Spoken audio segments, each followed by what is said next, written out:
Tonight here at Turf Moor, our live coverage begins here at the Turf as Burnley side 17 take on a Bournemouth side who have just sacked Jason Tindall after a bad run of results and are sitting just outside the playoff zone.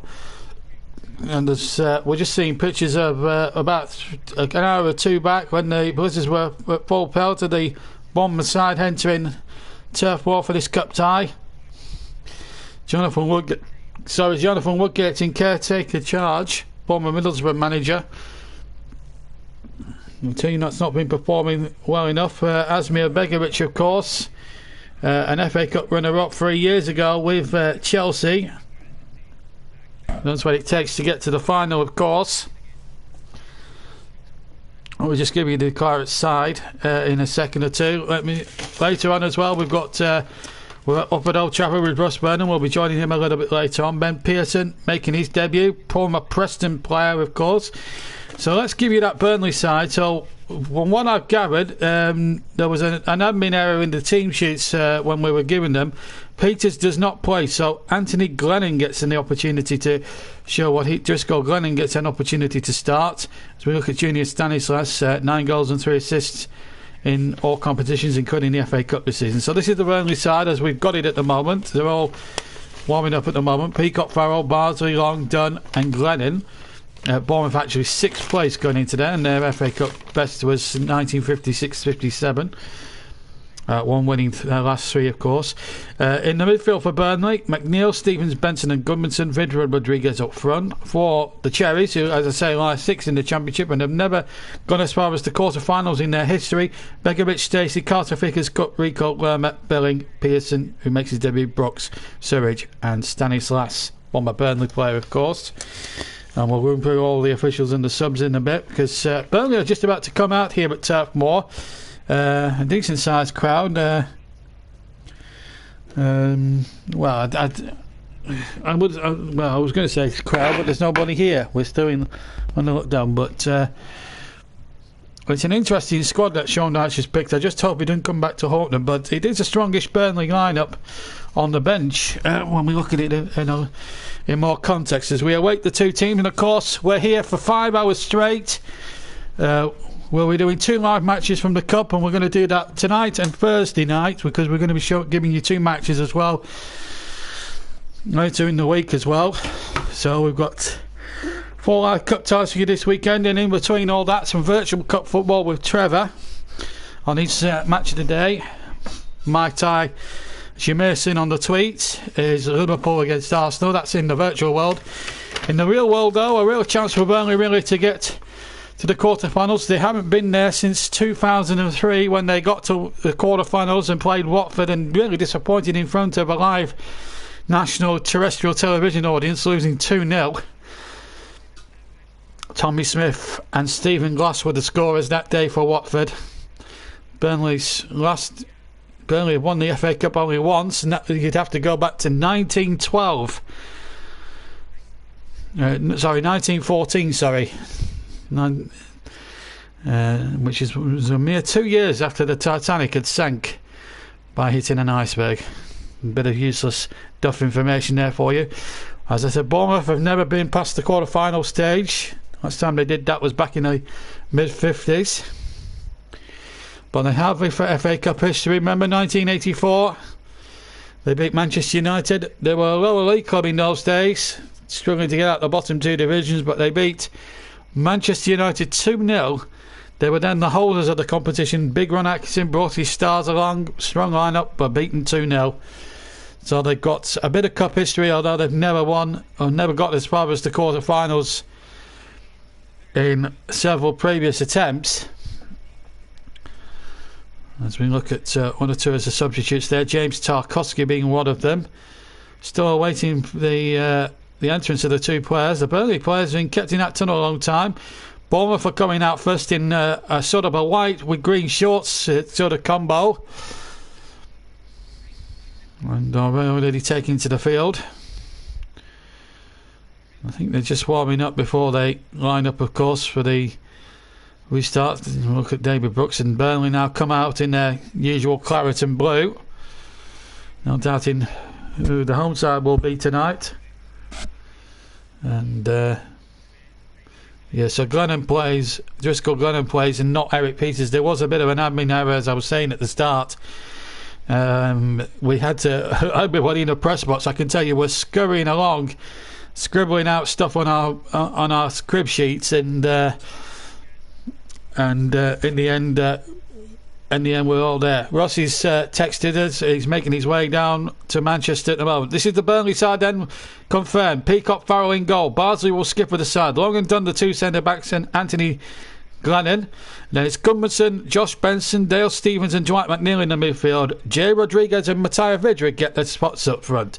On the bench we've got Will Norris, Matt Lowton, James Tarkowski, Ben Mee, Ashley Barnes, Ashley Westwood, and the two youngsters Narty and Mbongo, with Sean Dyche of course the manager. So as you'd expect from Burnley, a straight 4-4-2, and it's 4-3-3 for Bournemouth, with Begovic in goal, Stacey, Cook, Carter Vickers and Rico the back four. Lerma, Pearson, the new signing from Preston, and Philip Billing at the midfield three. David Brooks, Surridge and Junior Stanislas, the former Clarid up front. On the bench, Dennis the goalkeeper, Kelly, Chris Mepham, Dajumba, Lewis Cook, Kilkenny, Anthony, Zamuna and Sadie, and Jonathan Woodgate is the caretaker. Mike's on. Good evening, Mike.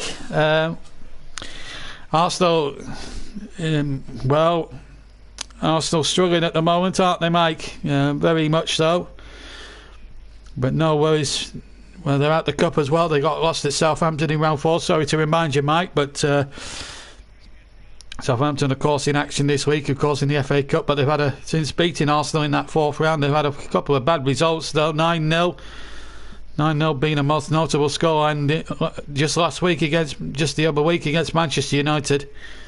Anyway, our officials tonight: referee from Doncaster is Darren England. He's assisted by Garrett Bezick and James Mannering. Don't tell him, Pike. The old Dad's Army gag.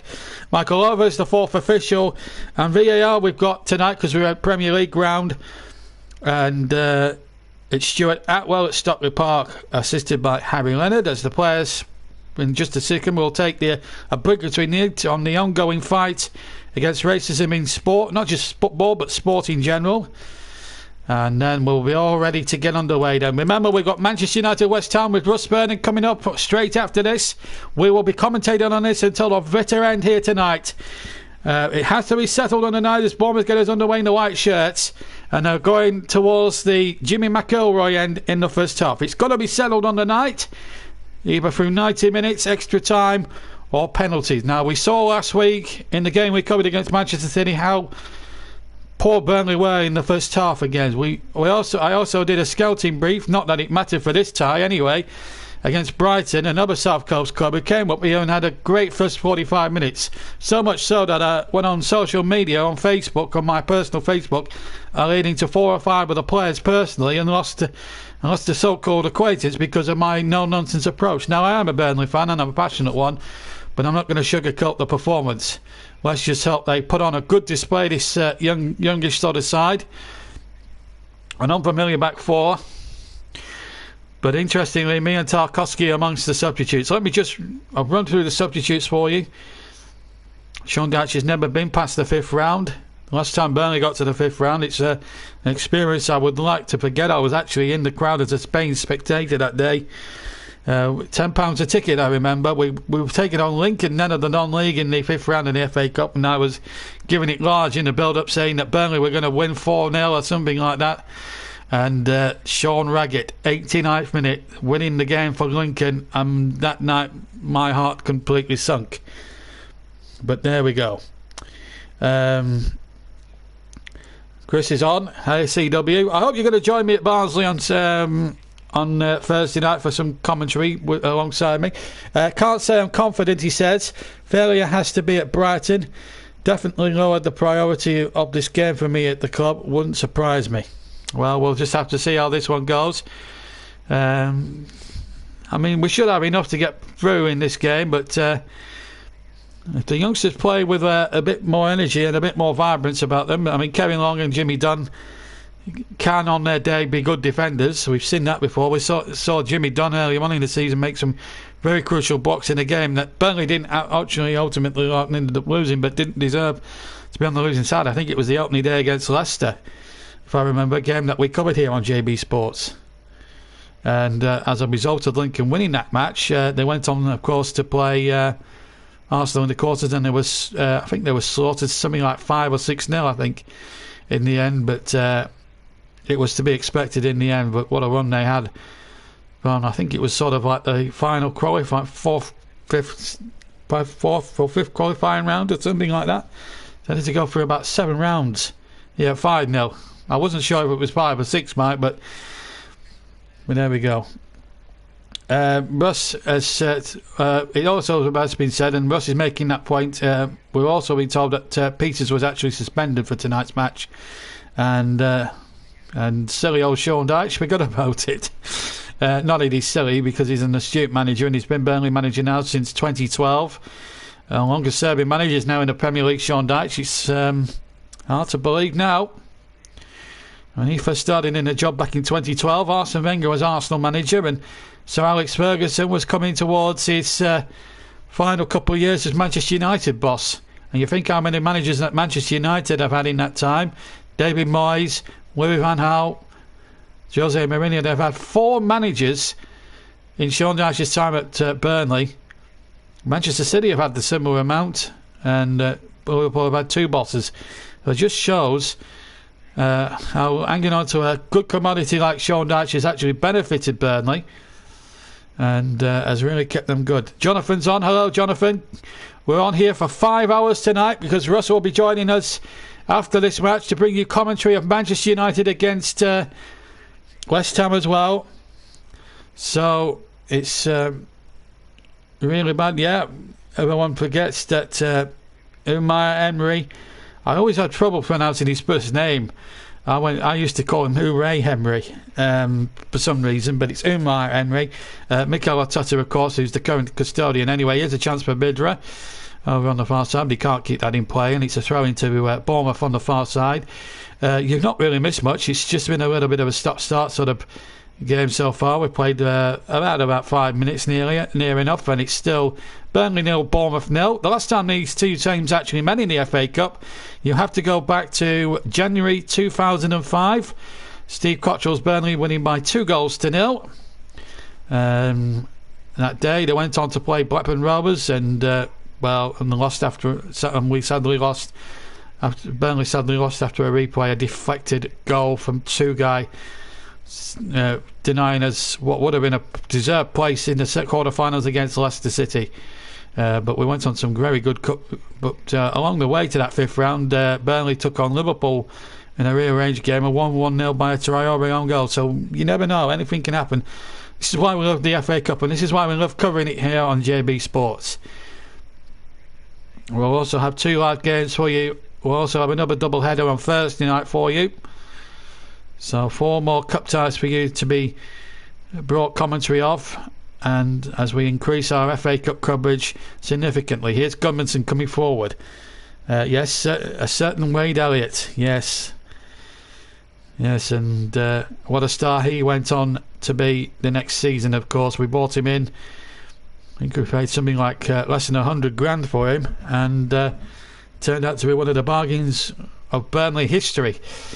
Of course, 4 years later he went on to score that never to be forgotten goal in the playoffs at Wembley, and I'm sure you'll have a little bit of foot in 2 camps. Wade Elliott played for both Bournemouth and Burnley in the past. The long ball anyway, back to the present day, and a free kick I think against J-Rod. No foul on J-Rod.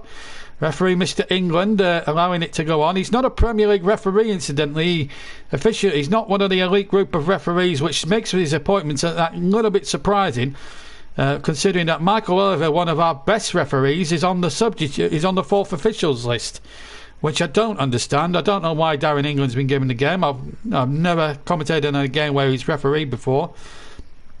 Well, Jonathan Woodgate, former Leeds and Middlesbrough player, of course, former Newcastle as well, and Spurs. Also has managed Middlesbrough only last season, where he made a complete dog's dinner of things really up at the Riverside, and Neil Warnock took over and guided them to safety, and they're having a much better season under Warnock this time around, Middlesbrough. But he had a goal last year at Middlesbrough. It didn't work for him. Came as part of the coaching staff of Jason Tyndall. I think could have been given a bit more time. I know he was on a bit of a run when the hierarchy decided to get rid of him, but you know, to be given only what 6 to 8 months in the job, I think was a bit of a disgrace, quite honestly. I mean, Tyndall did really well initially, and then they had a little bit of a wobble, but they're in 6th place at the moment, which is not too bad. But that just shows how much the expectation has grown at the club over the last decade or so. And I think what people find easy to forget that 10 years ago, maybe a little bit more than that, they were actually fighting for their very existence in football, not just to rise up the leagues, which they ultimately did under Eddie Howe, but they were fighting to stay in every form of football you can imagine. They could have so easily have folded and gone under. So I think a lot of people actually forget that, considering all the success they've had, but they do conveniently forget that, and I think it's something that should be remembered. Anyway, long ball up forward, looking towards Rodriguez. He's inside the penalty area here, but that should be a chance for Stacey to get that away there for Bournemouth. And now we've got Pearson on the ball, new guy from Preston. He should be a very good signing there, making his debut tonight. Junior Stanislas, who knows every blade of grass, and that's a lovely ball from Stanislas towards the far side. Ball played in there. Kevin Long got it halfway, then Stanislas hit the first shot and hit it just wide in the end, and hit it well right footed, but hit it well wide of Burnley Peacock Farrell's left hand upright, as it turned out, and a goal kick has been given to Burnley. But that's the first shot we've had on goal in the tie so far, and it's come for Junior Stanislas of Bournemouth. Wasn't a bad right-footed shot, but wasn't troubling Bailey Peacock Farrell. So the first shot in angle. We played just shy of 10 minutes gone here in the 5th round of the FA Cup, the first tie of the week, as we now hit the last 16 stage of this great old competition. Last 16, so 8 ties to be played over the 3 days, and this is the first of them. And then we've got an All Premier League clash to come later on this week. We'll be at Barnsley, of course.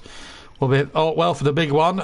Barnsley against Chelsea, a repeat of that 2008 quarter-final, when Barnsley upset all the bookmakers' odds and everything in between.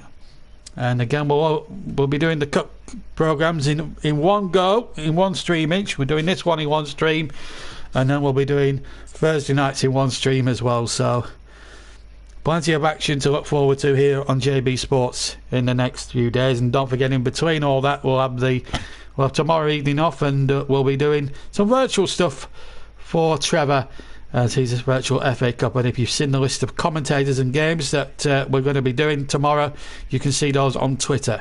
Anyway, back to in the real life, and a chance here now for Bournemouth. A cross comes in from the far side, and in the end, Jimmy Dunn had to get back there. Glennon looks completely out of his depth at the start here. Bournemouth having a lot of joy on their right-hand side. This is number 22 here, Pearson. Long hair with a bit of a beard, and the ball played in there, but Long gets it away. And Vidra held it up and wins his side a free kick, and a little bit of respite here. The Clarets just a little bit under the cosh here in this last 3 or 4 minutes. We've played just shy of 11.5 minutes, and it's Burnley 0, Bournemouth 0. Junior Stanislas has had the only real opportunity so far in the first half, just shooting wide of Bailey Peacock Farrell's left-hand post. Clarets really yet to get into the spirit of the game thus far. Bailey Peacock Farrell has wanted to take the free kick about 40 yards out of his goal here, 10 yards outside the own half, and Sean Dyche is questioning why he's asking Peacock Farrell to take it. But anyway, Peacock Farrell lifts it in there towards Jimmy Dunn. It comes to Goodmanson, who actually had a great second half, it's got to be said, against Brighton on Saturday. Here's Dunn breaking into the area, and a chance for Stevens inside the area, but he blazes the effort over the bar. First chance for Burnley in the tie. but he's blazed it over in the end. But good work from Jimmy Dunn, and good work before that by Johan Berg Gudmundsson. Good hold up play on the right hand side. Little thing there, took out 2 Bournemouth defenders. The ball back, and Stevens, maybe if he'd have had his time again, as we see that little dink there, it was a good dink from Rodriguez, from Gudmundsson. He had Matty Vidra about a penalty spot. He could have left that conceivably, Stevens, or just played Vidra in for a shot there. But alas, it remains 0-0. Burnley now starting to grow into it. They've got a 3 kick just over halfway inside the Bournemouth half. We've had nearly 13 minutes of the first half played, in the first of the 8 ties that are going to be played over 3 nights. I don't understand why they have to have it during the week. I'd rather have all the cup ties played over a weekend, quite honestly. Here's Gudmundsson for Burnley. Here we come, 5th round in the FA Cup. Ball knocked in there once again, and it's come away again to the far side. This is our 8th live cup tie of our coverage so far this season. 8 live cup ties we've brought you here on JB Sports this season. This is Phil Bardsley now for the Clarets. Hits a speculative shot which deflects off Billing and goes out of play. Keep your comments, of course, clean and tidy, everybody. Well, this stream will be lasting almost 5 hours. It depends if we go to extra time or not. Of course, we could conceivably have a late night tonight if Manchester United West Ham go to extra time as well. So Russ could be... I hope Russ is preparing himself just for that thing. Anyway, just to remind everybody, while Burnley have possession, here's Glennon, who just knocks it forward. We'll come back to what I was going to say in a second. Now the ball's out of play, I can say what I was going to say. If the game ends 0-0 in this, if the game ends a draw, this one we're going to stick with the game until the bitter end, and then what we're going to do is cross over to Russ for a regular update if it overlaps past 7:30, which is the time our second live commentary game is due to start. So we stay with this to the better end, and then as soon as we've got a winner here tonight at Turf Moor, we will then go to Old Trafford, and Russ then takes up commentary. But that's only if it goes to extra time, and if it goes to extra time at Old Trafford, again we'll stay to the bitter end with that one as well. So we could have anything up to 7 hours on this stream tonight. We could be finished by 10 o'clock, folks. That's the nature of the beast. Anyway, here comes Billing coming forward, and that's a good ball in towards David Brooks, the Welsh international. Pull ball back, and again a shot that goes wide. And in the end, it was Billing who shot inside the penalty area, who shot just wide. In fact, he hit the left-hand side net and goes wide. And Burnley really all over the shop at the back. I don't think this back four looks watertight. There might have been a suspicion of offside there against David Brooks as well as that ball was played. But Burnley, they're just a little bit on their nerves in defence a little bit here, which is not a good sign. But a quarter of an hour played, and Burnley 0, Bournemouth 0. Attempts, both have had 2 on target, by the way, but none on target thus far in the entire match from either side. And we've had, just got 1 or 2 technical problems here at Turf Moor, but well, we've got very poor weather as well. It's very cold. I would say sub-0 degrees, and it's going to be the same at Old Trafford with Russ. I've got about 6 layers on. I don't know how Russ is going to fare up at 20 miles down the M66 later on at Old Trafford, but we'll find out a little bit later on. Ball played into the penalty area. McNeil hooks it back. Stevens tries the shot. Dale Stevens shoots. Didn't get a deflection, I don't think, and a goal kick it is to Bournemouth. Hit it right-footed, but hit it well wide on. Russ says he's got 2 extra layers on. I've got about 6 layers on, and I've taken a spare blanket as well, which is keeping my legs warm as well. That's how cold it is. It's sub-0 north here tonight. It really is. Let's hope it's a little bit warmer when I just travel a few miles further down south to Barnsley on Wednesday, as we look at the first teams, Captain Ben Mee and James Tarkowski. Burnley, of course, after this match, they go to Crystal Palace on Saturday, and they need to win that one as well. But Palace, of course, were well beaten last night by Leeds, and I'm sure Mr. Vernon would have been pleased with that result, being a big Leeds fan. A very dominant performance by Leeds United last night. Of course, with no cup football for them to worry about. Chris says, try me, it's -3 in Essex today. Yeah, there we go. Yeah. It's very much that sort of weather. I'll come to Matt's comment in just a minute, because David Brooks has just charged in there and he goes down. I don't think that's a penalty. I think Brooks is looking for that. He's trying to feign an injury.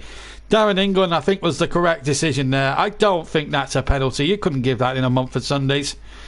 You can tell Brooks was looking for this. Good ball over the top. Long is chasing firmly there. It's a clash there. There's nothing more.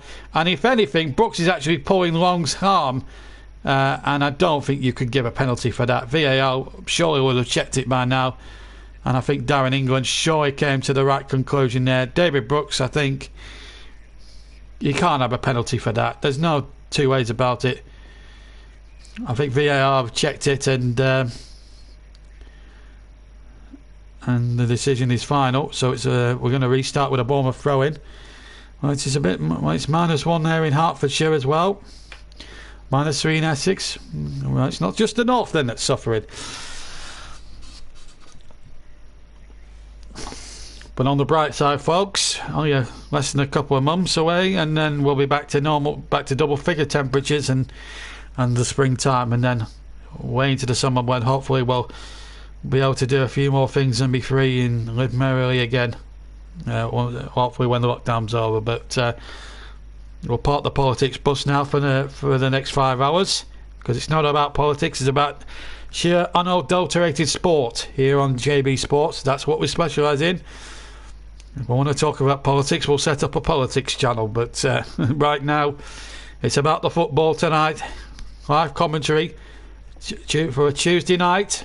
We're at Turf Moor for the first time of the 8 that there's going to be played over the next few days, and then we've got Manchester United West Ham a bit later on for you.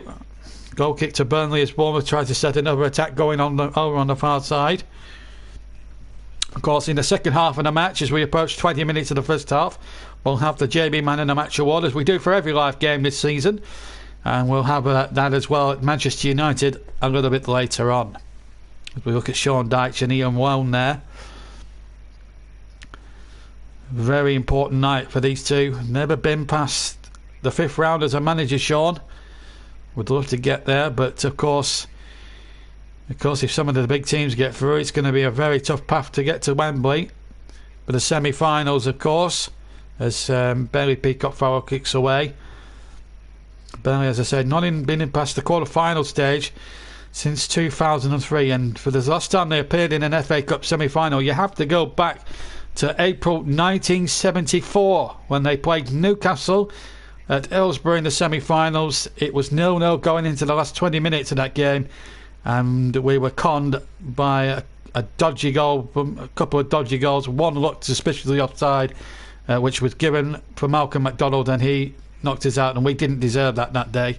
Anyway, here's a chance now for Bournemouth, and the ball played in, and a goal by Brooks from 6 yards, and Bournemouth are in the lead, I think. Yes, they are, and they deserve it. He deserves it as well. Oh, Burnley was shocking again all over the back. In fact, it wasn't Brooks, it was Surridge. And the flag stayed down. Poor defended again from the Claridge. It's almost as if it's Brighton again. But wait a minute, is he offside on the second play, Surridge? I just wonder, will VAR check this? It's Surridge who sticks the ball in, but was he offside? I think he was offside. It's a lovely cross in there, but was Surridge offside? I don't think he was, by the looks of it. VAR checking. But I think the goal's going to be allowed. Well, I find that amazing. I think Surridge was definitely in front of the man on the second phase of play, and I think that's a poor decision. That's an absolute goddamn poor decision. And Bournemouth, although they've deserved the lead, I think the VAR have completely got that utterly wrong. I think Surridge was standing about half a yard offside as that ball was played in on the second phase. And I think it's an absolute disgrace when VAR cannot spot a clear and obvious error like that. I would like to see a replay of the goal again, but Bournemouth do deserve the lead. Let's not make any bones about it. Burnley have been poor again and just don't seem to have the stomach for the fight. Is it any wonder why we criticise them every week?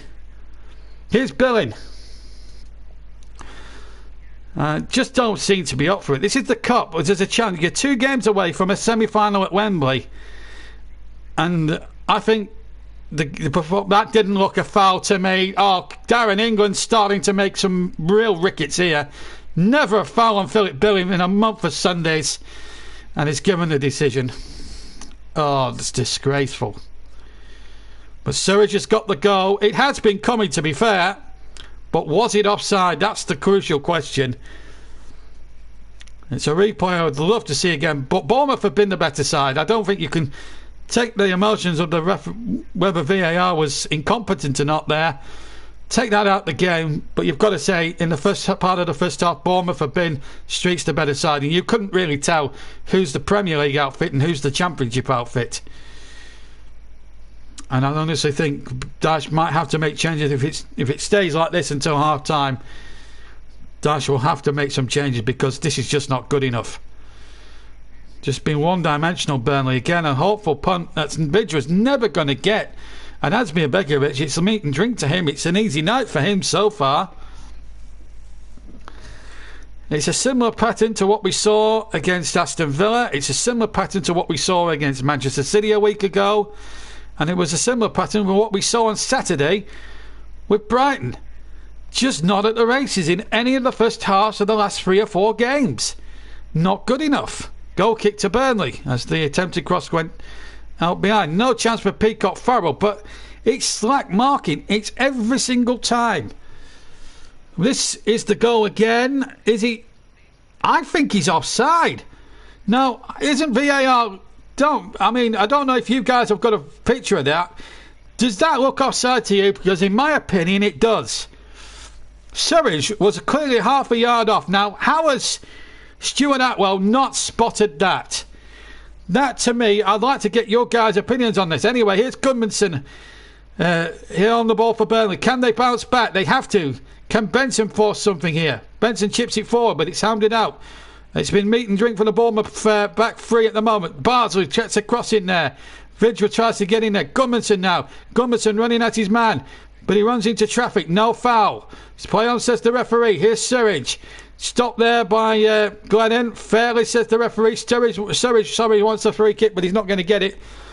But I'd like to get you guys' view of it. If you've got if you're watching it on television, was he offside or not? It looked from that. I've looked at it from 2 different camera angles, and Surridge, well, Mike agrees. I thought I was seeing things, but obviously Mike agrees. 3-mile free kick to Bournemouth in their own area, and well, as Darren England and Stuart Atwell committed to the biggest refereeing suicide since Mike Dean. And also, we have to look at Gary Bezic. This is absolutely conclusive.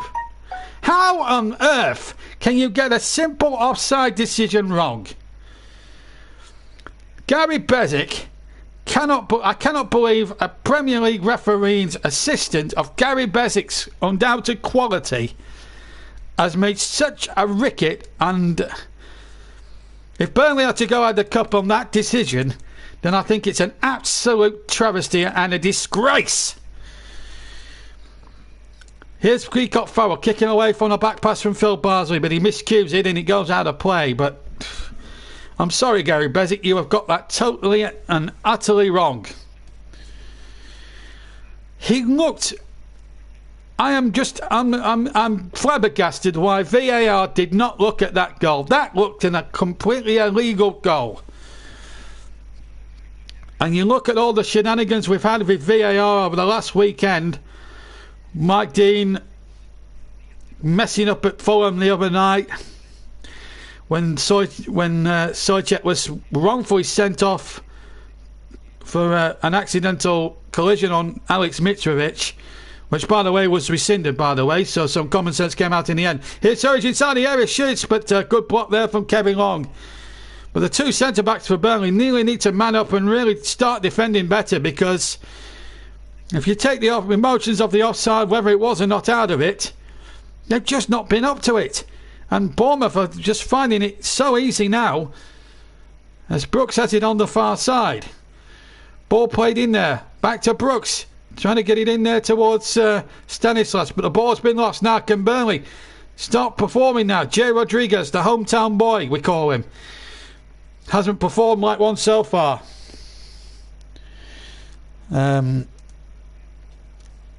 Surridge received. Well, that makes no difference. If he's beyond the last defender, Chris, and I'm going to disagree on this one. Goodness knows what we're going to be like at Barnsley in a couple of nights' time, but when we did probably look back at this and do the post-mortem when we're together at Barnsley. But to me, if he's beyond the last defender and the cross is in, doesn't matter what phase it is, first phase or second phase, that's offside for me. So it's beyond my comprehension why VAR have not checked that, but everyone's entitled to their opinion. But the bottom line is Burnley haven't been good enough. Burnley now, Bournemouth 1, and they deserve the lead. However illegal the goal may have looked, it was coming. And Glennon now going forward, looking for McNeil, and boy, did they need to get Dwight McNeil on the ball a bit more. This is what we want to see more of from McNeil. Gets the crossing, deflects, corner, better from Burnley. And McNeil needs to really get on the ball. They haven't got McNeil on the ball enough for me, the Clarets, in this first half. And they have been quite powder puff, but it's been the same pattern now for the last 4 matches, where Burnley in the first half of games have just not simply turned up. They didn't turn up against Aston Villa. They didn't turn up against, as I said, against Manchester City, but we can excuse them that because it's Manchester City and they're in good form. Anyway, here's Benson with the corner, far side, and it's too close to Begovic, who doesn't really get a good purchase on the punch, and then, well, Kevin Long, for some unbelievable reason, thought he could nut the ball in from a very acute angle, but going back to what I was saying about the first half displays from Jimmy Dunn, who tried to head the ball from an acute angle, would have been better heading it back across to try and find Matija Vidra. But in the last 4 games now, today as well as today, they were poor 2 weeks ago against Villa when we covered them there here. They were poor a week ago against Manchester City. Okay, we can actually forgive them for that. Manchester City have been on a terrific run and trounced Liverpool 2 days ago. On Saturday against Brighton, we just didn't turn up until the start of the second half. We should have ended up with getting all 3 points. And tonight, the same pattern, different players, but the same pattern. And it just seems to be the same attitude in the way that we approach first half of games. We always tend, I don't know, there's something about Burnley at the moment and being in their show. I just think it's just the same old pattern. And I think, I mean, I'm trying to scratch my head, what can we do on the bench? And I mean, we got Ashley Barnes, of course. Anyway, here's a chance. Here's Gudmundsson now. The flag stays down. Ball pulled back, and it's a poor ball from Gudmundsson. Not good enough. Not good enough by half. Burnley need to get a grip of the tempo of the game. They are not playing like a Premier League side at the moment. And here's Stanislas now, the former Claret. He'll know every single blade across of this place. And Phil Bardsley there just tracking back there, and he really needs to get the youngsters in his back 4 together and bang a few heads. He's won his team a free kick. He's captaining the side. He needs to get a grip of his other central, his 2 centre backs and his left back, and say, right, you need to be a little bit better. Chris says you can't be offside. Well, yeah, okay. Anyway, we'll let that one go because there's still a long way to go. We've only had half an hour. Glennon plays the ball in. It's an interesting debate, though, that whether he was off or not, but the goal stands. The ball played in there and behind for a goal kick. I'm sure there'll be a lot of open debate about whether that goal should have stood or not, but the bottom line is, Burnley, let's just take the refereeing out of it and whether it should have gone to bar or not. Let's take that away from the conversation because, quite frankly, Sean Dyche's side have just not been good enough. Appropriate words, that, Mike, and that's a sort of turn up Sean Dyche always says, fine margins. Well, it's a very deserted turf ball, apart from a few commentators from telly and radio, 22 cameramen, newspaper men and the board of directors from both sides, and substitutes over on the far side, plus officials, and at the moment it's a very quiet Turf Moor at the moment, as Burnley trail to a goal, and it's a free kick to Bournemouth. We're intervening with one or two technical errors here in our with our monitors here at Turf Moor. But anyway, here's Dwight McNeil. McNeil trying to take on his man, which is number 22 there, Ben Pearson, who's come from Preston North End, a very quality player. I'm surprised that Preston decided to let him go there, because he's been a big player for Preston over the last 3 or 4 years. Maybe he feels that he might be ambitious to league North End and take his game up to the next level. But he's gone to Bournemouth to try and see if he can achieve those ambitions. There's also been talk since Tyndall left Bournemouth that Harry Redknapp's going to come back and play a part in the search for the next Bournemouth manager. There's some very good odds there on Frank Lampard coming back into management. John Terry's one of the odds-on favourites. I think you could get him as much as 4-1. There's quite a number of big names in for that role at Bournemouth. Eddie Howe was also remarkably is in the betting at around about 6-1, I think, with the bookmakers. That would be a turn up if Eddie Howe came back and brought Tyndall back with him as a number 2. That would be one of the biggest turn ups since Lazarus if Eddie Howe came back. But we'll have to wait and see what happens at the Vitality in the next few weeks or the next few days. But certainly Harry Redknapp being brought in there, the former king of the jungle, to try and pick the right candidate for the next permanent Bournemouth manager. But the caretaker's doing a good job, and he won't have done his candidate in his bid for the job too many problems here, because his side are winning by a goal to nil, and deservedly so. Here's Josh Benson now for the Clarets, just running into trouble. They're showing a little bit of inexperience, the young lads. They're not performing well. Surridge has the ball, finds Stanislas. That's a better tackle. Dale Stevens showing the younger Burnley players how it should be done. But Bournemouth still have possession. 1-0 they lead. A goal on 22 minutes from Surridge. There will be a big debate whether that was offside or not, but the fact is that the goal was allowed to stand. And here's a chance now for Bournemouth. It's Billing got him behind the last man, and he's held in his head there. Phil Bardsley blocked it easily, and I think it might have been recalled. Sorry, first time I commentated on the Cherries this season, but we've already got towards the 10-minute to go mark of the first half, and I've got to say Burnley have been a shambles. They've been an absolute shambles in defence. They haven't looked at all good going forward, and some of them have just turned up and not bothered. It looks to me, but if they can keep it at 1 or maybe just nick an equaliser before the break, then they still might have a chance in the second half. They've gone short from the corner. Cook now plays it back. Chance here for the cross in there. Dinked in by Rico, but it misses everybody. But Surridge, the goal scorer, will let that go for a throw-in. And in fact, it's actually gone for Burnley, not for Bournemouth, as Surridge was anticipating.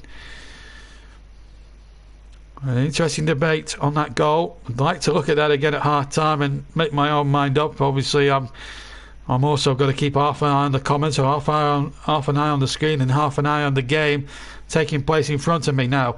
Dale Stevens has possession for Burnley. They need to get out of the very slow first gear and get up through the gears and quickly and get a better tempo to the game. Can Gunnarsson provide that tempo? They've conceded a cheap free kick, in my opinion.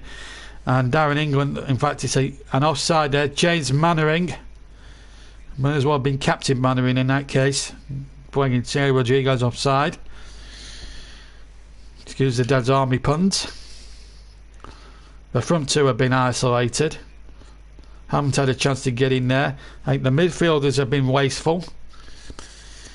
The Burnley performance at best, I can describe it, and I've got to describe it as cleanly as possible without resorting to any bad language, is, if I could find the nicest possible word for it, has been feeble and disgusting. That's the sort of performance I'm seeing again from the Clarets in this first half. Not good enough. Anyway, here's McNeil, far side. Back to Glennon. He needs to get... They really need to get their fingers out of their backsides here, Burnley, because they've not been at the races. Bournemouth have been streaks ahead, the better team. And that is absolutely feeble. A cheap corner conceded. Glennon showing why he's not good enough at this level. Absolutely ridiculous corner to give away. And Sean Dyche will be absolutely frustrated at that. They're giving Bournemouth cheap possession. They've put themselves under this pressure, and it's their own fault if this Bournemouth score from this. Surridge, you can expect to be in there. Can Burnley defend a set piece? They didn't learn their lessons from Saturday. They have to learn their lessons tonight. They weren't quick on the uptake on the short corner. Here's Pearson out to the far side. Cross comes in again and again. Oh my goodness, what was that? What was that from Benson? Tried to volley it when he should have took that down and then just cleared it away with a second touch. He tried to take it and volley it away first time and caused it all wrong, and another unnecessary corner conceded. This is pathetic from Burnley. I've never seen such a more lethargic, more disjointed display. This is worse than what I saw against Brighton on Saturday. All over the place. Burnley 0, Bournemouth 1. Bournemouth deserving of their lead. Here comes the corner. That didn't look actually in the corner quadrant to me. Well, if he looks nervous, then well, he's not good enough. That's the thing. And as the cross comes in and Jimmy Dunn gets back there, I think the second one's probably more truthful than the first one, Mike, to be honest with you. But Ben Pearson showing his worth again down this left-hand side. He's having a lot of joy. And look at that. Stevens just let him go there. It's just painful to watch. It's painful to watch. Burnley have got the best chance they've had since 2003. 17 years since they've reached the quarter-finals. And they're just not looking up for the fight at all. And a save from Peacock Farrell. And that could have been 2-0. And then I think one of the Bournemouth players were looking for a penalty. I think it might have been Rico. But Peacock Farrell has probably kept Burnley in the cup. I think Billing was in there too. There's a bit of an occupational hazard in that Burnley penalty area. They've been an occupational hazard to themselves, to be honest. Now Barnsley's been dispossessed, and here they come again. And it's a chance here for Surridge, and he gets the cross in, hits Jimmy Dunn. But it's a goal kick. It must have come with Surridge last. Burnley really need to get their head out of the clouds because they simply haven't been good enough. This was the chance, and it was almost an own goal, in fact, from Matty Vidra. No, it wasn't. It was Dale Stevens, sorry. And then tangled with Billing and possibly has got away with a penalty being given against him. But it's a fine save from Peacock Farrell. That has probably kept Burnley in the FA Cup. Burnley are quite frankly in all areas of the field all over the place. It's just been shocking to watch. I've never ever seen a more shocking display from the Clarets than I'm seeing tonight. And I thought what we saw on Saturday against Brighton was bad enough. This is even worse. I don't know what Sean Dyche puts in the cup of tea before the game, but something goes into the cup at half time, and it's something probably along the lines of testosterone or something or other, but we'll have to wait and see. Remember, we've got Manchester United West Ham coming up tonight for you after we're finished here at Turf Moor, and I'll be presenting that match live here. We're all on the one stream tonight, so it's a bumper 6-hour stream of cup football for you. Here's Stevens. That's a much better ball, but McNeil couldn't keep it under control. Now Glenn, well, it's got to be up there for first half performance of the season. That is for sure.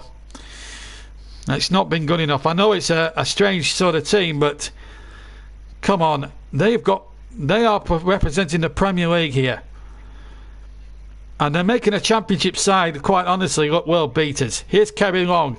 Burnley now need to have a good, strong last 4 minutes of the first half and really take the fight to Bournemouth, but they're going backwards because Bournemouth aren't allowing them too much space, and I think Woodgate has got it completely spot on tactically here. Sean Dyche has got a very big job ahead of him at half time.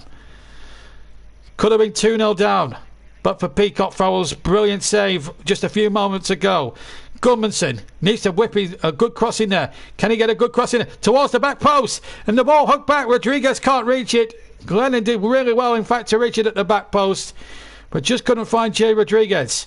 And then the ball knocked forward by Jimmy Dunn, and the referee has blown for a Burnley free kick. He's not had a great first half by my reckoning, Darren England, and he's showing why he's a championship referee and not a potential elite referee. He's not good enough to referee a cup tie this magnitude. But that's taken nothing away from Bournemouth at the moment. They are 1-0 up and deserving of that lead. Here's Kevin Long. Finds Jimmy Dunn. Still inside their own half, but they need to have a good strong last couple of minutes, I feel, Burnley. And getting to half time with just the one goal against them, and then really come out roaring like tigers for the second half, and hopefully turn it around in the second half, just like they did 2 weeks ago against Aston Villa when they won 3-2 in the Premier League. But Dale Stephens, really, that was shocking. And I think Billing, in fairness, was looking for the penalty. That's 2 penalties they've had not given, and I think the referee on both occasions was right, but Billing went through himself to the ground. He knows full well, and some of these Bournemouth lads will have played with VAR for the last couple of seasons. They know what to expect. Still 1-0 to Bournemouth. Surridge's goal on the 22nd minute mark, the difference. Bardsley gets it forward. Rodriguez has stayed onside, but then Rodriguez looks so lethargic. They just can't seem to get the ball under control here, Burnley. It's almost like when they have possession in first half of matches, and we've seen this so many times in the last couple of weeks. It's almost like you give one of the Burnley lads the ball, it's like a hot potato. They just don't. They just want to get rid of it. And that looked a foul there on Matty Vidra, and Darren England waves it away. It's a Burnley throw-in. But in fairness to Vidra, he's not complaining. He's getting on with the game. Good attitude to have, but not such a good attitude from the Burnley side. Can Burnley have a decent last 40 or so seconds? And of course, we've got the stoppage time. Stacey's done well as well at the back. Carter Vickers and Cook really haven't had much to do either. Whatever they've done very competently. Unlike Burnley's back four, who's been, to say the least, shocking. They may need. I think what they need to do is make a change at half time.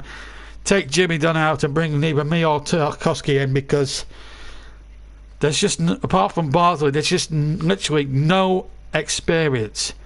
No Eric Peters due to suspension, and it's been a complete. I wouldn't say disaster, but it's been a complete farce, and the performance has been shocking and feeble. Well, they need something. They've got Ashley Barnes and Mbungo as well. But remember, they were trailing at this stage of the game against the MK Dons and came back to win, so you never know with Burnley. That's a silly foul by Dale Stephens. Not called for there as we go to the last half a minute of the first half. Stupid from Dale Stephens. Ben Pearson's going to win those all day long if he gets tackles like that. And it just sums up, really, in a nutshell, Burnley's frustration in the first half. And, well, there's certain. I mean, you can't knock Bournemouth. You know, they have been streaks to better side. They're better organised tactically. They work sound and all that jazz. But really, Burnley need to look at themselves at half time, because that's simply put, they cannot be pleased with that first half. Sean Dyche, the man, it looks as if standards have been lowered to so much it's untrue, as the whistle goes from referee England. So Surridge's goal on the 23rd minute, there'll be a huge debate whether that was offside or not. I'm certainly in the opinion that he was about a yard past, half a yard beyond the last defender. But having said that, Bournemouth are still good value for it, and could have been 2 up for a silly own goal through Dale Stephens. Only stopped from that happening by Billy Peacock Farrell's heroics. Burnley are in serious trouble. It's going well for Woodgate so far, but Sean Dyche cannot be a happy man at the moment. We're going to take a 10-minute break, and I need to calm down, because quite honestly, that was one of the most shocking first half Burnley displays I think I've seen for a very long time. Worse than the one at Brighton. And Sean Dyche, like Elmer Fudd with a shotgun, has absolutely marched down the tunnel, and he's marching down at a million knots a second. It's absolutely disgraced. But there we go. But I'm not sure if Bournemouth deserve a couple of penalties or not, but I'm biased, Mike. But as the lights shine down on turf ball, we've got snowflakes in the air. Well, it's a cold, dank night. This is what happened here. It was Stanislas who played the ball. This is the goal again. Well, we're going to see that again, but I've just cut away. Now, let's talk at one or two of the incidents of the game. Rico, some really good play from Bournemouth. This is the first this is the goal, I think. No, it's not. It's Surridge there, and the first effort from Stanislas went wide. But I just want to look at that goal again. I mean, definitely not offside there as the ball's played in, but Bournemouth were well on top. I mean, we've not really threatened that much. I mean, Peacock Fowler's had more to watch than what Asmir Begovic, the veteran goalkeeper's at the other end. There has been some good play. I mean, we had the Dale Stephens chance early doors, which was placed over the bar when he should have really left it to Matty Vedra, who in my opinion looked a far better bet than Dale Stephens did. Oh, he could have just played a little square dink pass there, a short dink pass, and Vedra might have been in for something there, a free shot at goal, whatever. But no, it's one of the worst first starts I think I've probably seen from Burnley for quite a long time. But Bournemouth, when they've looked very good, they've looked very good on the ball. And there's another chance there, as we see there. Surridge knocking the ball back, and in the end, the ball going wide of the target from Philip Billing in the end. And at this point, really, that of the game, Bournemouth were showing real warning signs to the Clarets defence. Again, a little debate whether Surridge should have been offside in that instance, but again, no damage at that point came for them there. Burnley went on a marauding run here with Dwight McNeil, looking to dink a ball in, but just wouldn't come. And then Stevens hit in a shot which was well scuffed, and it's just got the feeling really of three or 4 years ago when we played Lincoln. All Burnley had to do was turn up and the result would come, and it feels like that in sort of a deja vu sort of thing. But you've got to say Bournemouth have managed the game very well. The game management, I have to say, from Bournemouth has been first rate. Now then, again, Kevin Long in a race there with Surridge, and there was no penalty there. I think Surridge was looking for that. You look at it again on the replay, he tangles there with Kevin Long, and no doubt about that. And then but at that point though, Bournemouth were finding it so easy to pierce Burnley's defence. Again, ball won there by Billing.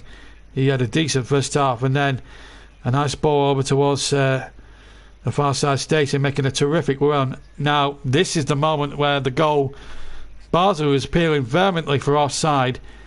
Now let's have a look at that on the 18-yard line, and I think there's a case here for an offside. He's literally half a yard off, and I'm sticking by what I'm saying. There will be other people saying, well, he's behind the ball, but the fact of the matter is, if he's offside, he's off. Brooks good play, Stacey good play, but that's off for me. But there we go, corner from Benson, the goalkeeper pressing away, and the header back from Stevens. But it all got a bit lethargic towards the end. But Burnley really now need to have a 15 minutes. Well, it's counted, Chris, and there's nothing we can do about it. So it must be right. But really, Burnley really need to get a grip in the next 45 minutes, because quite frankly, they have been poor. Let's take out whether that goal was legitimate or not. The fact of the matter is, the bottom line is Burnley simply haven't been good enough. I'm going to take a 5-minute break, because I'll need to at this moment in time. Join us for the second half, and of course the climax of this game. If we have to go to extra time, we will bring it to you live, and then after that we'll join Russ at Old Trafford for Manchester United against West Ham. So we'll take a 10-minute break, folks, and we'll see you then. But it's not good news for the Clarets, trailing to Bournemouth of the Championship by a goal to nil. We'll be back for the second half.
Well, welcome back to Turf Moor, where Bournemouth lead at the break. I'm telling you what, the Burnley can think themselves absolutely lucky at the moment that there's no fans allowed in the ground, because if there were, there'd be an utterly toxic atmosphere around the ground at the moment, because let's face it, that first half hasn't been good enough, has it? Because we've been poor, and a lot of the fan base, when I was off the air for about 4 or 5 minutes just now, a lot of the fan base are holding Dale Stephens responsible for some of the poor play, and a lot of them are saying he shouldn't be wearing the shirt ever again.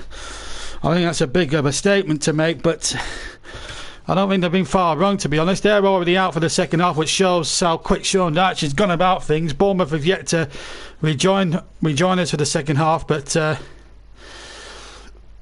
players like Dunn, players like Glenn completely look out of their depth at the moment. The whole display has been an absolute shocking display. It's been feeble. Matty Vidra hasn't had a chance to really get in the game. One or two people said that how similar the Stroh strikers are. Maybe Ashley Barnes has to come on. Well, they haven't performed like their legs, hearts and minds have been on the job tonight, to be honest with you.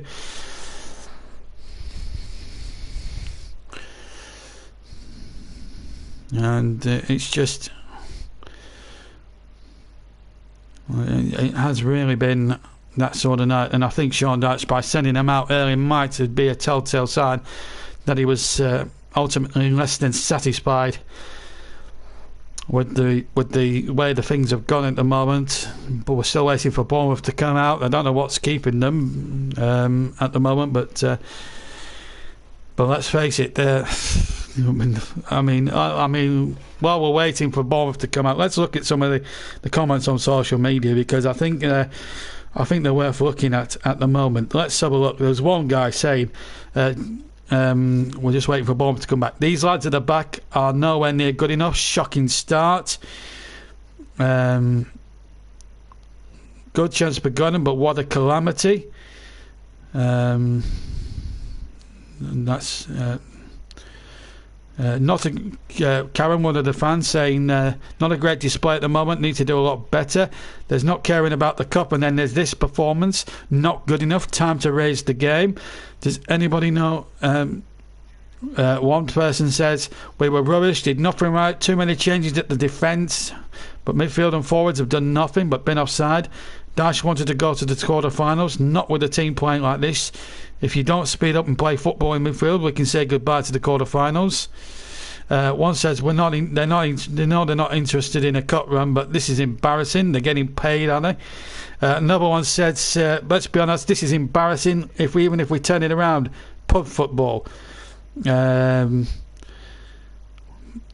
Bournemouth are even making a half-time substitutions. Another one says, very poor. This team have no idea how to play football. Pathetic. There's one attacking Dale Stephens. Dale Stephens, possibly the worst signing we've ever made. If a lower league team wants to be in a higher league team, they should lose a week's wages. Atrocious football yet again. We should start a rugby team with the amount of hoops up fields. That's just a variety of people in social media on the Burnley Football Club Facebook channels giving the team a lot of stick. Anyway, we've got a half-time substitution in all that. Chris Meppen has replaced Jack Stacey for the start of the second half. We are now live and up and running in the game. So 1-0 it is.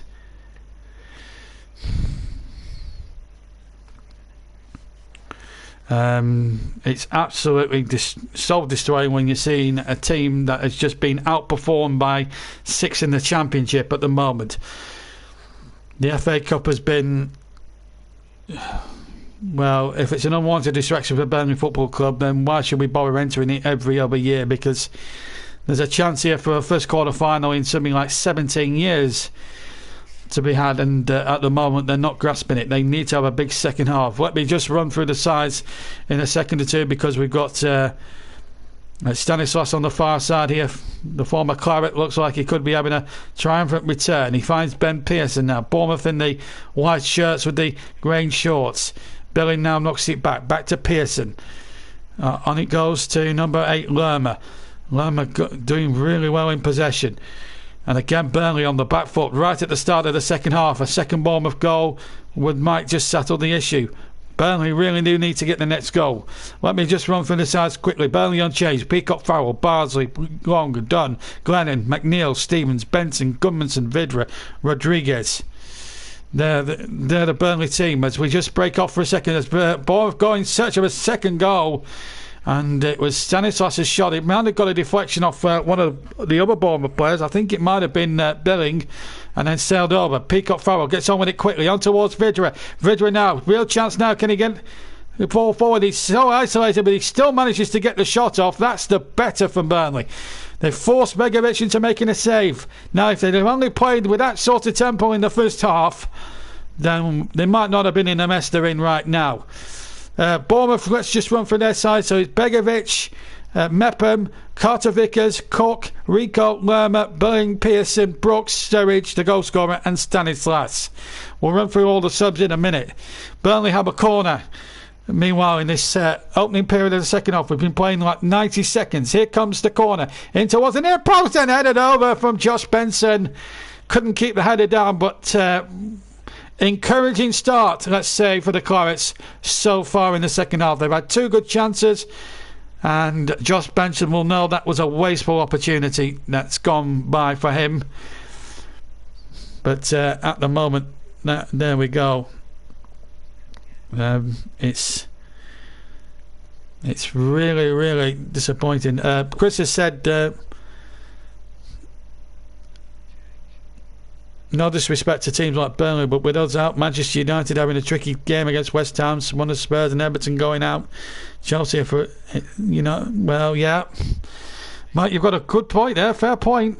I mean, Burnley are still not, obviously, I'm still involved, might be 8 points above Fulham in the relegation scrap, but, Crystal Palace is still, I mean, in terms of the relegation fight, it is a big game for Burnley. Now, Palace are dropping like a lead stone at the moment. They had a bad defeat last night to Leeds 2-0, and at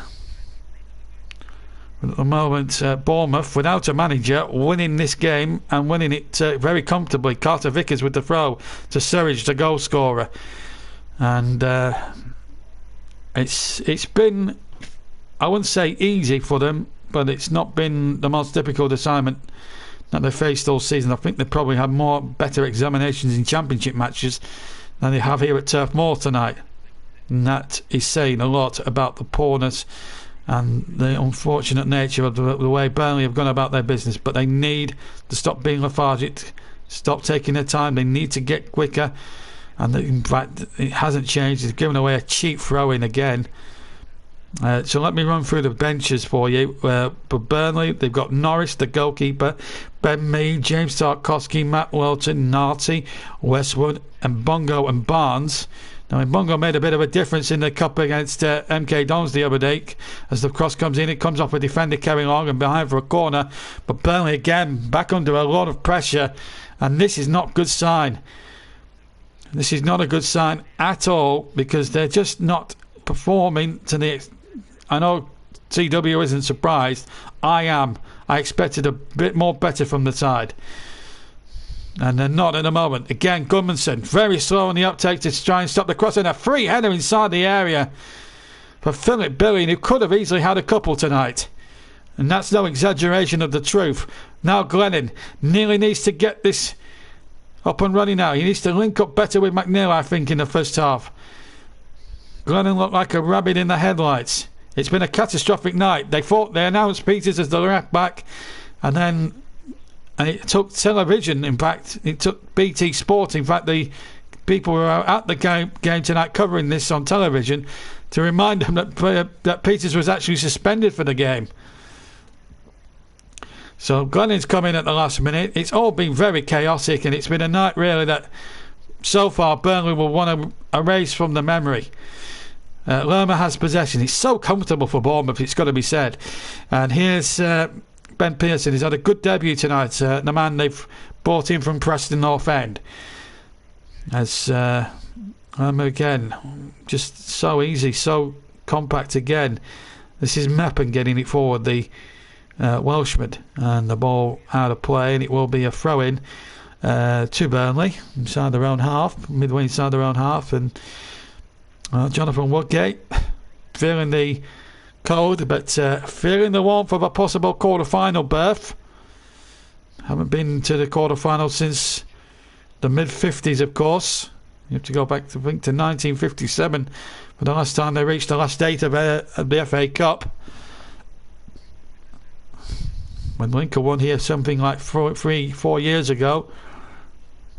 They became the first non-league team since 1914 to reach the quarter-finals. That was Tottenham Hotspur in those days. Yes, they were a non-league team in those days, Tottenham.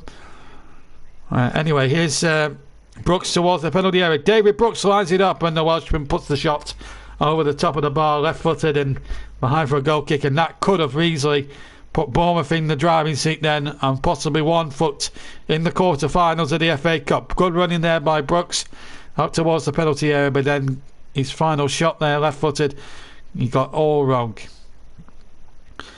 But just reading out a number of the comments that we've seen on social media over the last sort of 5 minutes or so, before the start of the second half. I mean, some of the comments have really hit reality, really. The lack of investment in the team. I think that we should have got Burnley should have got 2 or 3 players in January.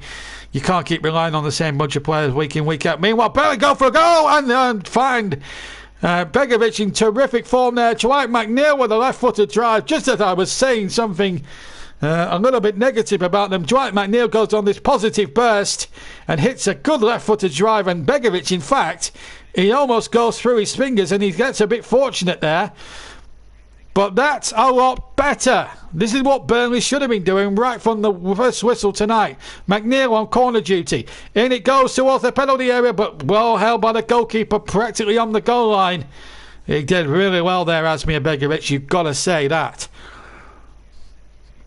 But this is what I wanted to see Burnley do more of in this game.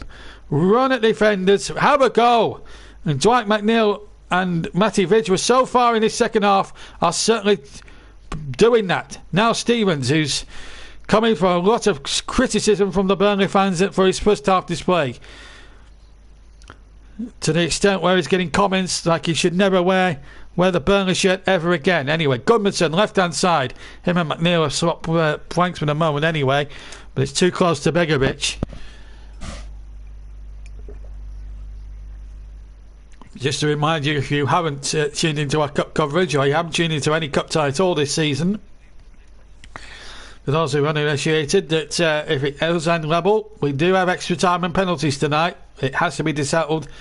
It has to be decided in the one goal tonight. No replays this season because of the fixture congestion with what's going on in the world. Of course, we've got to look at the bigger picture and COVID-19 and everything else, but it's got to be decided, and we'll stay here at Turf Moor for the conclusion live here on JB Sports. And if it does go all the way, extra time penalties, and then we'll stay all the way to the conclusion, and then whenever we're concluded here at Turf Moor, we'll be going over to Rossburn, but that's if we go to extra time. But if we do finish on time, we'll be going straight to Old Trafford well in time for kick-off. Glennon's cross into the penalty area. Well dealt with there by the Bournemouth defence, but it's a throw to Burnley, and they're just picking up the pace a little bit now, the Clarets. This is what I wanted to see them do more in the first half of a match, and we haven't seen that for such a long time. I'd like to see more of this on a regular basis. And look at what a run that is from Jimmy Dunn, and the cross in, Vidra can't connect, and Rodriguez! I cannot believe what I've just seen. 6 yards out, unmarked. He could have took it even a touch and then put the ball in the back of the net. He has somehow managed from less than 6 yards out here. Vidra's missed kick, and Rodriguez should have took a touch to set himself. He has somehow, with the right foot, from less than 6 yards, have hit that over the bar, and he could have had a touch and then smashed it in. Oh, words escape me. Words absolutely, unbelievably escape me. No matter whether it bobbled or not, that's still no excuse. 6 yards out. It's It's madness to think. That should still be 1-1. Burnley should be level now. He kept his eye on the ball, but then for the last second he must have took his eye off it. That's the only other explanation I can give, as well as Mike's explanations. But J-Rod, the professional, will know only too well himself that should have been 1-1 there. Free kick to Burnley whilst I was talking about that. And here's Benson crossing to the penalty area. The real test now for this Bournemouth defence. All of a sudden Kevin Long charging in there, but well played. Billing did really well. It doesn't really fare too well in his Huddersfield days here at the Turf when they were Premier League outfit. Ball playing into the penalty area. Might just drop here now for Goodmanson. Now Bardsley. We know how good a crosser of a ball he can be. And Lerma doing the sensible thing and knocking it out for a corner. Well, Carter Vickers, knocking it out there for a corner kick. Burnley now starting. And it's took them nearly 60 minutes to start asking a lot of questions. Whilst we're on the subject, we're getting near that time where the voting for JB Man in a Match will start to come. We'll come back to that as Benson gets the corner over. Now then, it comes to Stevens. Bardsley shoots, and it's just wide of the target. It was Bardsley, who had the left foot to drive, but just went wide of Begovic's post. But better from Burnley. Corner only half away. Bardsley can score. We've seen Bardsley score from there, and another day that might have crept in the corner, but it didn't on that occasion. But right, anyway, man in a match. I was just about to say, if you want, you've got. We'll be opening the vote around about 2 minutes' time. Not far away at all. I agree. We'll be opening the vote around about 90 seconds from now. All you've got to do is the name of the player, and then you hashtag it with JBMLTM, and the person that gets the most votes will ultimately win.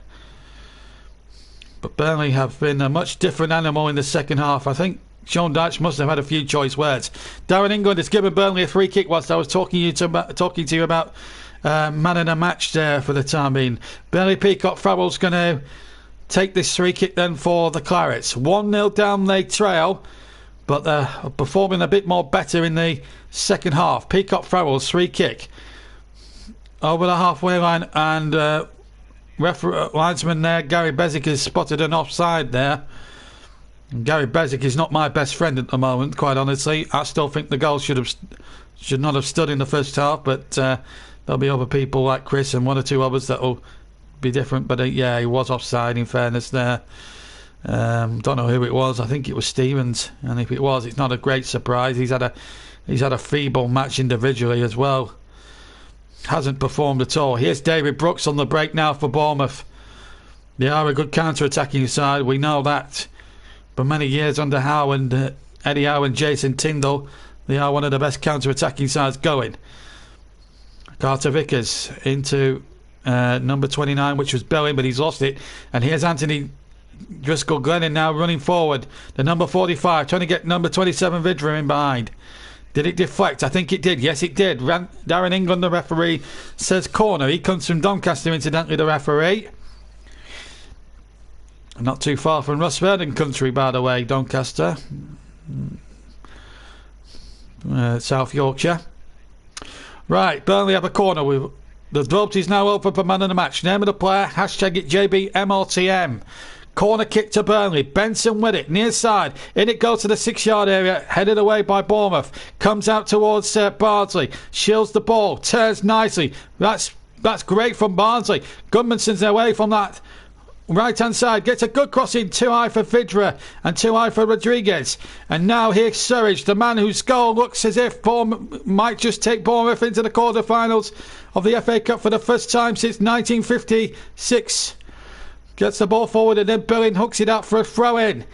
But Burnley now need to score a goal, and if it does end level, we will have extra time and we will bring it to you live on JB Sports.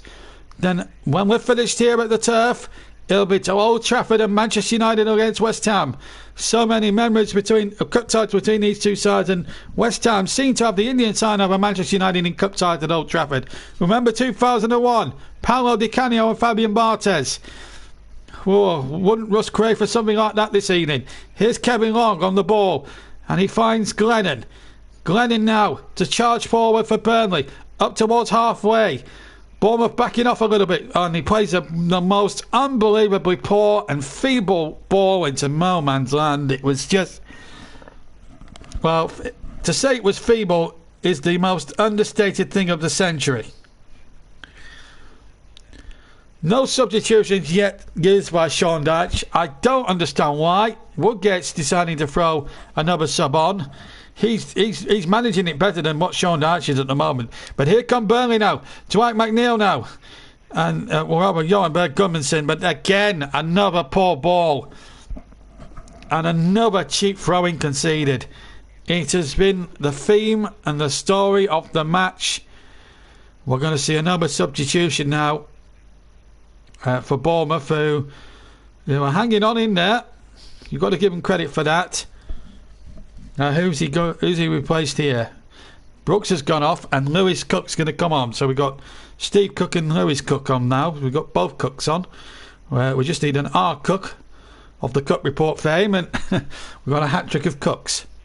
Anyway, back to the game and back away from the puns. And Burnley 0, Bournemouth 1 in the FA Cup for 5th round.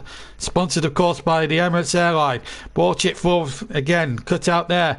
And here's Josh Benson on the ball for Burnley. They have to get it forward. And they need to find Gudmundsson now. And Gudmundsson needs to go on a positive run. Looks to find Vidra on the overlap. Back inside to Gudmundsson. Gudmundsson on the right-hand side. Stevens in field. Dale Stevens must have a much better second half, but he's performing much worse, I have to say, in the second half than he is the first. He's knocked the ball aimlessly out of play on the near side. Another cheap throwing conceded when Burnley had seemed to be in a very good situation in an attacking sense, and now I wouldn't be surprised in the least that if Dale Stevens comes off at this point. Ashley Westwood's about to come on, and to be quite honest, if he replaces Dale Stevens, in my opinion, it's not a great surprise. Burnley 0, Bournemouth 1. Bournemouth leading for that goal from Surridge on 22 minutes. A lot of people have actually told me during the break that he was behind the ball, so, well, I've got to let that one go now, I suppose. But there will be a debate. I'm sure when me and Chris Whiteman get together on Thursday night at Basel, we'll have a little chinwag about that off air. I don't well, but our minds will be fully on the game as the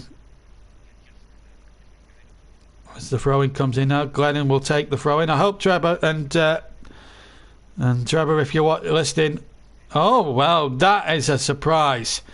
I'm absolutely beside myself with frustration here. Josh Benson has been substituted.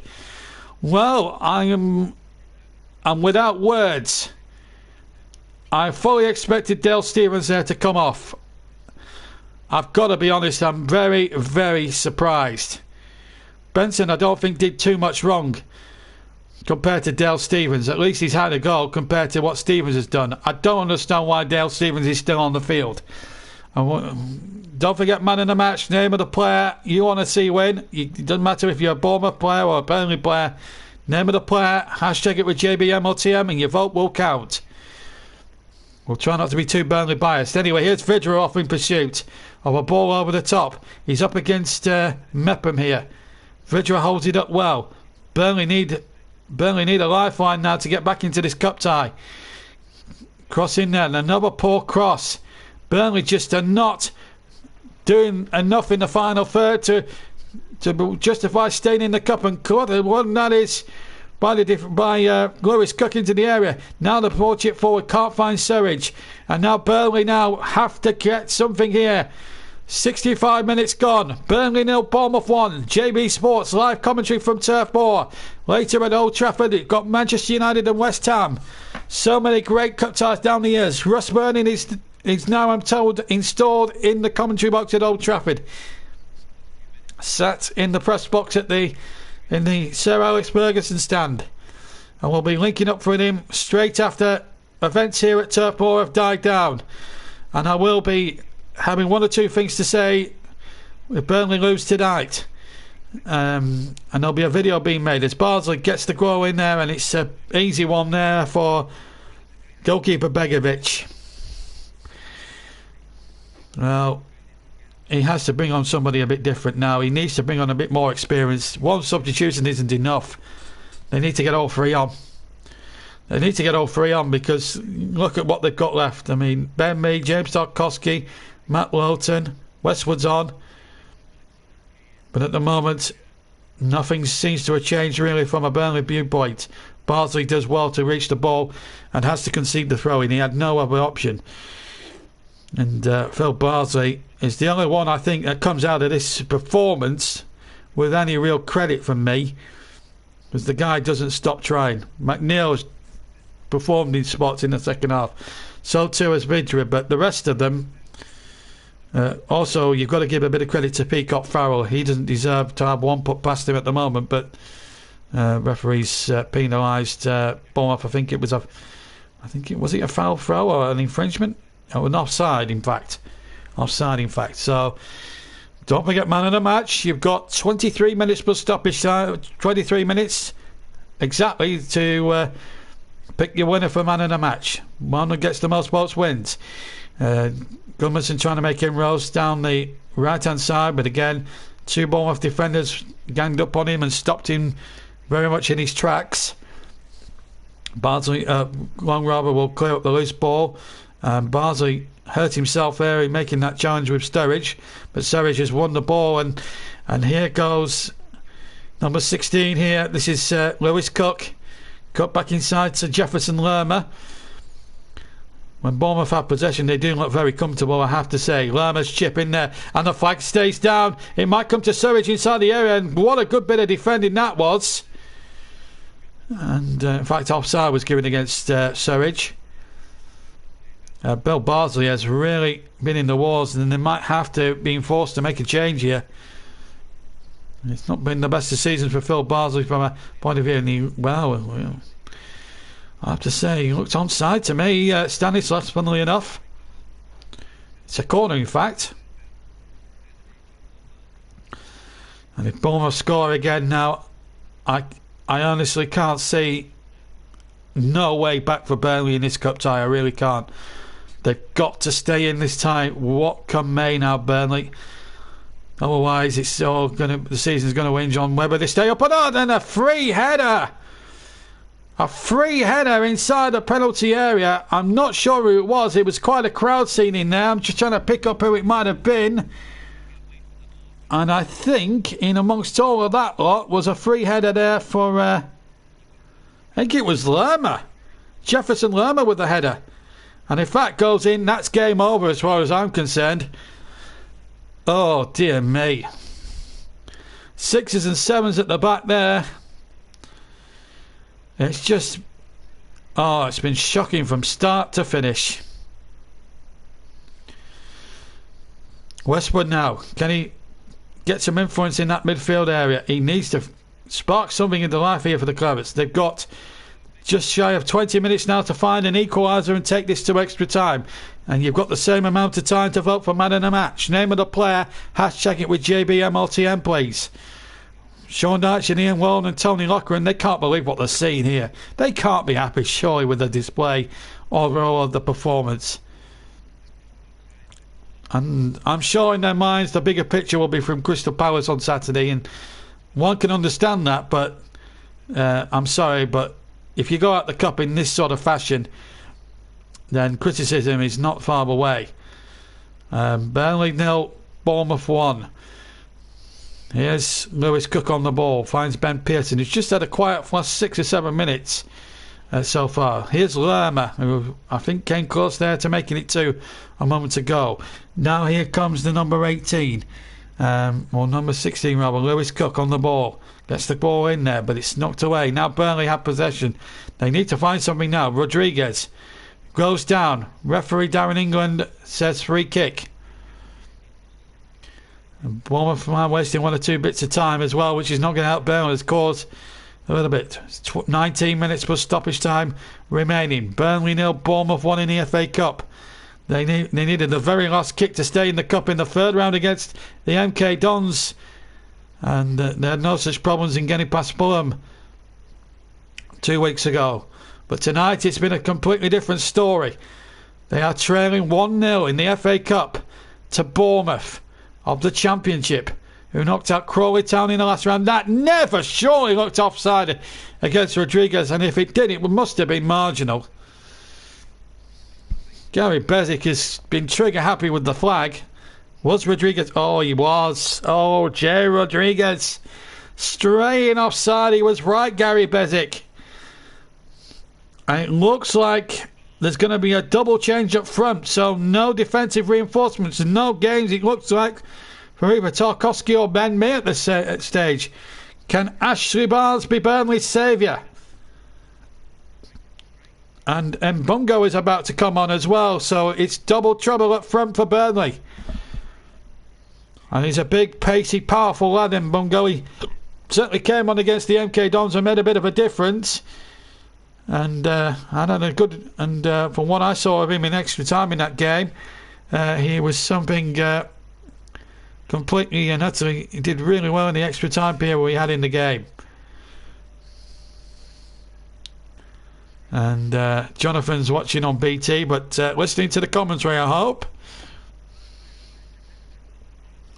Has Peacock Farrell kicks away, left-footed. Burnley just 18 minutes away from an embarrassing FA Cup exit, unless they can find a goal in that remaining time to force extra time. Westwood plays it out towards the far side. Now then, Bardsley does really well. Phil Bardsley, good cross, and Vidra was there, and he took it, I think, off Rodriguez. And it just sums up Burnley's night, really, in a nutshell. But Burnley have possession with Driscoll Glennon into Dale Stevens. Stevens to Westwood. First touch a little heavy, but he turns there and surely draws the free kick off Billing. He does. And Billing there quite clearly trying to waste time there, which Westwood doesn't endear himself to. And then the referee isn't happy that the free kick was taken too quickly. But Darren England needs to look at Philip Billing and start having a few words with him. Well, I think the substitutions are going to be made. Off comes Gunmarsson, I believe. So Gunmarsson's one of the players withdrawn. Matt Lawton's coming on. Why, I'm not quite sure. Jay Rodriguez is certainly coming off. I think you can allow. I think you're up to 4 substitutions. Yeah, you can have 4 subs in the FA Cup. Barnes is on for Rodriguez, and Mambogo is also on as well. I'm assuming he's replaced Matty Vidra as well. And indeed he has. So Joel Mabungo is now on for Matty Vidra. That's now been confirmed. The free kick was a complete waste of a free kick and a goal kick to Bournemouth, who are 15 minutes just over to go from exiting the FA Cup. You can actually use up to 5 substitutes. Well, they've used 4 of the 5. They've got left now me and Tarkowski, because one of them could come on at any time. But to be quite honest, I'm not sure what use they could be up further up, because it's up top what they're lacking at the moment. Burnley have not been needed too much defensively in the second half, in fairness. But we are a quarter of an hour witnessing another embarrassing home exit from the FA Cup. Last year Burnley were defeated by a below par Norwich by 2-1. And 3-4 years ago we were defeated by non-league Lincoln by 1-0. Is Burnley's deja vu at these FA Cup rounds about to strike again? Darren England is now starting to get a little bit fussy for my liking. He's not happy about quickly taking free kicks at the moment. The last thing in this game needs right now is Darren England being too fussy about refereeing. Peacock Farrell quite wisely leaves it to Phil Bardsley. He's got a bit of a foot like a traction engine. He'll hit it right-footed, aiming towards the edge of the D, and they all jump up for it, but it's Bournemouth who come out on top. Dale Stevens, who's lucky to still be on the field, in my opinion, lucky not to be substituted, in my opinion, considering the feeble display he's put up. Here's a chance now for Kevin Long, and that is an abysmal, Jimmy Dunn really, and that's an abysmal attempt at a volley there from him. Really abysmal. I know he's a centre-back, but when your team's in dire need of a goal, that's not what you want to see. Bournemouth are on their way through. Quarter of an hour to go. You've got the same amount of time to vote for man of the match. Name of the player, hashtag it JBMLTM, please. We need your votes, folks. Here's Lowton getting it forward. Can't find Mbogo that time. And now here come Bournemouth now, who look very good on the break, it's got to be said. And Surridge has got him behind, but out comes Peacock Farrell, who does really well there. He's had a good game. Will be question marks whether the goal should have stood, but stood it has. And Burnley are willing themselves to blame if they stumble out the cup now. And look at this now, they've given cheap possession away now, and this could be real trouble as Stanislas makes his way to the box, and it's turned away for a corner. This really is not good enough from Burnley. They're giving cheap possession away. What were they doing here? Just absolutely shocking to the core, that. And it was Glennon, I think, who gave the ball. No, it wasn't. It was Dale. Actually, Westwood who gave the ball away. Everybody in claret and blue must be, is quite honestly not quite lucky, in my opinion, not fit, quite clearly not fit to wear the shirt. And I'll make my feelings perfectly plain at the end of the game if we do lose. It's 7 minutes past 7 here at Turf Moor. We'll be crossing over to Old Trafford very, very shortly for you, because Russ Vernon will have Tim T news. He'll be joining us around about 15:15. So when we get a breaking play, I'll get Russ on, and also get a breaking play, and we'll get some team news from Old Trafford in a few moments from now. Mike has gone for Peacock Farrell for Burnley's man in the match. So 1 vote for Bailey Peacock Farrell. Manchester United coming up at 7:30 for you chaps. But at the moment, it's Burnley 0, Bournemouth 1 here at Turf Moor. Ball played back across. As soon as we get a big breaking play, we'll get Russ Vernon in on the stream, and then we'll be able to and then when we get another little breaking play, we'll be able to cross live to Old Trafford for all the team news. Surridge has gone man of the match, so 1 vote each, so I might have to have a casting vote. So you've got Peacock Farrell on one side and Surridge on another, and I have to say they're fair shouts for man of the match, in fairness. But Burnley are on a fair shout of going out the FA Cup right now, and they're going out with a whimper by the looks of it at the moment, unless they can find a comeback of Herculean proportions in the remaining 12 minutes. Away goes Peacock Farrell. That's a good ball, but it's not a good ball as it turns out. Straight to Jefferson Lerma. Bournemouth quite happy now to keep possession for what remaining time remains of this football match. And onside is Ben Pearson. The flag has stayed down. Cross comes in towards Stanislas on the far side, but he can't control it. In fact, the flag did go up. But if he's offside at that point, they should be flagging for offside. So if Russ can come in now in a second or two, we're just going to have a little break, so we can let Russ in. So if you can get him for us, Russ, that would be fantastic. And then link up with us, as we've got a big breaking play. So we'll be back in just a second. So let Russ in as we go on here at Turf Moor. So Russ will join us in a second, and we're going to just come out of that for a second. Still Burnley have possession while we're talking to you, and you can still listen to us at the moment. Russ is with us, and we'll be crossing live to Russ in just a few moments' time. Russ is now live with us on the game, the live game. He's at Old Trafford, and we're now got a link with him. And as soon as we see this Burnley attack out with 10 minutes to go, we'll be crossing live for him in just a second for the team news ahead of our second live commentary, with a kick-off at 7:30 here. That's the scheduled commentary time here. But we might have extra time here at Turf Moor yet. We don't know.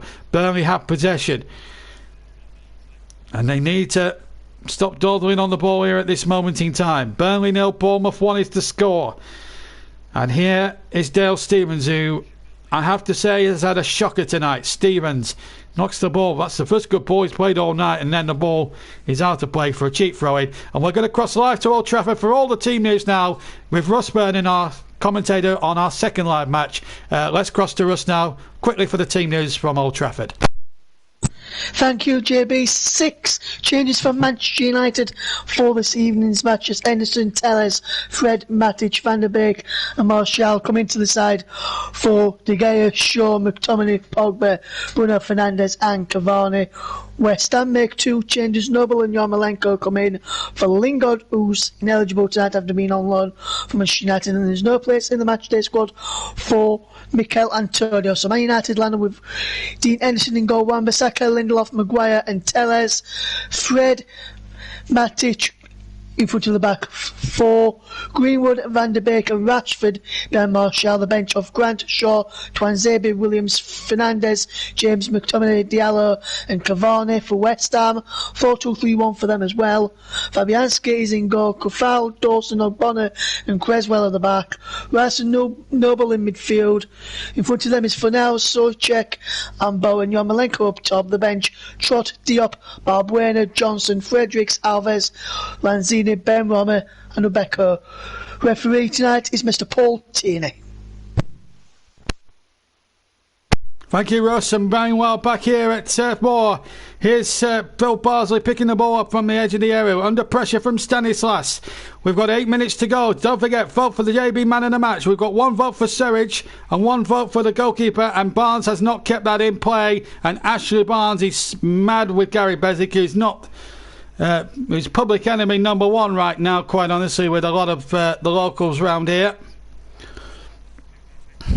I'm sat near Phil Bird in the Clarets player commentary box, and well, it's been a frustrating night.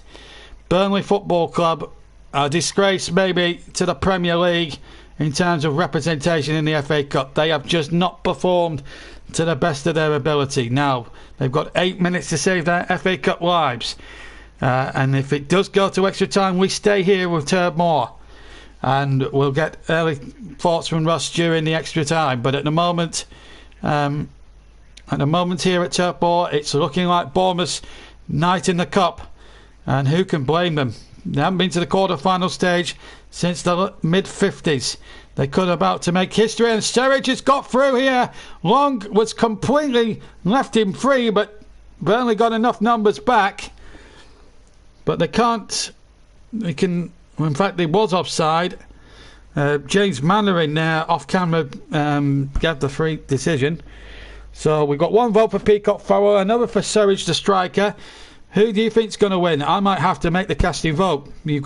I looked a foul there, but referee didn't seem to be interested. I honestly think, it's a clear push. That's a clear push. That is the most clearest push I've ever seen from Philip Billing, and I'm amazed. I'm absolutely amazed that's not a yellow card. That was stupid. Absolutely stupid from Billing. Ridiculous. Free kick taken, and another poor free kick. Oh, how many times have we said that about Burnley tonight? It has been shocking. In the very least, I'm glad that we'll be going straight over to Old Trafford if the final whistle goes after 90 minutes, because and Cook and McNeil having a set to, and Cook really clearly pulling him back, and the referee's has got a decision to make here. He's got to put Lewis Cook, surely. McNeil clearly unhappy about something. And Bournemouth's gamemanship is not winning any favours. What? A yellow card for McNeil! I don't believe this! Darren England has booked McNeil! It was Lewis Cook who was the guilty party for me. Look, he's got fistful of shirts. And then, no wonder McNeil reacted. That is disgraceful from Darren England. Disgraceful! I'm sorry, but that's not a yellow card for McNeil. He was the one fouled. And Lewis Cook has got away scot-free! Free kick to Burnley! Over on the far side. The referee's having a shocker. And Mbongo is through, but the referee has blown again for another free kick. He's not having a good second half, this referee. Ashley Barnes penalised. I cannot believe what I've just seen from this referee. He's not even good enough for the Championship. Darren England has had a shocker, but mind you, so have Burnley. They're less than 4 minutes away from exiting the FA Cup in such a shocking manner. Kick-off at Old Trafford just 15 minutes away, and I've got to try and build up to that if Burnley go out. And I've got to try and broadcast as brightly as I can, but we'll be getting a reaction from this game at half-time in the Manchester United game. And I'll be giving my frank opinions on Burnley's performance during that half-time interval, but I'll be bringing you a more in-depth video about where Burnley's season goes from here, because I think we're going to need another inquest show, I think. I can feel one coming on tonight, quite honestly. Anyway, here comes Stanislas. Tackles flying. Stevens gets in the way, but he's had a poor match. And he's one of the players I want to pick out for criticism. Billing boxed the ball back. A chance here for Sturridge. He's inside the area. Oh, he's given a penalty. I don't believe this. That is disgraceful from the referee. It's against Phil Bardsley. I don't think that was a penalty, in my opinion. Sturridge went down. I think he was looking for this. On VAR, I've got to check this. Billing with the back there. Did he get a... Well, I'm not certain. I'm not certain at all that's a penalty. Kevin Long went in there. I'm not certain that's a penalty. And VAR agreeing with Darren England, who's had an absolute shocker tonight, it's got to be said. And this is just going to contribute to Burnley's exit even further now. And it's up to Peacock Farrell to keep it in the cup. It's Junior Stanislas, the former Claret. Wouldn't this be ironic if he scores the crucial penalty? He's certainly off my Christmas card list, Mike. That is for sure. He's had a shocker. So have Burnley, though, to be fair. And that ball does not look clearly on the penalty spot to me. I think it's gained a centimetre advantage, but wouldn't this be ironic if Junior Stanislas, the former Claret, settles the tie at Burnley for Bournemouth? He runs up right-footed against Peacock Farrell and he scores into the right-hand corner. And isn't it just ironic? Isn't it just so ironic? Absolutely sums up the most disgraceful performance from Burnley Football Club for a very long time. You've got to give credit to Jonathan Woodgate, in fairness, but there's no way in the world, I have to tell you, that was a penalty. No way in the world. Take nothing away from the penalty, but that didn't even look on the penalty spot to me. Some gamesmanship from Bournemouth. They go through, but I'm sorry, Darren England is an absolute disgrace. Never ever a penalty. Be interesting to see what Sean Dyche makes of this. I'm absolutely apathetic with rage, and I mean, that's a shocking decision on the penalty. Really is. Burnley are tumbling out the FA Cup again at the 5th round stage. And that's as far as Sean Dyche has ever made it as a manager. Yes, he's made it before in his Chesterfield days to the semi-finals. But this has not been good enough. And Bournemouth, in fairness, deserved to go through, but not in that sort of fashion. That was never a foul on Sturridge, and I'm not having it any other way. I'd like to get everyone's view on that. I'm going to give the man of the match. I'm sorry, I'm going to be a bit biased here because I feel sorry for Peacock Farrell. I'm going to give Barry Peacock Farrell the man of the match award. And another cheap free kick conceded. But referee Darren England, hang your head in shame! Absolutely disgraceful. And now Bardsley's got himself a booking, and I think, quite frankly, the referee in this last 10 minutes has been wearing a Bournemouth shirt. And I'm sorry, but Pearson has played for that yellow card and has got what he wanted. I am absolutely frustrated.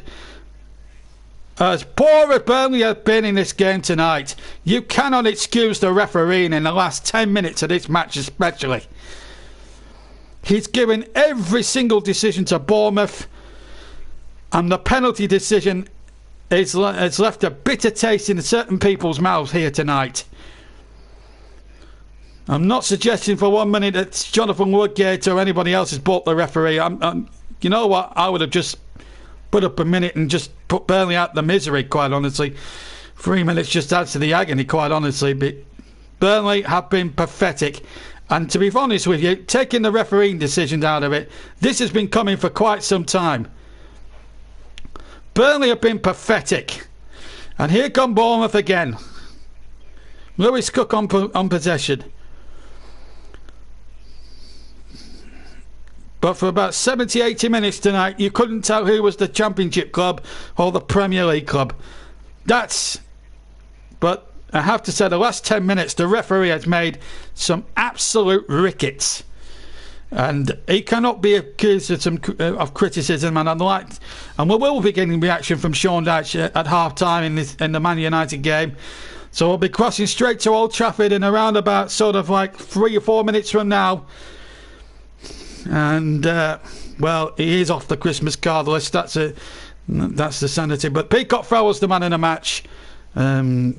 He's been the only saving grace for Burnley on what's been a really shocking night. And I've got 45 minutes to really compose myself and try and present the rest of the programme tonight now in the fullness of time. And Bournemouth get the throw. Another poor decision again from referee Mr. England, who should never be allowed to even be a referee in a championship game. Because he referees Bournemouth a lot, you can understand why he's been very favourable. Absolutely. Absolutely. But we'll be bringing, well, maybe with Sean Dyche around. You don't mess with Sean Dyche these days. But it's been a disgrace. Well, I didn't think it was a penalty. I still don't think it's a penalty.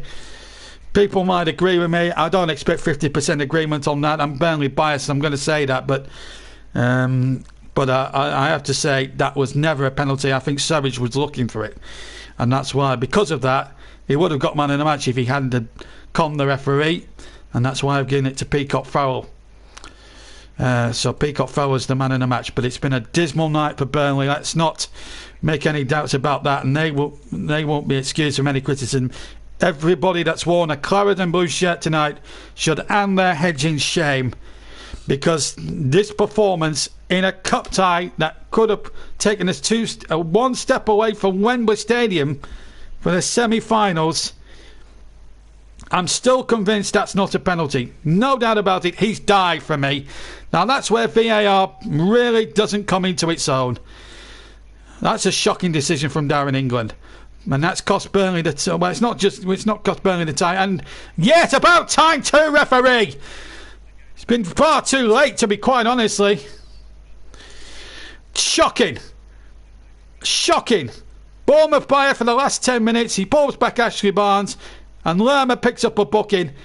And quite honestly, it's been a long time coming, but it's too little too late. Darren England, you have not repaired any damage that you've caused in the last 10 minutes. Burnley 3-kit. We played well over the 3 minutes.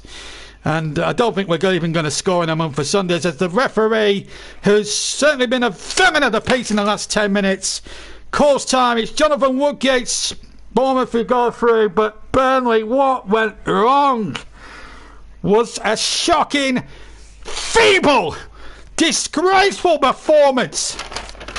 Absolutely disgrace. I'm chucking my notes down in disgust. This sort of defeat has been a long time coming. We could not rely on second half performances alone, and I don't like the smile there from Ashley Barnes at the end of that game. How can he smile? How can these Burnley players smile after the feeble, horrible performance they have put up? They can't smile after that. They were pathetic. But having said that, Darren England, what a shocking decision on the penalty. That's almost rubbing salt into the wound. And quite frankly, he should never be allowed to referee a match of that importance ever again. Oh, I'm absolutely pathetic with rage. We'll be crossing over to Old Trafford shortly, which will give me 45 minutes or so to calm down and then try and get some reaction from Tap Moore. But quite frankly, that was the most shocking decision to give a penalty I have ever seen all season. That, I'm sorry, but if that is a penalty, then I'm the Queen Mother. But Burnley are out, but you can't just blame it on the referee. You've got to look at the game as a whole. And I look at the Burnley performance as a whole, and I think to myself, we just weren't good enough. And the fact of the matter is, whether Darren England's decision to give a penalty was correct or incorrect, the fact of the matter is, we didn't look like scoring tonight, and that is the tragedy. And we've gone out the cup with an absolute whimper. And even though the referees had a shocker, there's no excusing the Burnley performance tonight. It was just abysmal, terrible and frustrating. Anyway, And Chris is absolutely spot on with what he said. We could have played extra time and penalty tonight, and we still wouldn't have scored. But the penalty decision was an awful decision. But anyway, yeah, well, it's been coming, Mike, for quite some time, if I'm being honest. But that's the story. We will be heading back here for half-time, and half-time very shortly. But the story here is not a good one for any Clarets anywhere. We've been beaten, and been beaten comprehensively. Now we turn our attention to Old Trafford, where West Ham are just about to come out, as I see in the tunnel. And as soon as Manchester United come out, we'll be crossing to Russ for the commentary of the first half. Stay with us now, because we've got another 90 minutes worth of football. Remember, this could go to extra time as well, so we could be here all night as far as we're concerned. Stay with us, because we're going to bring you a proper commentary now. So we're going to change the teams over now for this one. And so here we go then. Manchester United and West Ham.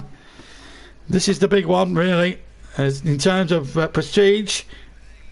So West Ham take to the field, and as soon as we get a side of Manchester United, we'll hand over to Russ Burnham. But I did not like the attitude of the Burnley players at the end of the game when they were smiling, and that to me stinks, quite honestly. Anyway, we'll be talking more about that at half time, because United are on the way out. So let me cross over while I calm down for 45 minutes. I'll be back at half time. I'll calm down for 45 minutes and leave you in the very capable hands of RV for the first half commentary. Well, we bring you our second live commentary, Manchester United against West Ham. Here's RV to take you through the first half. Thank you very much, JB. Good evening, everyone. Welcome to Old Trafford. It's Manchester United versus West Ham United for a place in the Emirates FA Cup quarter-final stage. This is a fifth round tie this evening at Old Trafford. Manchester United are out on the field, so is West Ham. You can see David Moyes on the monitor in front of me, just making his way out onto the field. Man United there now, the officials are out there also. And we are looking forward to this match-up this evening. Manchester United against West Ham United in the FA Cup. And we'll bring you the team news now. Man United line up with Dean Henderson in goal, a back four of Wan-Bissaka, Lindelof, Maguire and Telles.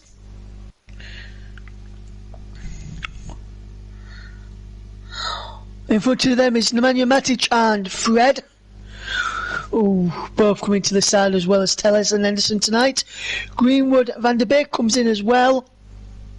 And Rashford behind the striker of Anthony Martial. As for West Ham United, is Fabianski in goal, a back four of Kufal, Dawson, Ogbonna and Creswell. He's a regular back four from recent weeks as well this evening. Rice and Noble in midfield. Noble takes the captain's armband. Thomas Soychek can play after a red card was overturned. Fornals and Bowen comes into the Fornals and Bowen now flanking behind the lone striker of Yarmolenko, who comes in for Mikel Antonio. There's no Jesse Lingard. Noble comes in for him. There's plenty of people on the bench: Grant, Cavani, Fernandes, Diallo, James, Shaw, Williams, Twanzebe and McTominay. As for West Ham, Trot, Balbuena, Benrahma, Lanzini, Alves, Diop, Fredericks, Johnson, Odubeko and Benrahma. So bench for West Ham, neutral again: Trot, Diop, Balbuena, Johnson, Fredericks, Alves, Lanzini, Benrahma and Odubeko on the bench. The referee is Paul Tierney. He is assisted by Konstantin Adiskas. He has got the checkered flag this evening. Ian Hussein with the yellow flag. Lee Mason, for official as a player to tear the knee. Craig Post is on VAR with Richard West on assistant VAR. That match is now underway here at Old Trafford. West Ham kicking from right to left in this first half, wearing sky blue this evening. A lot of people are saying they think the Man City. The game is on BBC. If you want to cover the TV with us and listen to our match commentary, we are in 21, 22, 23, 24, 25, 26, 27, 28, 29, 30 seconds into the match, and it's goalless. Snow falling down here at Old Trafford as Mason Greenwood stands on the touchline where David Moyes is looking on. He'll be glad to have Souček available tonight after thinking he would be out through suspension after his red card of the weekend, but against Fulham we have got overturned, and rightly so as well, as West Ham United with Declan Rice flicks the ball forward. Now Souček wins. West Ham a free kick. Van der Beek there to stop West Ham taking it quickly, and they're leaving for Mark Noble to take. West Ham defenders of Dawson and Ogbonna get forward, and he tells Creswell and Kufal to get behind them.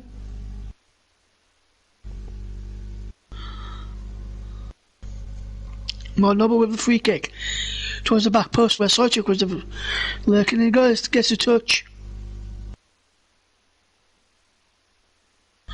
14 said a corner kick, but the referee's overruled. Let's have a look. It looked like it come off Matic, but on the replay didn't. So the referee's assistant there, saying was right to tell the referee not to give anything there. As Rashford comes away down this left side, back to Alex Telles. West Ham Manchester United versus West Ham in the Emirates FA Cup 5th round, as Aaron Wan-Bissaka picks up possession into Fred, and Fred gives the ball away, and Kofal tries to pick out Fornals, but Wan-Bissaka called that out, and now he's with Fred. Now Mason Greenwood back into Fred.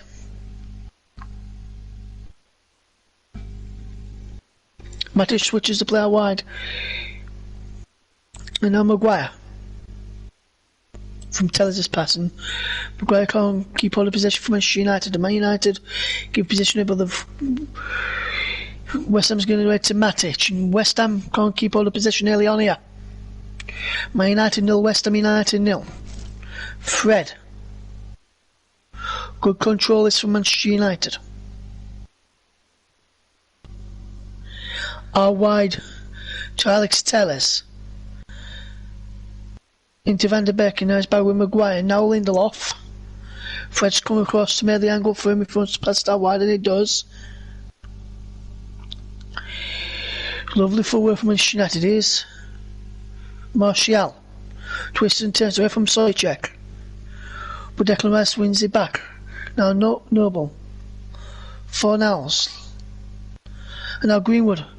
We run into the penalty area. Still going Greenwood, and he wins he concedes a goal kick there. Good defending there from Ogbonna, and he did well to win that goal kick for West Ham. There's a few games going off in the Football League tonight.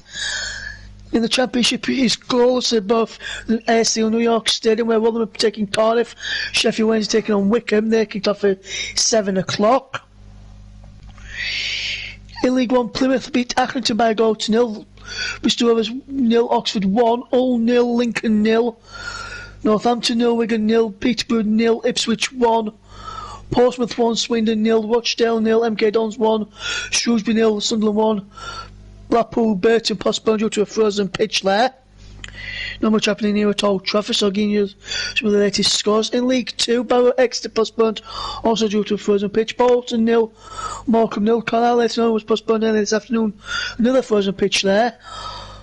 Aragon 0, Cheltenham 1, Newport 0, Southend 0, Scunthorpe 0, Bradford 0, Tranmere 0, Stevenage 0, Walsall 1, Mansfield 1 in Sky Bet League 2. So we'll keep you up to date with any goals going in the Football League as well this evening here on JB Sports. The game live, FA Cup action we are focusing on though as Manchester United take on West Ham United and Dean Henderson has possession. West Ham and Manchester United going head to head tonight for a place in the next round. Manchester United, last 5 games, they've won 3, drawn 1, lost 1 as well. I'll tell you about that in a moment as Rashford picks up possession and can't keep the ball in. So they've beat Liverpool 3-2 to get through to this 5th round tie against West Ham. They then lost to Sheffield United in the Premier League 2-1 for a 0-0 draw with Arsenal at the end of January. They started off February with a 9-0 win over the Southampton before drawing 3-3 here at Old Trafford against Everton on Saturday. That was a fantastic game to watch. Next 5 up for them is West Brom away, Real Sociedad to neutral venue, Man United, Newcastle at home, Real Sociedad at home in Europa League, second leg, and Chelsea away. West Ham, I'll just tell you about those in a moment, as Manchester United and Robert with Maguire. So I can just run through that quickly. They've won 4-0 against Doncaster to get through to this stage in the competition in one of their last 5 matches. Crystal Palace, they beat Crystal Palace 3-2 at Selhurst Park before losing 3-1 to Liverpool at the London Stadium, and Wan-Bissaka wins a third for Manchester United. They beat Aston Villa 3-1 at Villa Park before a 0-0 draw with Fulham. Their next 6 season plays Sheffield United and Tottenham at home, Leeds at home as well, and 2 trips to Manchester. First off to the Etihad on the 27th of February against Man City. For the back here in March, 13th could be changed for TV coverage. 13th of March back here for a Premier League tie. As some goals going in the Football League, I'll bring them in a moment as Rashford comes forward. Maguire with them. Sheffield Wednesday 1 up against Wickham, Barry Bannon and Oxford leading against Bristol Rovers. Elliot Lee with the goals there. Up to date with everything happening in the football in the world this evening here on JB Sports. Mike, give me the latest on Tranmere Stevenage. Still 0-0 in that one. Thank you very much for that, Mike. Mike will keep us up to date with that game this evening as we keep an eye on all things happening in the footballing world this evening while we are on air. We may not be able to bring you majority of the games if some of the games kicked off a quarter away. Some of the games all kicked off already. So we might be able to give all the results there. It's 0-0 here at Old Trafford. Coming up towards 8 minutes gone as Creswell does well. Into Yarmolenko, out wide now to Kufal. Vladimir Kufal comes forward. And Manchester United get the ball back as Greenwood now from Fred's pass. And he tries to pick out Rashford, but headed away by Noble, and Kufal comes forward once again. And over the top, Yarmolenko knew he was offside, so he had to leave that. And that's why Manchester United have got possession back. Peterborough equalised against Ipswich, is 1-1 there. Clark Harris with the goal. That's in League One this evening. Our main focus is the Emirates FA Cup 5th round tie between Manchester United and West Ham United for a place in the quarter-final stage of this competition. Bournemouth already gone through against Burnley. If you've just missed that one, listen back to that one after the conclusion of this one. Quarterfinals don't take place till 20th of March. So plenty of times, plenty of matches before then in the Emirates FA Cup. Manchester United 0, West Ham United 0 is the scoreline after 9 minutes and 24, 25, 26, 27, 28, 29, 30 seconds if you want to sync goes up with your TV. As it's Wan-Bissaka with the cross in. Flicked up off Greenwood. Now Rashford. Got Tez on the other, but he couldn't be held on But now Fred has it back from Matic, sorry. Manu Matic. Now it's Fred again. And then Fred, the Brazilian, finds it out wide to Telles. Maguire to Lindelof. Man United players inside the West Ham half. All of them apart from the goalkeeper, Dean Henderson. There's Fred. Crossfield pass to Telles. Now Maguire. Rashford back to Maguire. Now Telles. Towards Martial, headed away there by Ogbonna, who's done really, really well up against Martial so far. And West Ham get the ball club towards Yarmolenko. Rochdale equalised against MK Dons. There's 1-1 there. Matilon with the goal.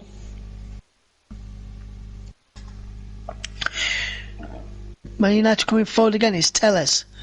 Forward into Martial, whose shot is blocked by Ogbonna after he got behind Lucas Fabianski there, and Ogbonna stayed down and has not moved. I think he's brilliant block which has caused this. Come off West after blocking this effort. I'm not sure if he collided with his goalkeeper after blocking the shot. Let's have a look here. Right, the shot takes a shot, he blocks it. He's a follow through from Martial on his ankle, and he collides into Fabianski as well. Collides with his left ankle there does Martial, but it's an accidental one, so don't think there'll be anything untoward with that. As if Man United get ready to take a corner. Bolton leading by a goal to nil against Morecambe. Owen Doyle with the goal on 43 minutes, and Cardiff have taken lead at the New York Stadium. Is Shea Ojo on 42 minutes.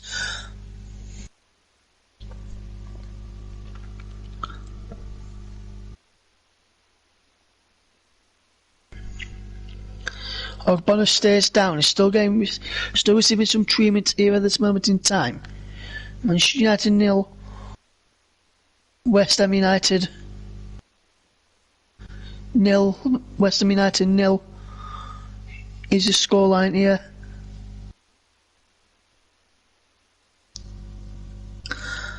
At Old Trafford. He may be his ankle ligaments, so stay down Ogbonna here.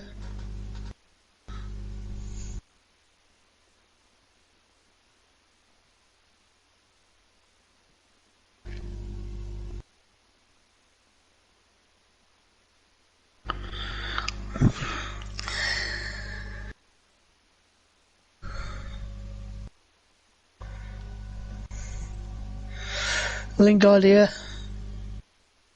watching on his new team against his parent club. Manchester United 0, West Ham United 0, Ogbonna.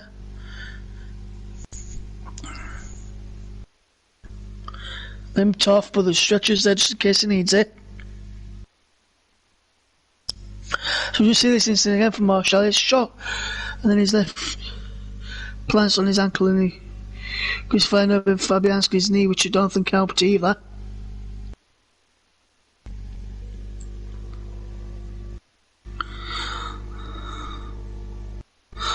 Ogbonna's evening could be coming to end as it looks like Balbuena's coming on.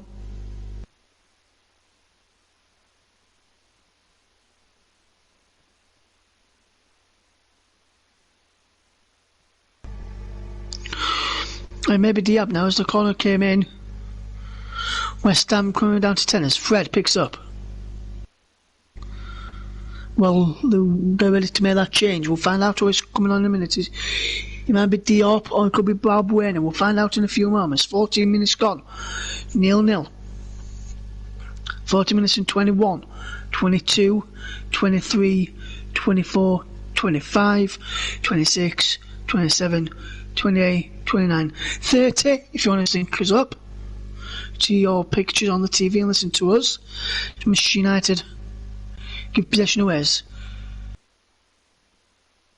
Jared Bowen comes forward. Lovely one from Jared Bowen. Goes to the inside edge of the penalty area. Goes it towards the back post. Creswell puts it in. It's Fornals. And Yarmolenko's with the shot, in fact. It looked like it was Fornals for a second.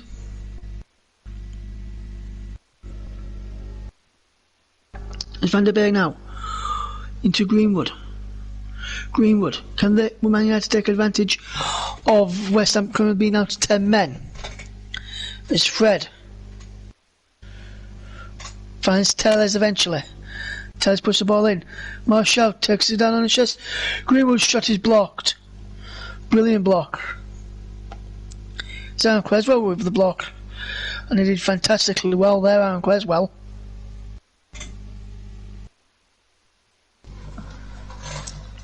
West Ham wanting the ball to go out so they can fetch Diop on here, so it will be Diop who's coming on. That's what Dawson's done. And he's just come on now on the 16th minute.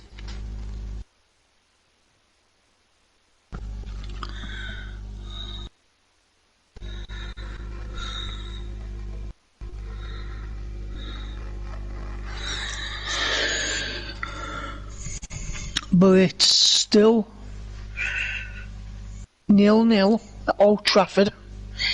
Emirates FA Cup 5th round tie. Manchester United versus West Ham United.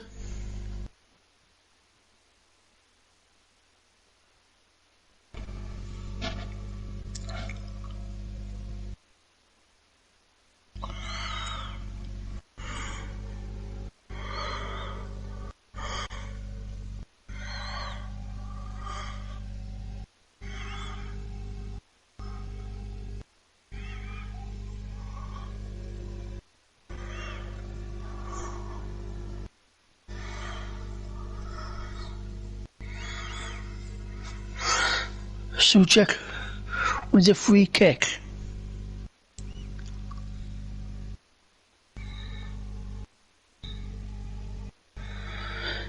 Manchester United 0, West Ham United 0.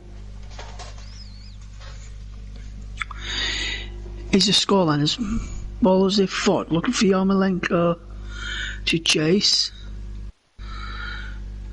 Who puts his thumbs up there?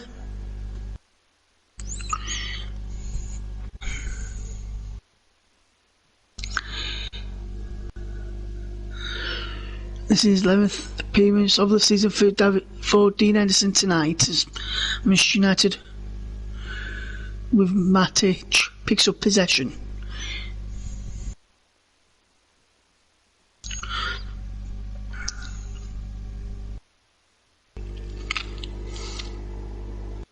Wherever you're watching around the world, let us know. Get in contact as Manchester United take on West Ham United here.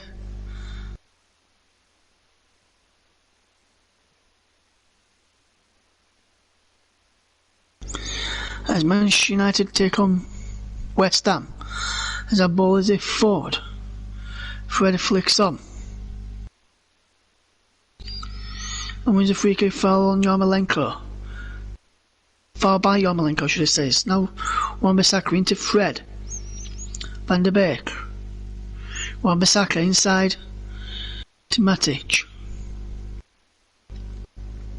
Now Maguire. Martial.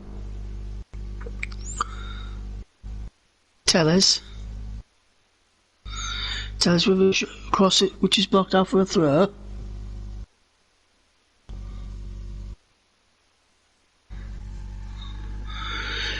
Manchester United 0, West Ham United 0. 90 minutes gone if you just want to join in 90 minutes in 5, 6, 7, 8, 9, 10 seconds if you want to sync up your TV with our commentary tonight. Manchester United 0, West Ham United 0.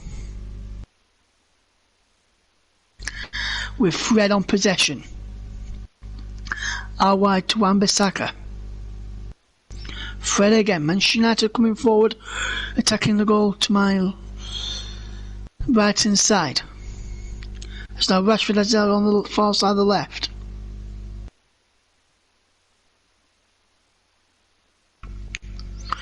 into Nemanja Matic, whose shot is wayward and over the bar in the finish.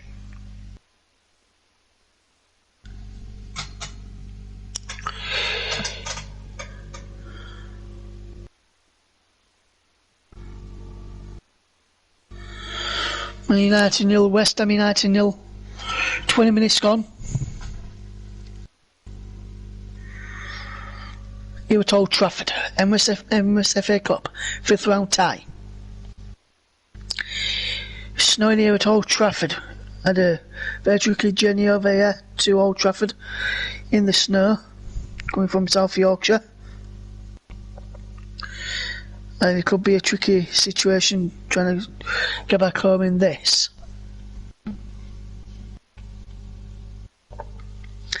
Man United 0, West Ham United 0 is a scoreline.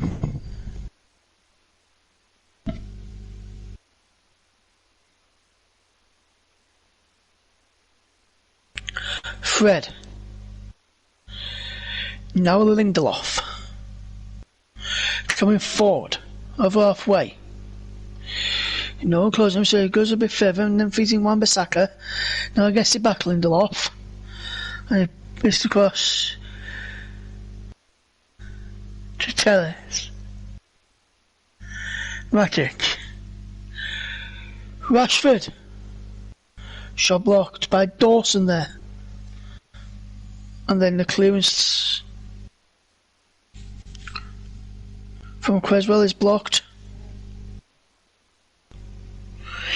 Out for a throw, which Creswell will take.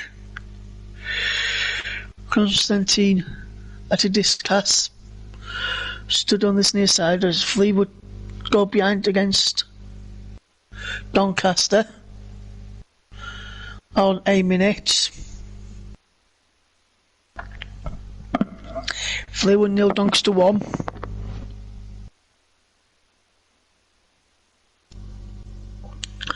Yarmolenko. Now Greenwood.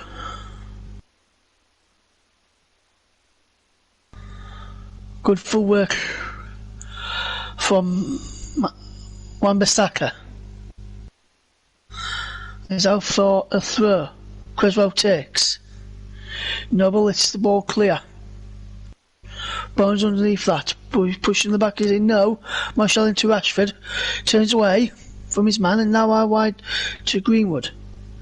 Bit of trickery on the edge and goes for goal in a curling effort in the finish, but saved by Fabianski with ease.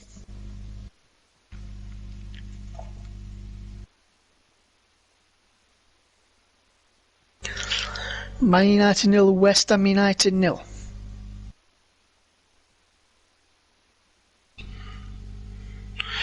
Is a scoreline. JB Sports live FA Cup commentary at Old Trafford. Just getting comfy in the chair. I love giving me this. If you can hear a bit of squeaking in the background, that's what it is.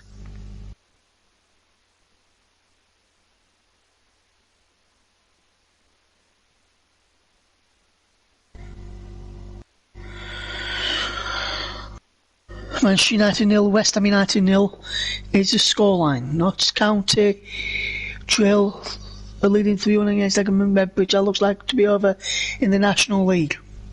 Scunthorpe v Bradford has been abandoned in League 2 at 0-0 due to the snowfall at Glanford Park in Scunthorpe. Snowing everywhere tonight across the UK as Cafal cut out a Crossfield Park boys. Going out for put out for a throw, which is as the snow falls here at Old Trafford. 24 minutes on the clock. 24 minutes and 15, 16, 17, 18, 19, 20 seconds if you want to sync up the TV. As we see Bruno Fernandes on our screens. He's on the bench tonight for Manchester United. I'll run you through that bench. The two benches again in a few moments as Manchester United come forward. Martial Can't keep hold of possession of Stoichek.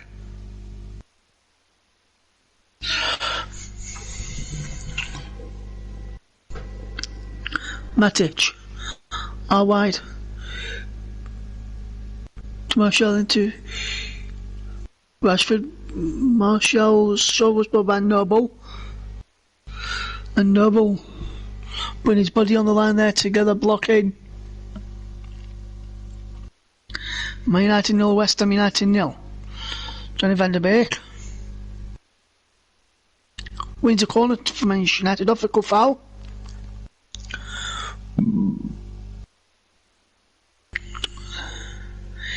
Here at Old Trafford. Half time at Prenton Park. From Marcus Stephen H. Nell. Thank you very much for that one, Marcus. Fred picks up edge of the penalty area. On to Rashford, into Martial, edge of the penalty area. What is Tellez? Back to Rashford. Matic. In the penalty area. His cross. He's blocked by Stoichek behind for a corner.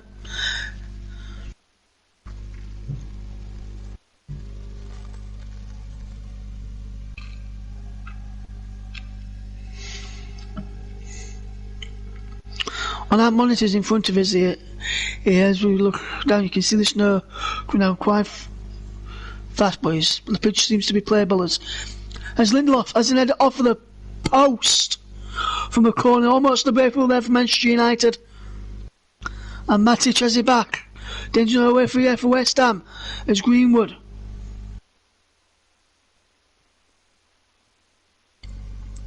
Puts the ball in. Creswell gets it clear. And Bowen helps it out, and now Noble into Fornals. Diop loses out. But how did Lindelof not score from this corner? We'll see it again here now. Yeah, it was a fantastic save from Fabianski. Otherwise I would have been in. He pushed it onto the post. Tellez still going. But Donny van der Beek shot deflected off a Declan Rice behind for a corner. 27 minutes gone. There's lovely cross come back from Tellez.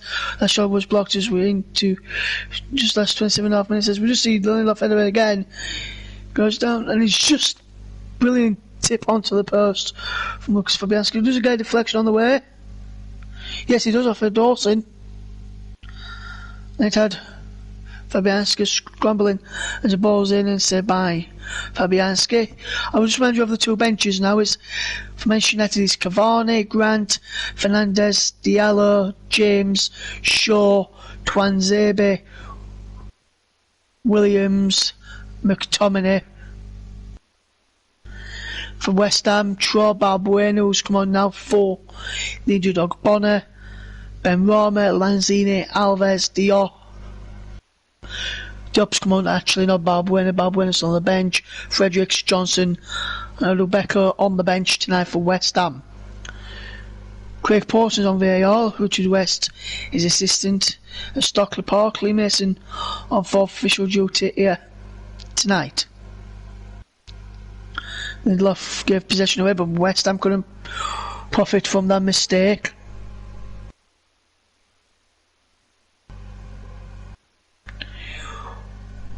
Manchester United 0, West Ham United 0 is the scoreline.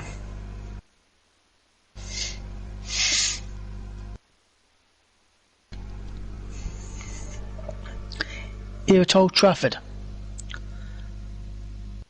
Maguire. Tellez. Matic. Fred. Here's Wan-Bissaka. Over the top is Greenwood. And Diop does absolutely fantastic to shepherd the ball out.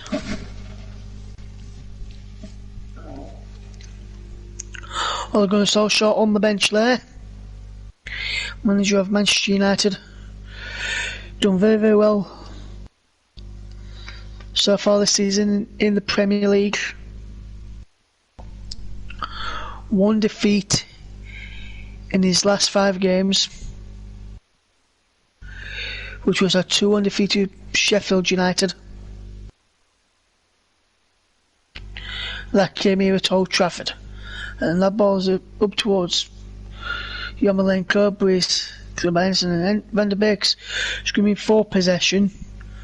But he's not going to come to him just yet. Here's Fred. Rashford. Van der Beek's inside. Martial out wide. Tellez. Dawson in the way this time.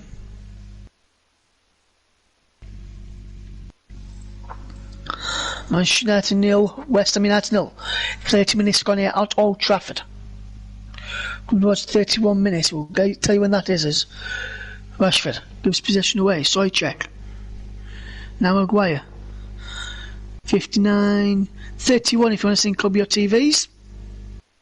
Manchester United 0, West Ham United 0. Here for JB Sports. Old Trafford. FA Cup 5th round action. Emirates FA Cup. Placed in the quarter-final beckons next month. Martial enjoys a penalty over Fabianski, claims that well.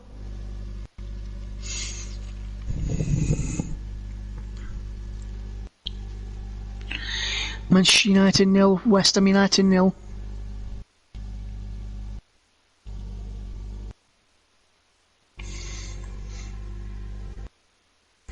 Not really much happening around. Not much action happening down here on the pitch. We'll keep you up to date with any other games going on, as Michael keeps you up to date in chat with the Tranmere score. And I agree, man, that was a fantastic save for Fabianski a few moments ago. Man United 0, West Ham United 0.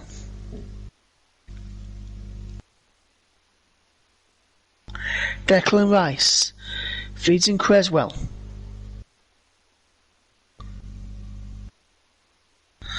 Now it's Rice.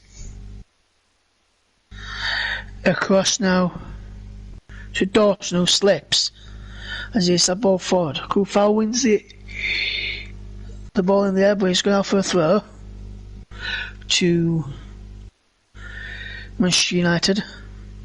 Maguire. Cross to Lindelof, who's pushing up. Here's Fred out wide to Wan-Bissaka. Now is Greenwood. Man United won the last 8 FA Cup ties at Old Trafford. And Manchester United coming forward. Yarmolenko feeds in Bowen.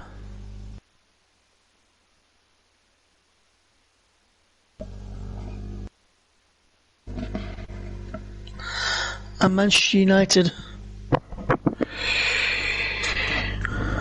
keeping possession well. Chances, the best chance of the game was that Lindelof header, which was tipped onto the post from Fabianski. And then Fabianski, and some blocks in there as well. And the referee, Paul Tierney, gives a free kick for foul on Tellez. I didn't see the whistle go there.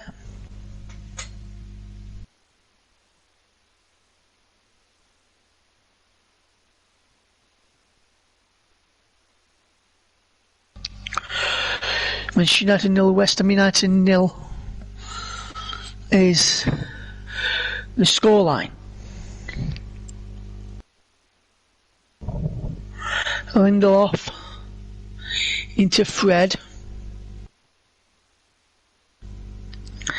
And now Rashford. Lovely one from Rashford. Still going Rashford. Van der Beek.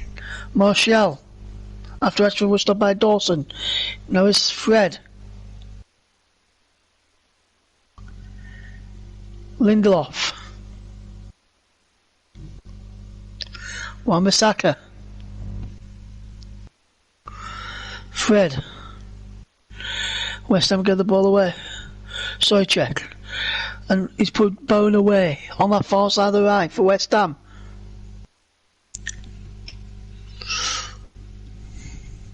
Bowen takes on Tellers, still going Bowen. Complicated foul, but they've won a throw there, West Ham. Good.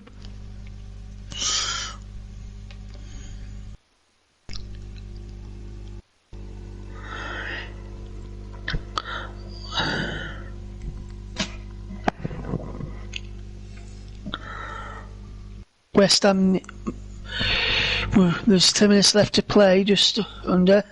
Manchester United 0, West Ham United 0. Here on JB Sports. And Souček wins a corner. It's the first corner of the game for the Hammers, managed by former Manchester United manager David Moyes. Manchester United in red shirts, white shorts, black socks. West Ham all in sky blue. Declan Rice is in there. The snow keeps falling.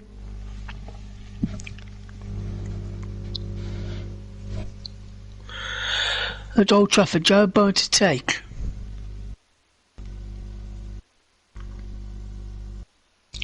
Crowded and congested penalty area as Bowen just puts the ball on the spot. Keeps blowing off. It's a bit windy as well with this weather. Bowen with the ball in. Flicked up by Rice. Winners in there. Diop's in there, should I say. Diop has committed a foul.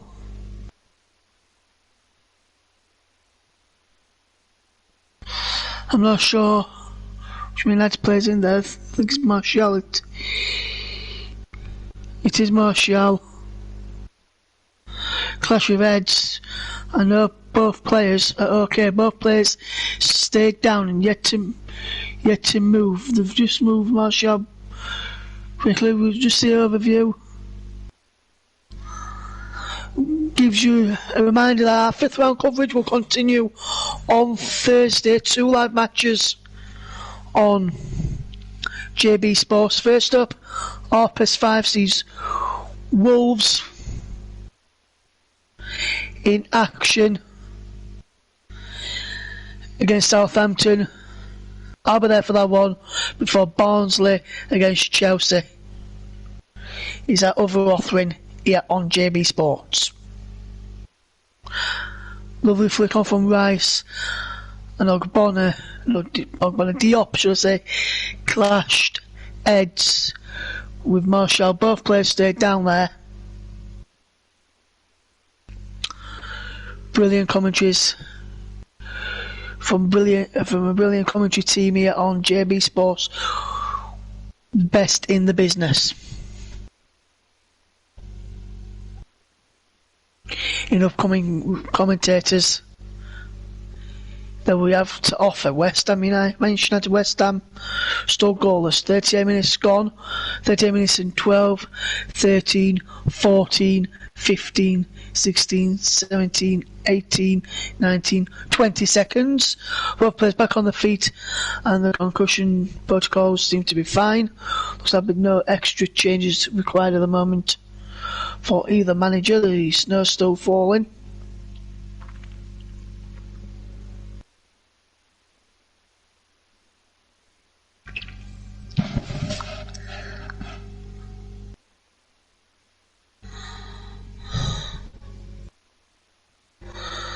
Nice exchange from both players there. Just a little high five as they ran back on the touchline.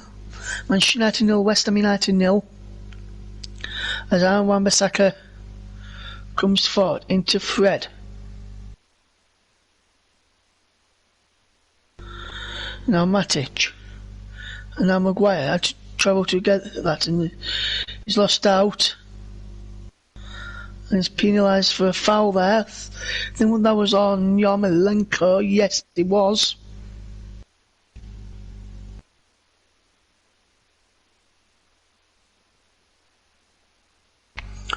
Caught out, and there's a free kick in. Definitely a free kick in there. Come forward as Declan Rice for West Ham.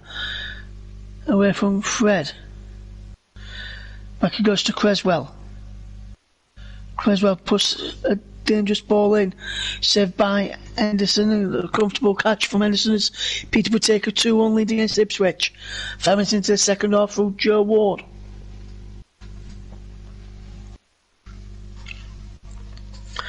We're told here, Manchester United 0, West Ham United 0.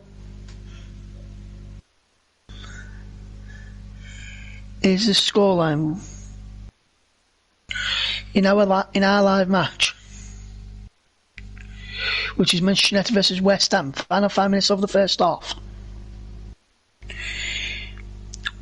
All updates will come during the second half as well. From myself, Michael, keep us up to date with the Stevenage score at Prenton Park against Tranmere Rovers tonight. On text only is Manchester United 0, West Ham United 0.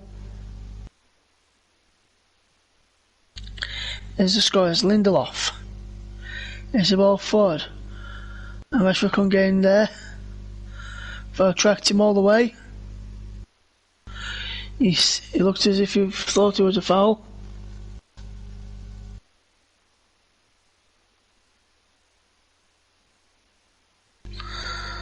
And Fabianski takes his time for kicking long downfield. Manchester United 0, West Ham United 0 is his scoreline.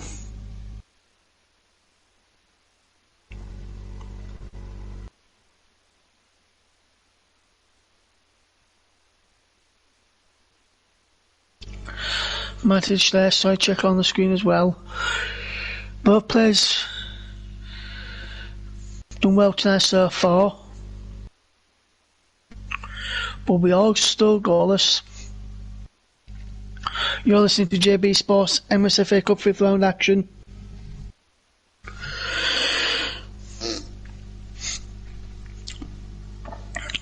At Old Trafford. 42 minutes and 5, 6, 7, 8, 9, 10 seconds gone. If you'd like to sync up your TV. And Manchester United 0, West Ham United 0 coming forward. It's good foul. Down the line is Bowen. All the way to Creswell. And now it's Creswell again. To Fornals.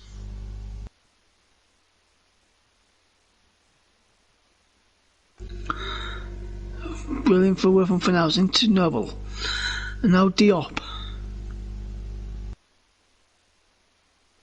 Now Dawson and now Rice.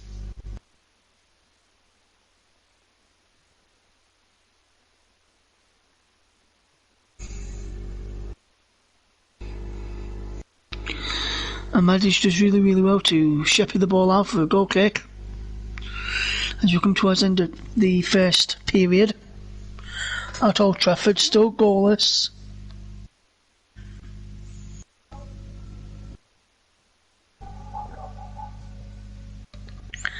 Manchester United 0, West Ham United 0 in the Emirates FA Cup 5th round tie. Wan-Bissaka. Down is Van der Beek in there. Man United win the throw. Van der Beek takes a quick advantage before Creswell takes out Greenwood. And I think that could potentially be our official record of the match, will it?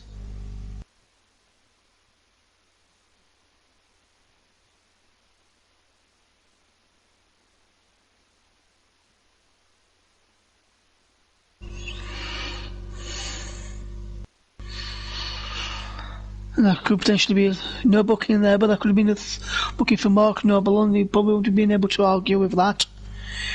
Pushing over an opponent is not okay, and is never okay. Pushing somebody over is never okay. Let me point that out. Here's Martial. Into Matic. Martial again, Matic again.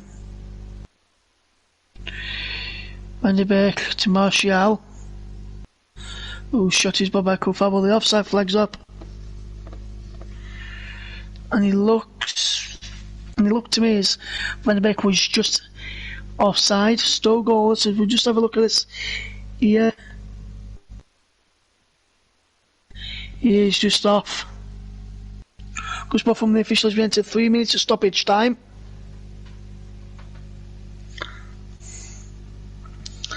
Says Lee Mason. Manchester United 0, West Ham United 0, been some good chances, but neither side can find the breakthrough that we're looking for at the moment in time. Hopefully it'll be a good game this in the second half. Dawson concedes a foul on halfway, foul on Martial. May I take it quickly as Greenwood now picks up near side into Fred.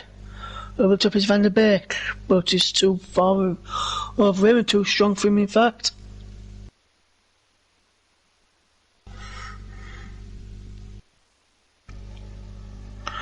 Manchester United 0, West Ham United 0.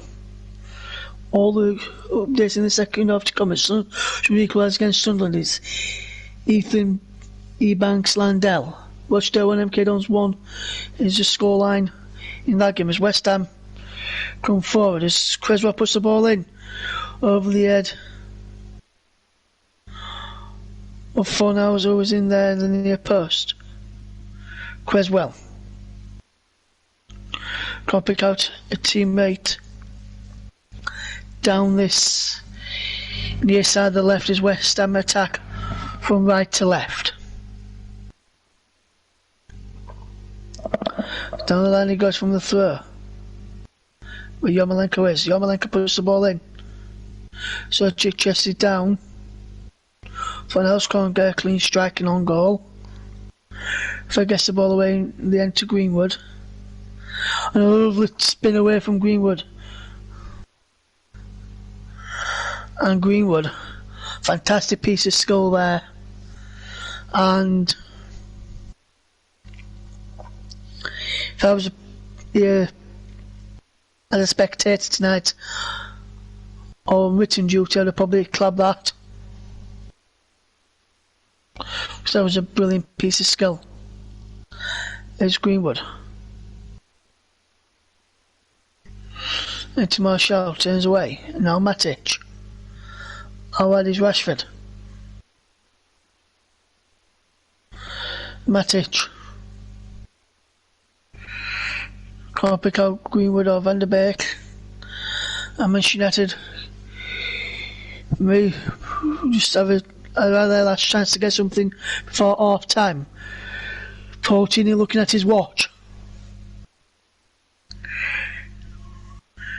And whistle goes, it's half time, it's goalless at the break. David Moyes runs down to the away dressing room. Ole Gunnar Solskjaer just off of the bench to go down towards that as well. On the real side to go from either side, which is a header from Lindelof, which was saved by Lucas Fabianski. But it's half time here at Old Trafford. As you were, all square and all to play for the quarterfinals of this season's FA Cup. Half time in this fifth round tie at Old Trafford is Manchester United 0, West Ham United 0. JB. Thanks, Ross. Welcome back to Turf Moor, where I'm still without words. 0-0 though. Great save from Fabianski, as Mike pointed out in the first half. Keep listening, folks. The team's just making their way off at the moment, but we'll hopefully try and get some reaction from Sean Dyche in a minute. At the moment, we don't seem to have any interviews to play at the moment, but as soon as we get an interview, we will bring it to you live here on JB Sports for the amount of time that we're here on the air for.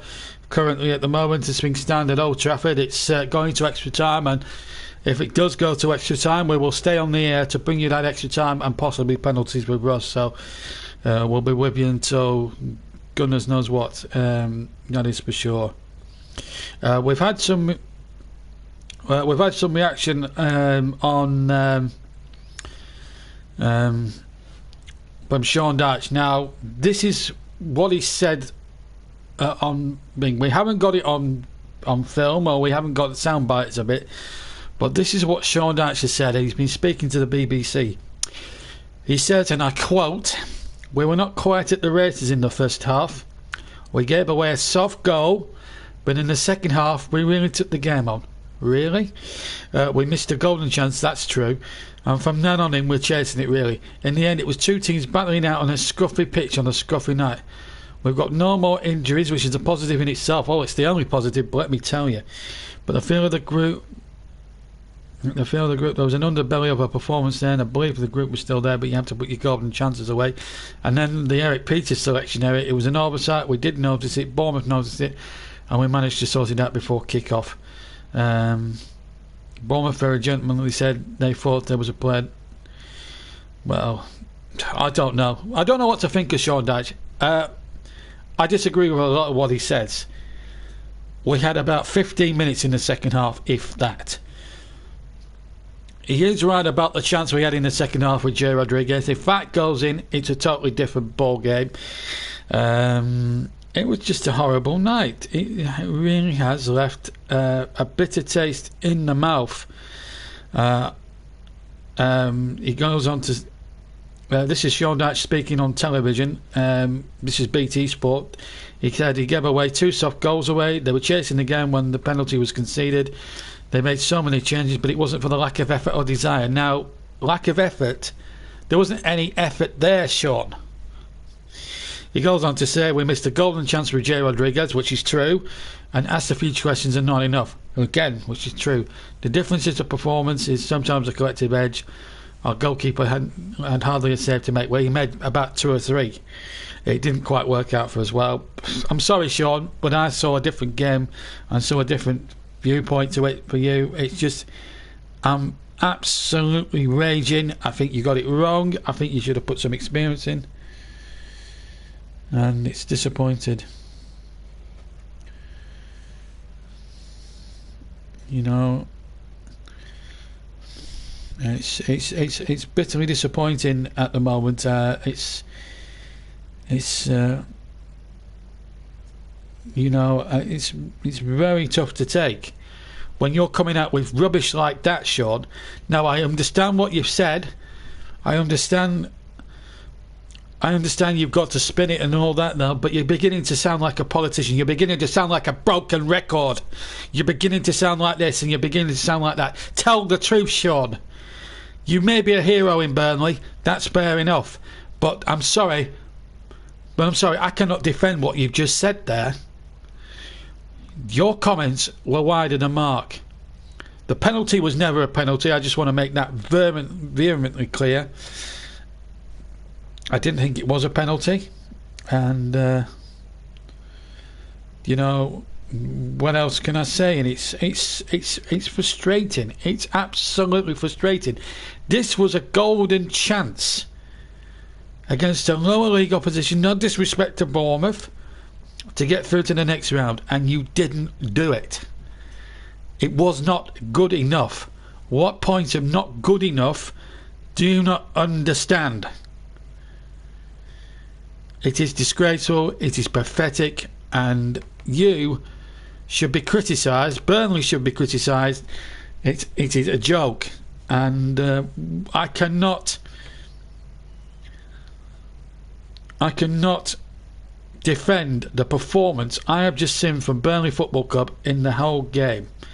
I'm still waiting for an interview. I want to hear from Sean Dyche's lips.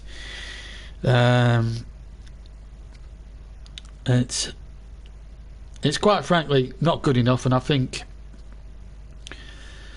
the team was put out was negative. The team did not perform. They looked lethargic, they looked lazy, they made Bournemouth look like a bunch of world beaters, and I'm not going to stand there and stay around and sugarcoat what I've just seen, because what I have seen tonight is embarrassing. Absolutely embarrassing. In fact, I'm going to talk you through some of the other comments that have come through on social media in the 45 minutes or so since we finished here at the Turf. We will try and get the Sean Dyche thing anyway, but that's what he said anyway. But let's go on to one of the Burnley pages. I don't know what that was. That was a prediction thing. So that was that. So we will be back in time for the second half of Old Trafford, I promise you. I'm not going to try and rant on all night, but it's fair to say that there's a lot of anger in my voice at the moment. Let's go on to one of the Burnley websites. This is on the Sean Dyche thing. Let's get some comments on the Sean Dyche interview. One says it was a severe lack of quality. Attitude towards cups need to change, and he's been saying this for years. Same stuff as you, same rubbish as usual coming from Dyche. Why can't he be honest and say he messed up? Another one says, up to this point I've backed all Dyche's choices, opinions and actions. Tonight's performance and result, however, is the first time I'm going to go against the gaffer. We need something different. I don't mean manager. I have still strong beliefs there, but we need new players in, some players that can start the slate fresh again. Our lads are currently too regimented and set in their ways. They have the talent and the class. 5 years on, it's just not enough. Many will call for the manager's head, which I think is wrong. I still see all the great things we've done under him, so in that, it's a personal change for me. Let's face it, it can't get much worse. Another says, give your head a wobble. Shameful display, no energy. Only chance of a cup gone for another 5 years. These are some of the comments I am seeing, and I'm not enjoying what I'm seeing. This is not great. Poor tactics and team selection cost the Clarets tonight. It did. I absolutely agree with that. Dyche opened his cake hole and the same dribble falls out. Dreadful tonight. Karen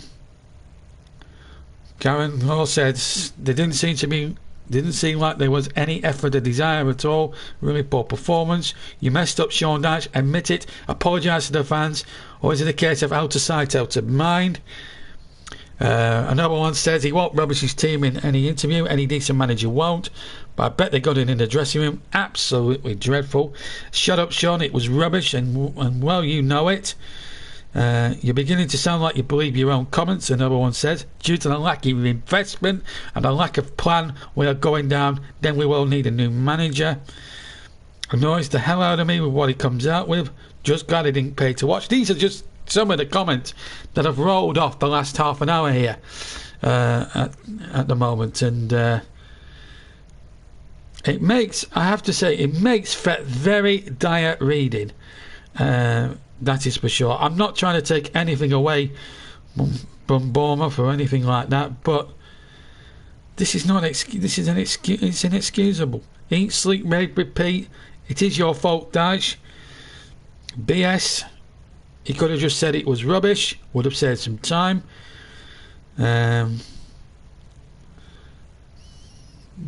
Just not good enough. It was dreadful. Here's some more comments rolling out. I am sorry that I'm going to do all this. It's just to fill up half an hour. For the lack of sound bites from here at the moment, we can't do any. Poor from every player. Dale Stevens, especially, totally useless in the midfield area. Opportunity for backup players to showcase what their talents were, and it was wasted by the lot of them.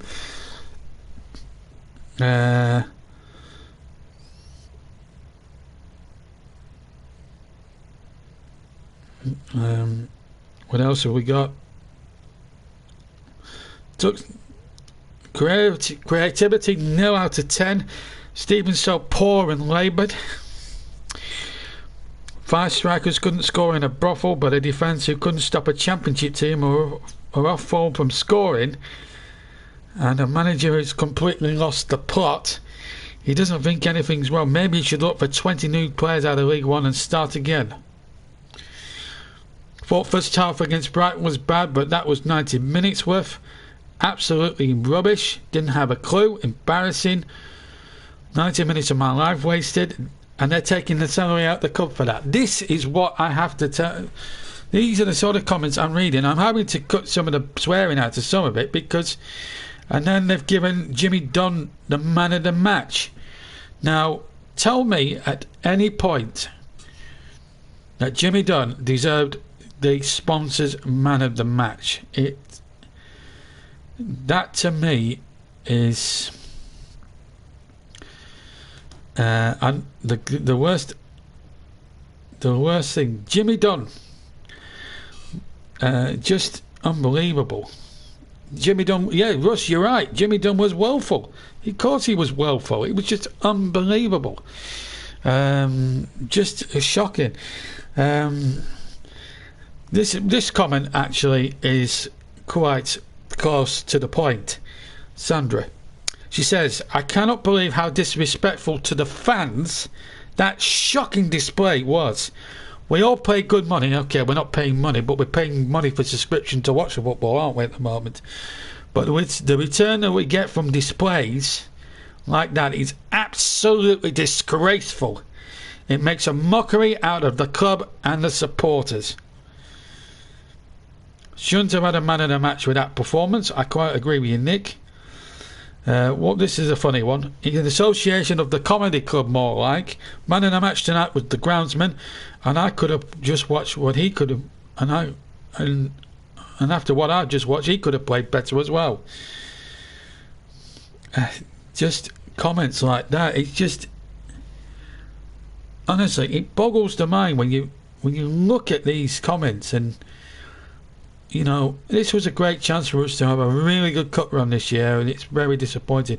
We haven't been able to get a soundbite from Sean Dyche. I don't know if he's dodging us tonight or not, but I'll try and get an interview with him by the end of the night if it kills me, because there are, you know, we want to hear it from his lips, not just my lips, and having to read off statements. But that's the situation at the moment. Anyway, just to remind you that there'll be 2 more matches coming up for you on Thursday night. One of them being Barnsley-Chelsea, a repeat of 2008 in the FA Cup, and where Barnsley knocked out Chelsea. But yeah, it's a very cold, dank night here at Turf Moor. We're not leaving you until we've got an interview with Sean, until we've got a soundbite with Sean Dyche and we hear it from his lips rather than me read statements from him, because we want to get the bigger picture. Anyway, Manchester United are about to come out incidentally for the second half.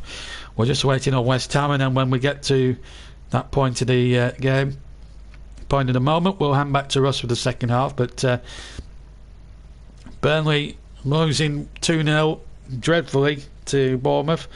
I still believe the penalty wasn't a pen. Well, this one we're watching, the other tie tonight, West Ham and Manchester United, very evenly poised at 0-0. A big save from Fabianski that's kept them in it at the moment. Let's have a look at let's rerun the thing. I have to say it's been a committed display, but some good defending there from West Ham, really putting bodies on the line. And this save from Fabianski onto the post of the Lindelof was something very, very special. David Moyes' side are hanging in there at half-time, it's got to be said. What will the second 45 minutes bring? Remember, it's got to be played to a conclusion, and we'll be there to bring you that conclusion now. We will move on from what happened earlier and now concentrate on the second 45 minutes. Will we be able to get a winner? Who knows? But West Ham have still got half a chance of reaching the last 8. Manchester United, if they're going to win this game, I think have to score the first goal, that's for sure. But can West Ham do what they did in 2001 and cause one of the shocks of round 5? Well, to find out, for at least the second 45 minutes or so, as we go back down the M66 and a little down the M62 to Russ, who's waiting to talk to us in the commentary box, and he's waiting to talk to you. Talk you through the second half now. Let's rejoin Russ, and I believe it's snowing now down there at the moment, Russ, at Old Trafford. Well, we've certainly had the snow tonight, but it's starting to snow. Is it starting to snow a bit heavily where you are tonight? I envy you going back across the Pennines tonight, that's for sure. Yes, thank you, Jimmy. Yes, it is snowing quite bad here at Old Trafford tonight. West Ham just coming out onto the field now. There's snow teams down. It is snowing quite heavily here this evening for ahead of this second period as West Ham just emerge from the tunnel down below, just to the right, well, just to the left of me from where I'm sitting. They're coming down. Newport 0, Southend 1. Tom Clifford with the goal there. Sheffield Wednesday 2, Wickham 0, Rotherham 1, Cardiff 1. Some of the scores from the EFL games as the snow teams down here. I can see it on the monitor in front of me. It's another sub for West Ham as Jared Bowen comes off at half time. And it's Johnson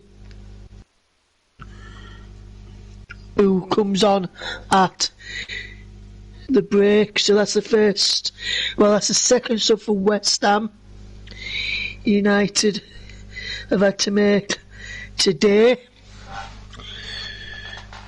Just so hopefully we'll see some goals today. 'Cause the last game I did on here for you guys was updates and then some reporting work, then some commentary work, was the Chelsea game in Thomas Tuchel's first game in charge. It ended goals. Let's hope tonight though we do get some goals. Man United getting ready to kick us off and ways. It looks like Ryan Fredericks is on as well for West Ham. He is.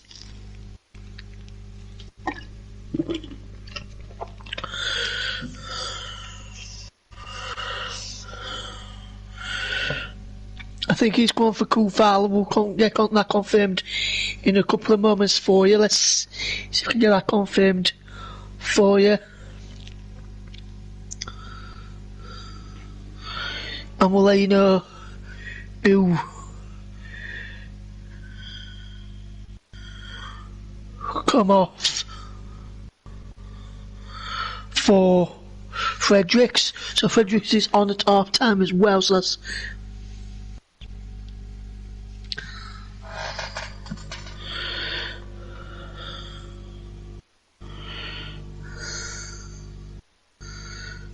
and it's a Diop who's gone off.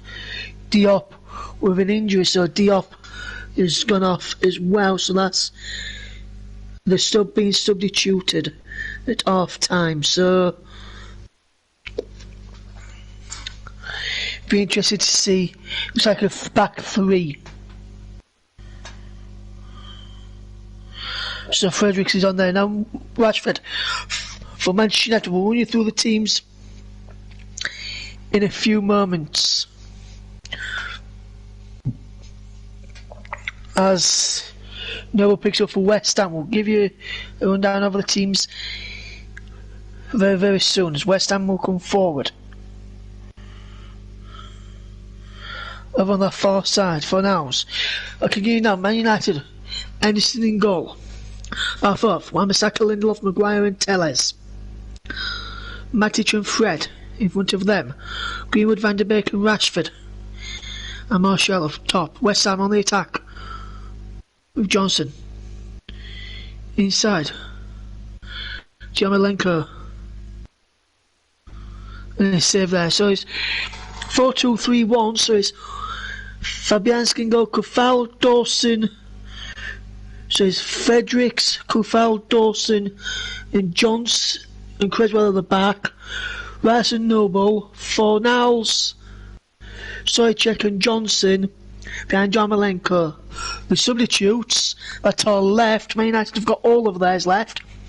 So they've got Cavani, Grant, Fernandes, Diallo, James, Shaw, Williams, Twanzebe and McTominay. The snow is falling even heavier now. Yarmolenko stood off at the side of the pitch with another injury. As for West Ham, their remaining subs sees Trott, Balbuena, Benrahma, Lanzini, Alves and Odubeko.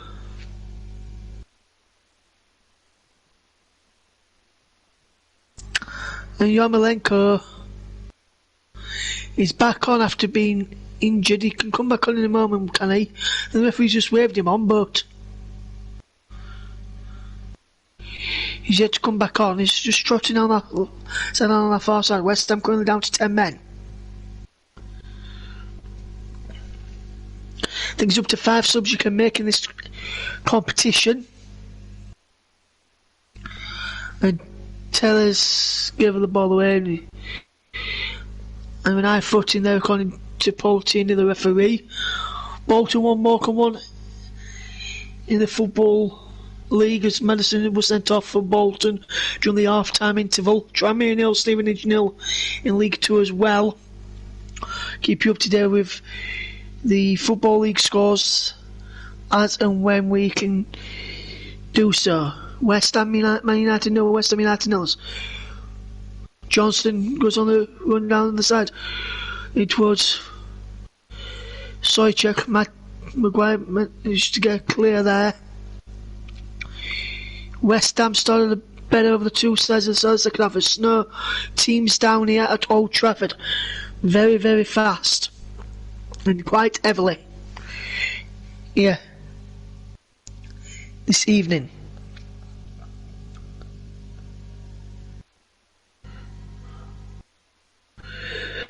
Manchester United 0, West Ham United 0 is the scoreline at Old Trafford.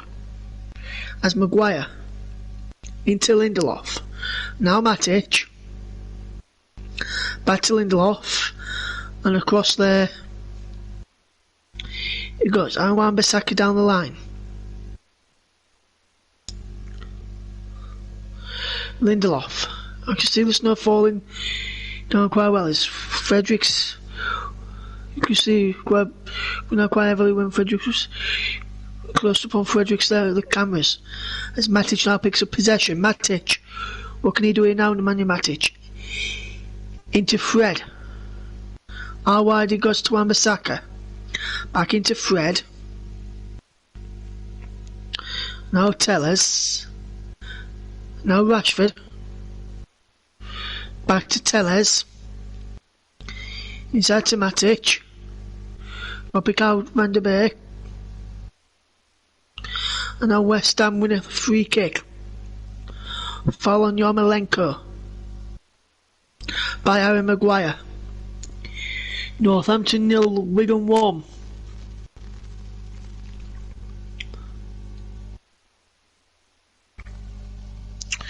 Here's the scoreline. In the Football League, but here at Old Trafford is still goalless. Yarmolenko moving gingerly as West Ham may have to make another substitution.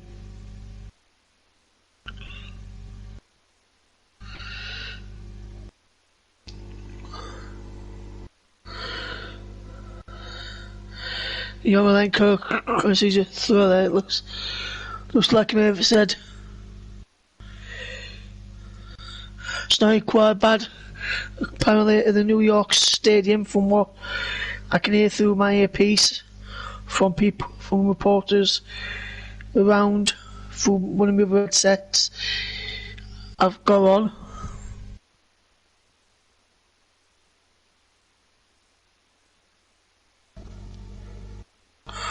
Rotherham West Ham Man United 0, West Ham United 0.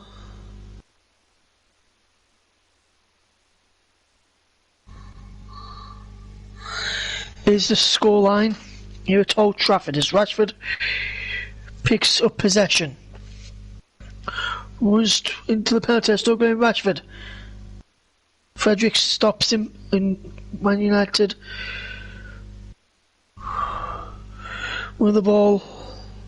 And the foul now's there from Wan-Bissaka. Bennett to put Cardiff into a lead with 5 minutes to go to the New York Stadium.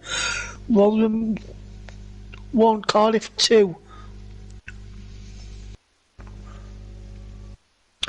There's been a goal as Rashford had the shot denied. We'll come to Max in a minute. There's been a goal in the game between Tranmere and Stevenage. We'll get to that in a moment. Man United 0, West Ham United 0. Here's the scoreline. Matic, Wan-Bissaka gives the ball away. Ball's out of play now, so we'll be able to give that a plug now, Mike. Thank you for getting in touch and keeping us up to date with the score in your league game this evening.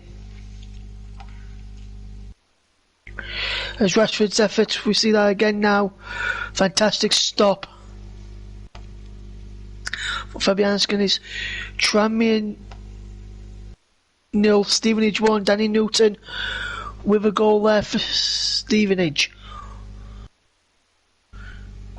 As Odebecker, 18-year-old, has just come on in the 54th minute to replace Armolenko.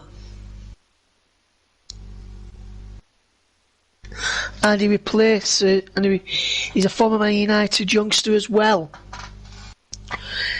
Man United 0, West Ham United 0. And what a story it would be for this youngster if he were to score the winner here at Old Trafford.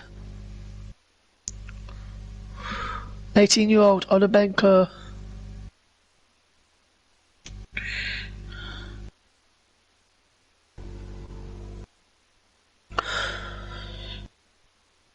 As is Anthony Martial,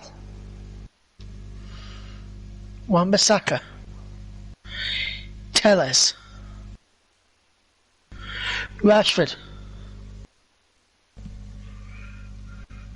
save there by Lucas Fabianski.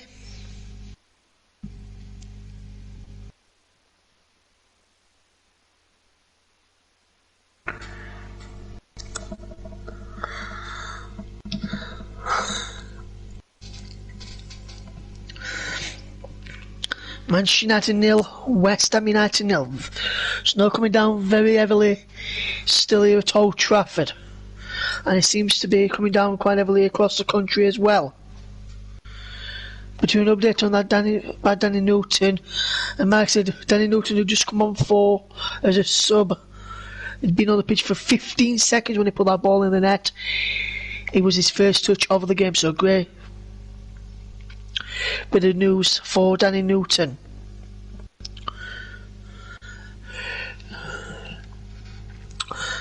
Rashford into Van der Beek. Now Rashford again. Alright to Telles. Down line is Rashford. Rashford. West Ham think the ball went out. Referee don't think so. Neither did the linesman. Matic to Van der Beek. Telles to the penalty area. Headed clear by Dawson.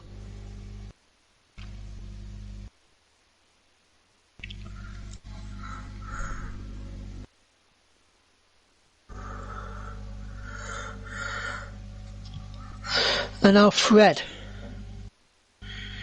Lindelof. Wan-Bissaka. West Ham win the ball back. And it's Johnson. Another one from Johnson. Still going Johnson. Wan-Bissaka. Van der Beek for Manchester United. And his poor pass is behind Rashford. He's out of play. It's a throw to West Ham.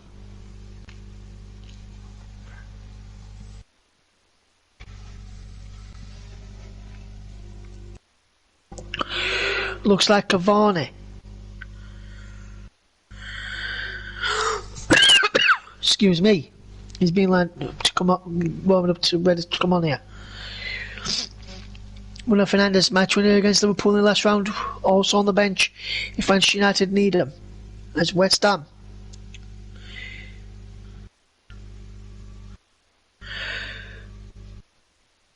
Coming forward is Declan Rice in behind.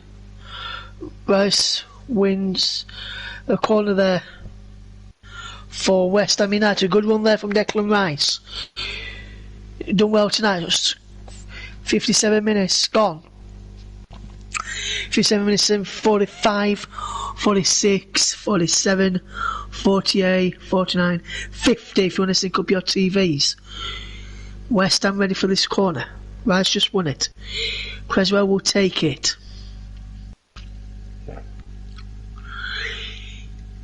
far side the left.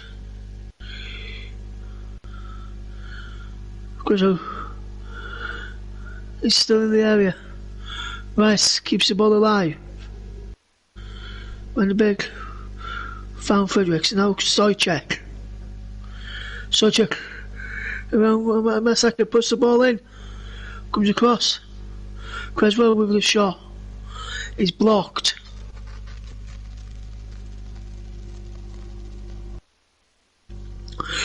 Creswell.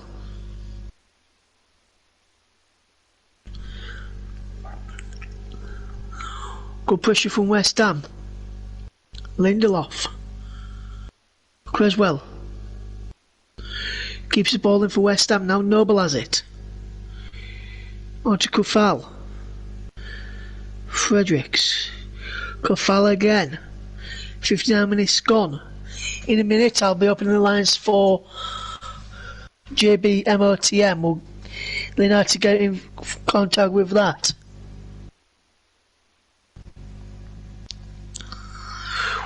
We'll tell you about that in a few moments. It's Kufal.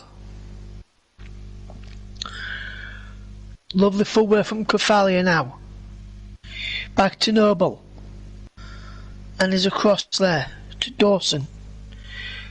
Johnson, back to Creswell. Now Noble. Ball towards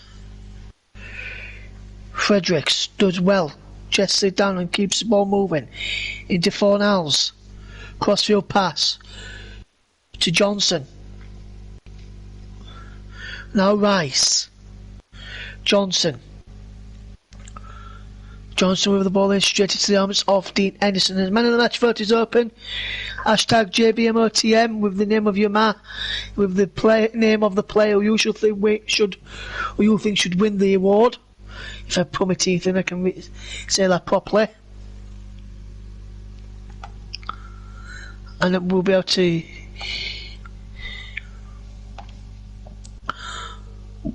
read that out for you. Manchester United 0, West Ham United 0 in the FA Cup 5th round tie. Declan Rice. Good ball into Creswell. Now Stoycheck.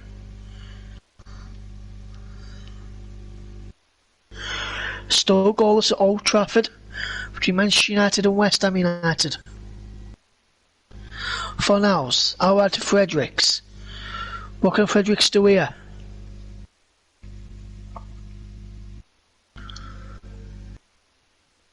With the ball in from Stoycheck. Headed with Lindelof as well to win a free kick. Lindelof stays down. Sheffield wins 1-2-0 against Wickham. All 0, Lincoln 0. Portsmouth 2, Swindon 0. We'll bring you those round up of those scores very, very soon.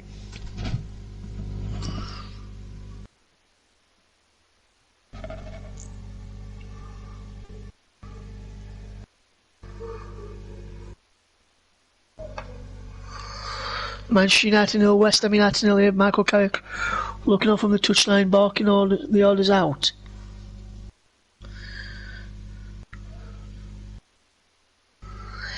It's a free kick to Manchester United after a foul on Victor Lindelof.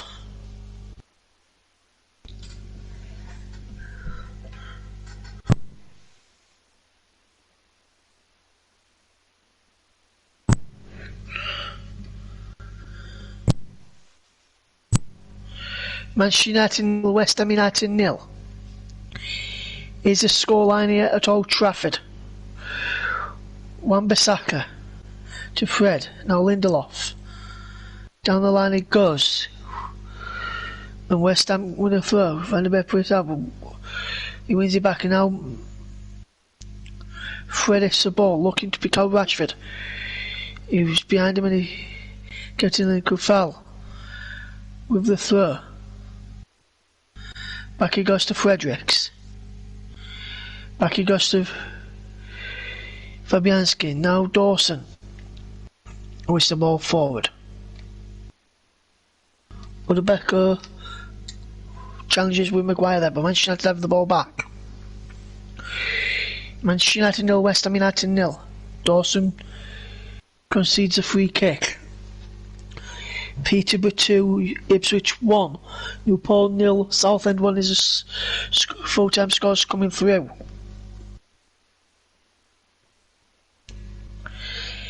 Manchester United 0, West Ham United 0. Is the scoreline here at Old Trafford in the FA Cup. Greenwood spreads the play for Tellez. And now he pushed the ball out of play, looking to pick out Rashford with a wayward pass.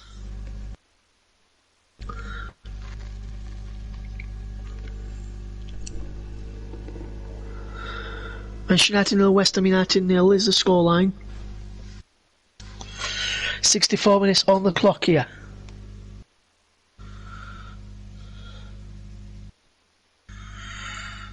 Still goalless. Wan-Bissaka is far back for now, but the referee waves advantage. Fred, Wan-Bissaka.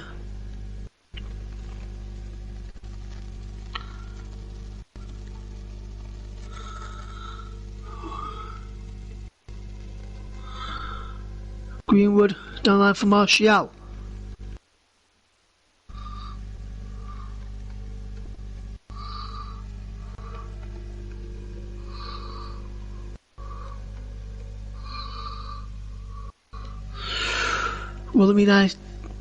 Manchester United still coming forward with and still doing 0-0.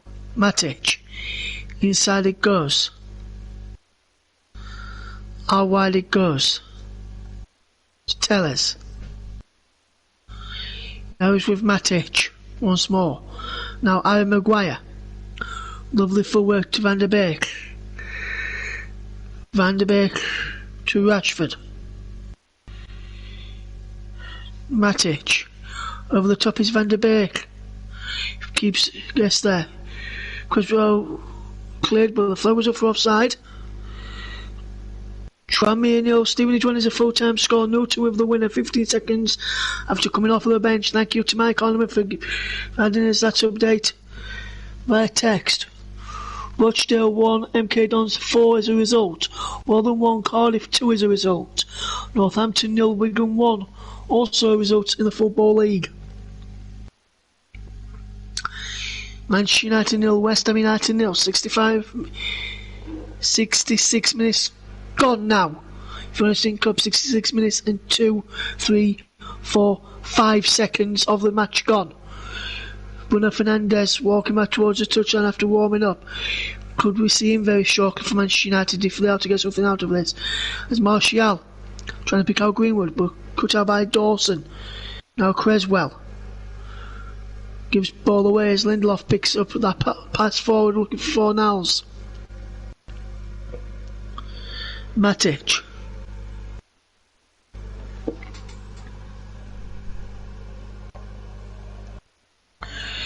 Still goalless here. Old Trafford is Ryan Fredericks comes forward. Ball in towards the penalty area. Odubecko's second appearance tonight. Yet to score for the first team. As Rashford comes forward. Inside it goes. Now Fred. Van der Beek with possession. Now it's Tellez. Fred. Coming forward. Matic. Maguire. And Lindelof gives possession away as West Ham come forward. It's Fornals. Pablo Fornals. Lindelof with the block has come to Rice. Now Johnson. Now Creswell. Now Rice again. Declan Rice with the ball in towards the penalty. Comes off Fred. Rashford gets it clear. Only as far as Dawson. 68 minutes on the clock here. West Ham still coming forward. Fredericks to Kufal. Now Dawson. Back inside their own half. Near the centre circle. Now he's with Creswell. All right to Johnson. Johnson back into Creswell. Now Dawson. Noble. Kufal. Fredericks. Kufal in once again on Van der Beek and wins it brilliantly. Noble controls well into Rice. Back to Dawson.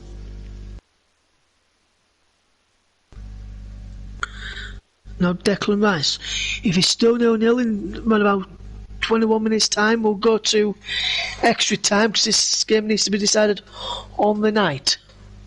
Northampton 0, Wigan 1 is a result. In League 1, Bristol Rovers 0, Oxford 2 is also a result. In League 1, we'll bring you up to date with those. We'll get next break in place. Foul. Can go and do that 1-2. Trying to go and do a 1-2. There with Fredericks, but can't. And West Ham can now be caught out here at the back as Fred. Can't pick out. Right for this Dawson cuts out his pass and now Kufal gives the ball away. Declan Rice. Stoycheck. Kufal. Fredericks. Noble. Odubeko. Stoycheck. Fornells. Odubeko again. Cross blow by Maguire. Comes out to Fredericks. Towards Stoycheck. Omisaka with an interesting back pass. Anderson had to push it behind for a corner. That one Misaka one looked like he was going to be going in if he hadn't got a touch onto that. Let's watch this again. Ball into the penalty area. Wan-Bissaka's clearance was looping towards the goal. It looked like it was going in if he didn't get a touch onto that. He just sliced it up into the air and he went looping back towards his own goal. He's watched it all the way, Anderson. Knows when to jump up because he's looked like he's going to head into that top corner and just pushes it over the top of the net and over the top of the bar behind for corner. West Ham about to take this corner through Creswell into the penalty area, cleared away by Manchester United, and Tellers gets the ball cleared back out wide to Creswell. Down the line for Declan Rice. Good play this from West Ham.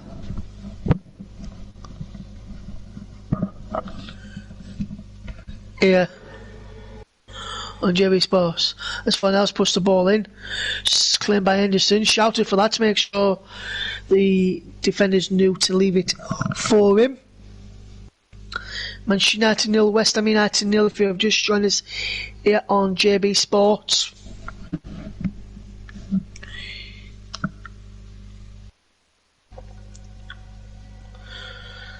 Bruno Fernandes is getting ready to come on. McTominay on as well for Manchester United. That's a double change for them as if offside there against Odubeko, who came back from an offside position there. Fleetwood 1, Dogster 1, Calvert-Cell with the goal. Double change imminent now for Manchester United.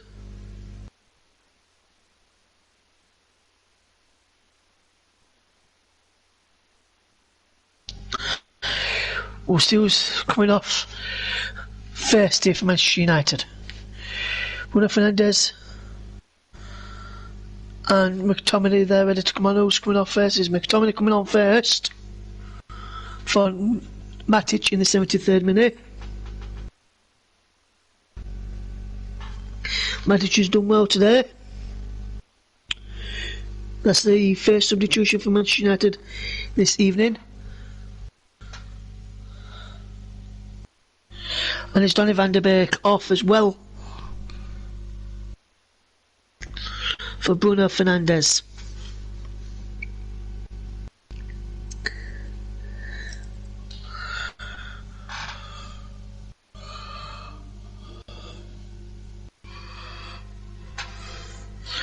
Manchester United 0, West Ham United 0. 73 minutes gone now.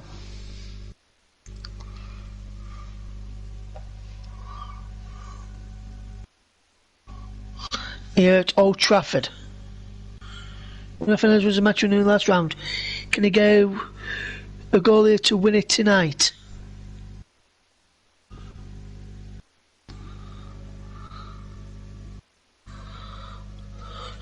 Manchester United 0, West Ham United 0 is the scoreline.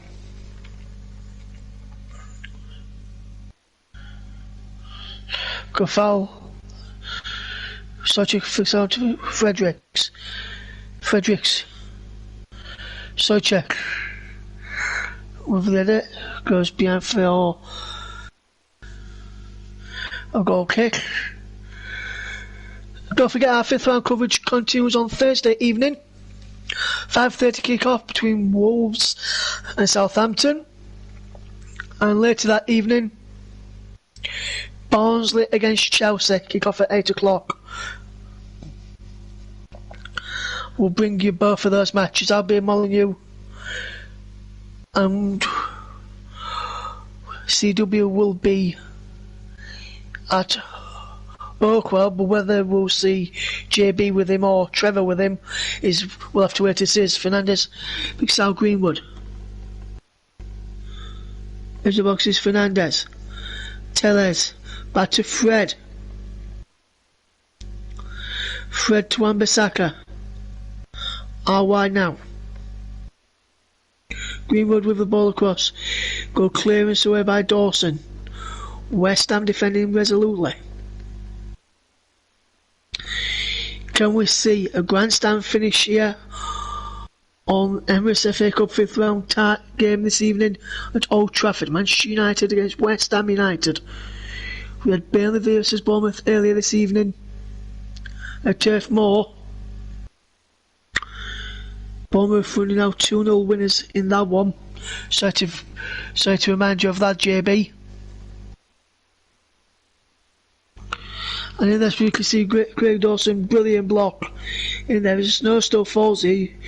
You can see the snow falling down from the sky here. And I wonder how well the Man United will do here tonight. Getting updates from Rotherham come through the other side of me on the phone. That's where I got the Rotherham from this evening. They lost to Cardiff in the Championship.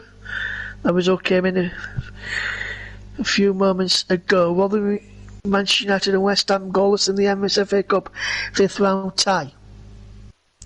Martial back to goal. Anthony Martial blocked. And then Fernandez with a shot wide. Referee blew his whistle because I thought there's blood coming from the nose of Kafal. Is there? No, but I wasn't sure at first. Let's have a look. Martial catches him as he's holding him off. It's intentional there from Martial. It didn't look like it to me anyway.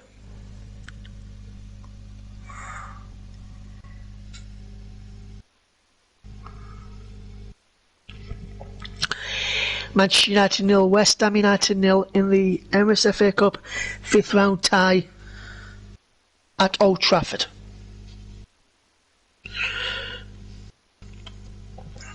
Lindelof back to Henderson, who kicks long forward over halfway.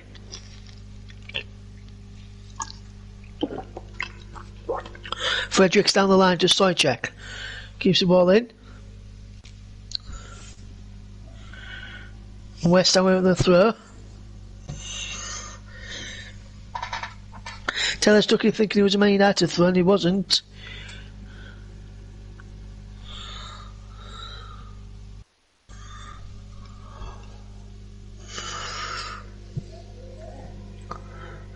Could foul down the line. Maguire heads inside. Ondrumenko now wide now for Fornals. Here's Johnson. Criswell on the overlap. He turns away, back into Rice. Dawson. Kafal. Down there from Kafal. But too much on that. And it would have been offside in there. We've got over for man of the match. Just came in from JB. He's gone JB MOTM Fabianski.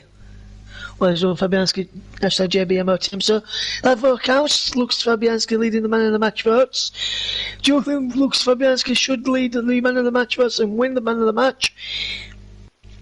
Just copy what JB does, but if you don't think that is the case, use hashtag JBMOTM and then the name of the player that you want to see get man of the match this evening. It's Noble back to Dawson and then across to Creswell, and then Creswell, let's say Four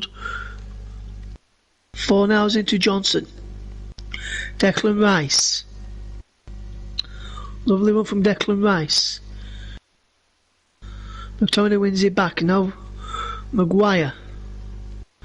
Up towards halfway, just over halfway now, feeding Wan-Bissaka. 500 completed passes to 235 in favour of Manchester United. Lindelof out wide. Greenwood cuts inside. Feeding Telles. Into Martial.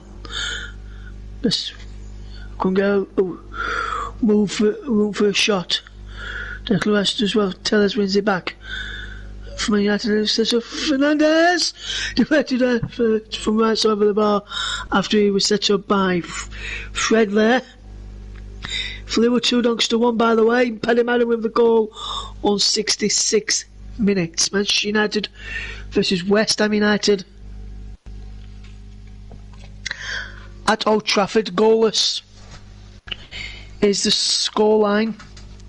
We are heading for extra time as it stands, but will we actually get extra time, or will someone win it? As tells me over the corner, Greenwood flicks on, Dawson heads away, Fred gets a poor connection onto West Ham, get the ball clears, Fornals is beaten to by Wan-Bissaka, and then Manchester United get possession back.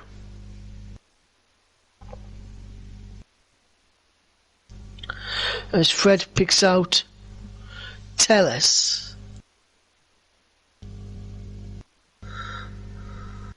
Go for Gasset Rashford.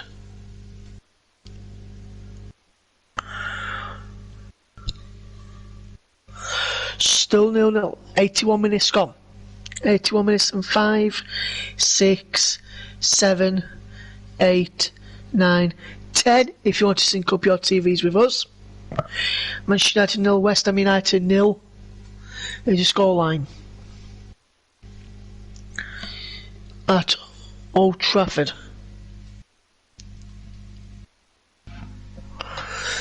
Manchester United 0, West Ham United 0 in the Emirates FA Cup. 5th round tie. Lovely game. It's been a fantastic game to watch, but you get to find the goal as Telles puts the ball in and Martial heads it wide. Target helped to his feedback by Dawson, and there was close to him to challenge to put him off.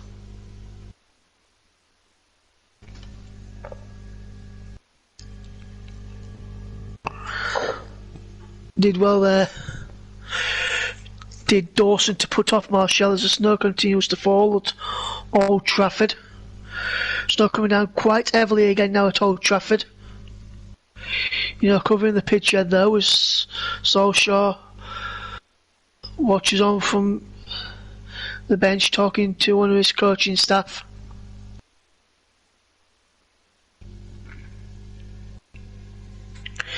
And Fernandez can't pick out Greenwood as Manchester United concede a throw-in. Still 0-0 at Old Trafford. Manchester United 0, West Ham United 0.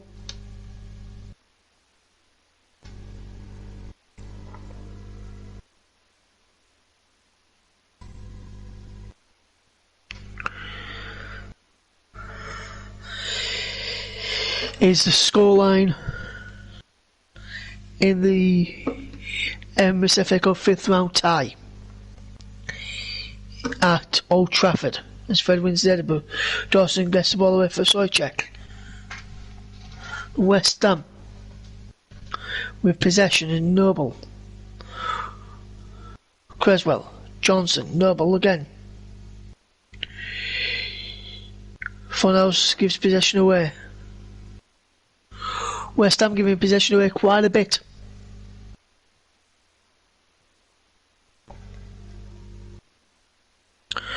Still goalless here at Old Trafford between Manchester United and West Ham United in the Emirates FA Cup. 83 minutes on the clock. Tellers is the ball forward. Marcus Rashford inside to Bruno Fernandes. I'll write it down on Wan-Bissaka. Back to Fernandes. McTominay. Greenwood. McTominay once more. Now Fernandes. Back to McTominay. Now Fred. Lindelof. Maguire. Lindelof. Fred. McTominay. Tellers. Kufal gets the ball clear. Maguire pushes the ball down the line. Tellers is just shipping it off the ball. As Cavani is getting ready to come on for Manchester United.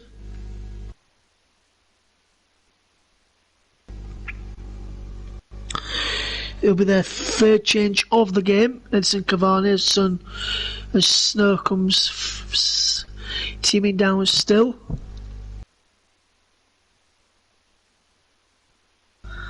As a 33-year-old Uruguayan internationals, Edison Cavani comes on. In the 86th minute, Mason Greenwood is the man who comes off. Less than 5 minutes of the night to go. Manchester United 0, West Ham United 0 is the scoreline here.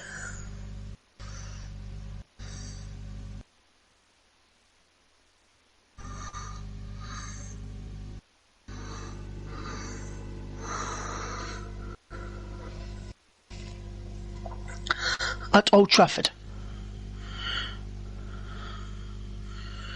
Cavani on the right. Cavani through the middle, Rashford on the right, Martial on the left. It appears to be now for Manchester United. Maguire still there. There's a throw from Maguire. Say Ben Rama about to come on for West Ham. Can he get the lane winner? Or will Cavani get the lane winner? Are we destined for extra time?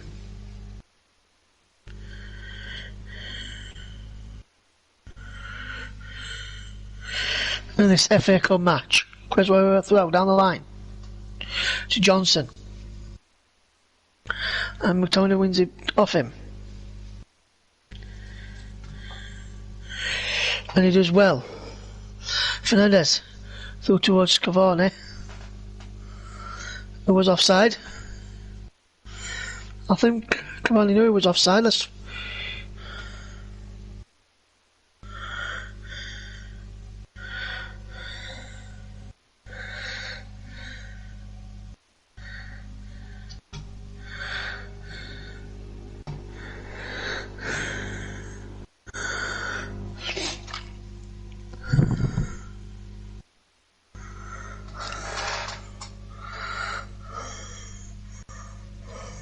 Still goalless. 18 minutes on the clock, 88th minute.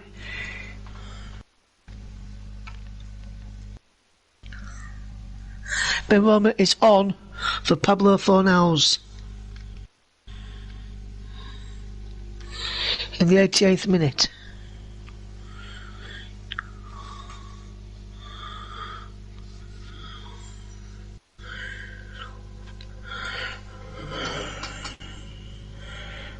is Benrahma, followed by Fred. On Benrahma, free kick to West Ham. Into the 88th minute now.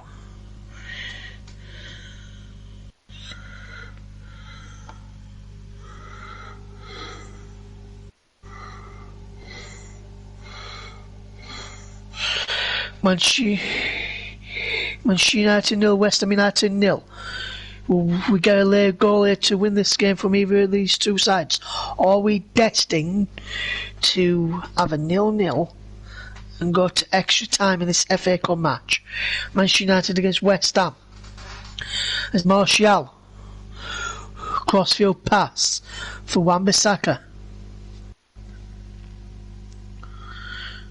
Stugger and Wan-Bissaka, now Rashford. McTominay. Fred.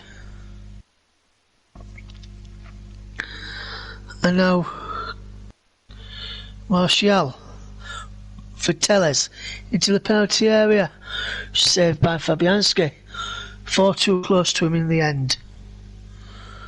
As we enter, coming up towards the final lesson, few minutes just to go for stoppage time, final 20 seconds before we enter the 90th minute, and then we'll give you our man of the match, which will be given and has been chosen by JB, who's still at Turf Moor, did a terrific stint earlier. We'll tell you what man of the match is in a moment. Is Fernandez. As we enter 2 minutes at a time, as the ball goes out of play from Fernandez, and Lucas Fabianski has been named man of the match tonight. Done well, the West Ham goalkeeper.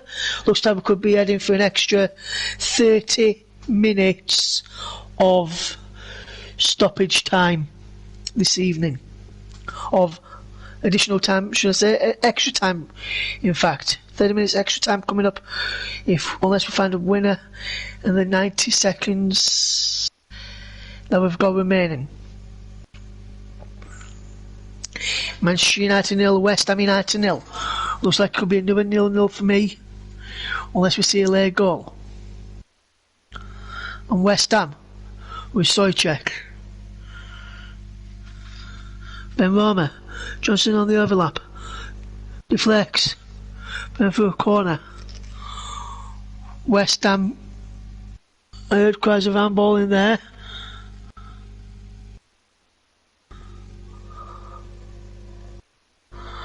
Big chance here for Manchester United to go out of the competition if West Ham can score from this corner.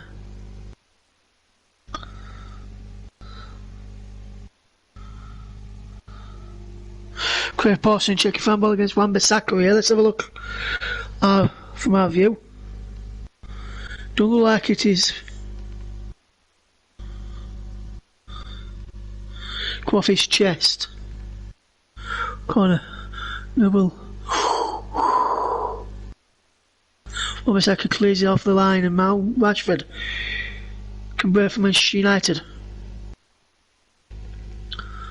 Rebecca Dawson almost with the chance to score and win it there. Does he get there ahead of McTominay? Yes, he does. He heads it down, and then Wan-Bissaka manages to clear it. Could be coming up towards no goals. We will go to extra time. There'll be another 30 minutes here at Old Trafford.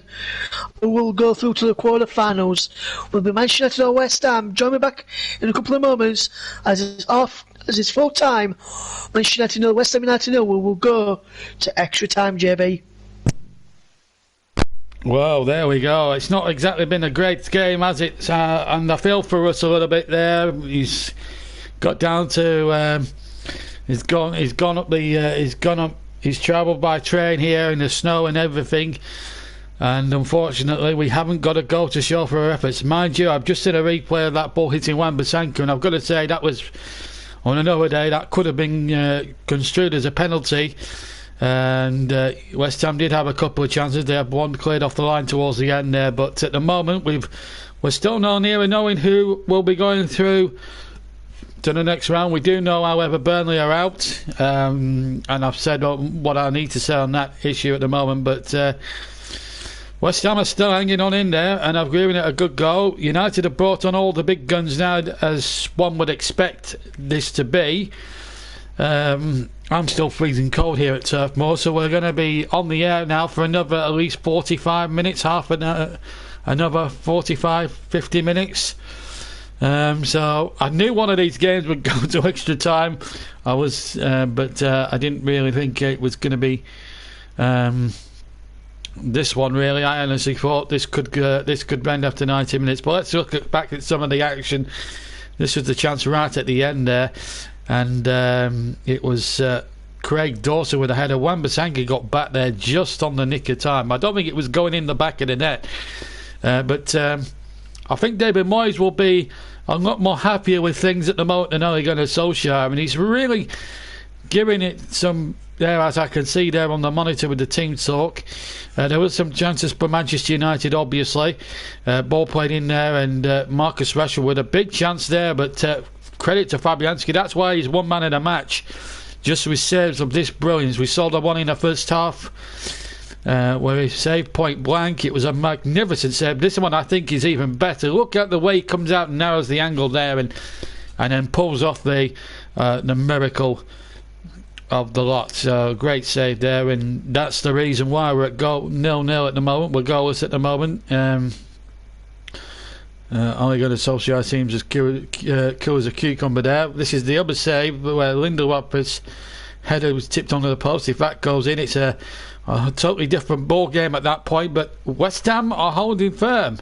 It's going to be said. I think Fabianski is just having one of those games where I don't think he's going to be beaten. So we're also going to see Luke Shaw come on in a second or two. We'll get Russ's confirmation on that in a second. But at the moment, the teams are now back on the pitch. Luke Shaw is about to come on for Manchester United, and I think Aaron Wan-Bissaka is the man going off. So without further ado, let's go back to Old Trafford then, back to RV. Looks like a late night for you then, mate, my friend. And a couple of and also I think there's a couple of other substitutions I think to talk about, but Wan-Bissaka's definitely gone, and Luke Shaw's coming back on as he takes a couple of let's say that banana as he goes down the tunnel area there. So let's get back to Russ. So with confirmation of that substitution, in fact there's two substitutions, Tellez and Wan-Bissaka both off, Williams and Shaw on, but it's back to Russ now, just in time for the kick-off of the first period of extra time. Thank you, JB. Yes, as JB just said, double substitutions. Williams on, and so's Luke Shaw.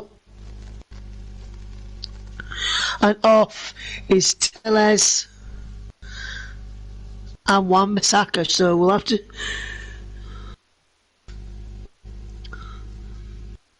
So we'll have to see who goes to right back and who goes to left back. Because West Ham gets this second. Yes, the extra time period off and underway. We're into the first period of extra time as Manchester United and West Ham United will go head to head here for 30 more minutes to see if it can be separated. Otherwise, will be a penalty shootout. Shaw's first involvement finds Martial. Fernandez, West Ham defending very, very well tonight. We'll have some changes now, so I'll just run you through the teams. Entering in goal is Williams, Lindelof, Maguire, and now Shaw, Fred and McTominay, Rashford, Fernandez, and Martial, with Cavani up from the bench for Manchester United, Grant, Twanzebe, James and Diallo. For West Ham, they line up with Fabianski in goal, Kafal, Dawson, Creswell and Fredericks at the back. Midfield of Rice and Noble. Then further forward we've got Ben Rama, Soychek, and think it will be now, other than that far on this side will be just trying to work out where it could be. Probably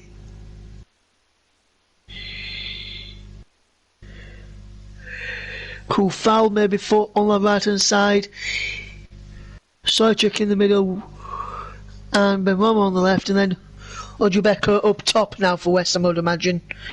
They're winning their bench: Trott, Bob Werner, Alves and Lanzini. Referee incidentally is Paul Tierney. Constant Adiscus with the red and yellow flag, Eilson with the yellow flag, Lee Mason the fourth official, VAR is Craig Paulson and Richard West. That's all the details that you'll need for this one for now, as we continue to watch this brilliant game. The snow continues to fall here at Old Trafford.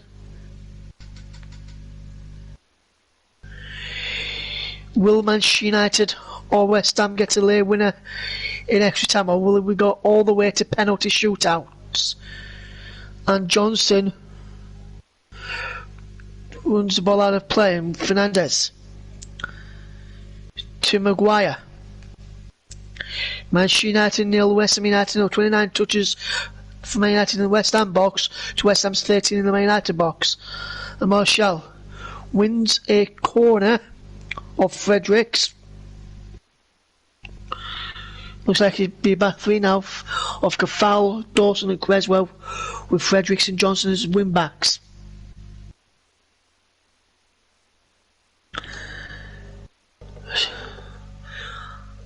Manchester United. No, West Ham United others. Maguire flicks the corner on. Rice gets the header clear. Manchester United coming forward again. With Rashford out wide. To Shaw. McTominay can't do an end of that. Johnson manages to get the ball clear. Ojibeka can't get the ball for West Ham. And Manchester United I'm back with Dean Henderson in goal. To Fred. And now Fernandez.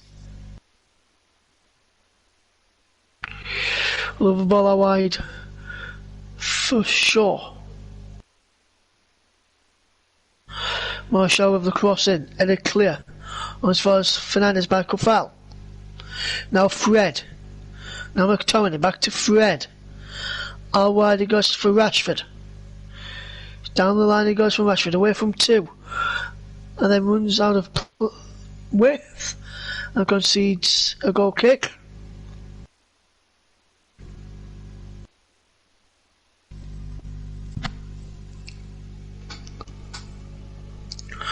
West Ham United, Man United 0, West Ham 0 here on JB Sports.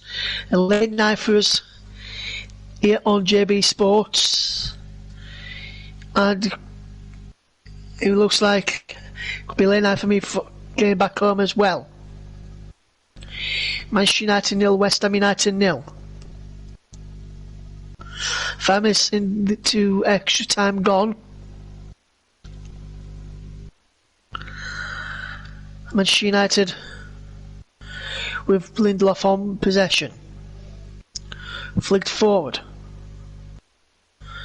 And he flags up for offside against Edison Cavani.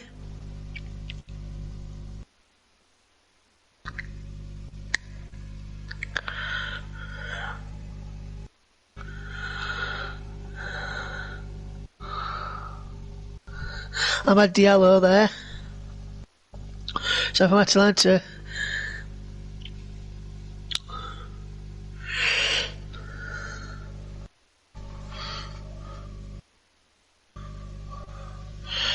West Ham with a free kick.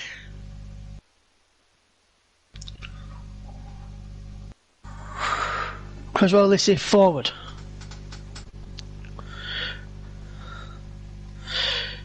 Ben Rama. Bishop after Williams gets the ball away. Rice controlling now. Manchester United can break here. He's Rashford. He's Martial. Now Rashford. Fernandez. Go through on the overlap. Cross towards Cavani. Now Rashford. And McTominay has scored! 8 minutes into extra time and Manchester United play the deadlock.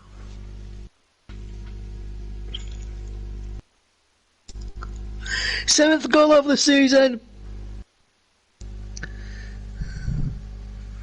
7 minutes into extra time and Manchester United have the goal on 97 minutes. And Manchester United take the lead. Declan Rice gave the ball away on the edge of his own box. Edge of Man United box. They just broke. Lovely cross. Rashford lays it off, and a brilliant run from McTominay to get into that position where the ball was going to come, and then he fires it beyond Fabianski. Nothing the keeper could do about that one. Look at this. One touch, takes a deflection, he sees it there.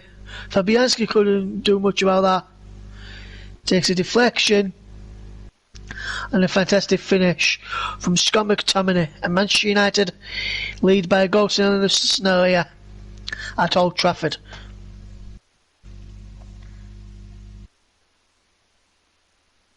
Scott McTominay, 97th minute.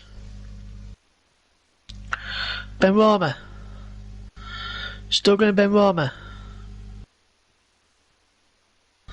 Lovely work. Manchester United with possession, down the line it goes. Ben Rama with the cross, push clear, Benson to Rashford, and Rashford can break in now for Manchester United.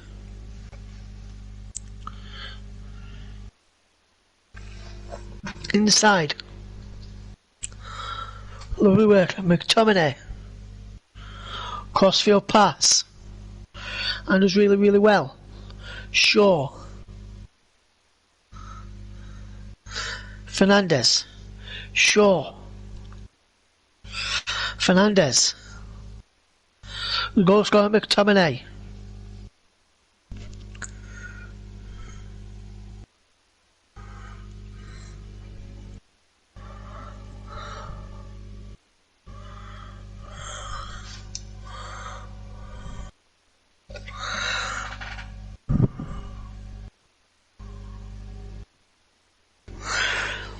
Manchester United lead by a goal to nil.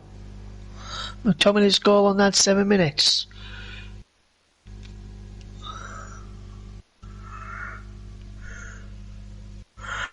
Free kick to West Ham.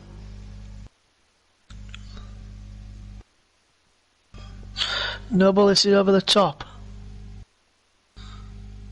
Fricks is there. Ben Rama.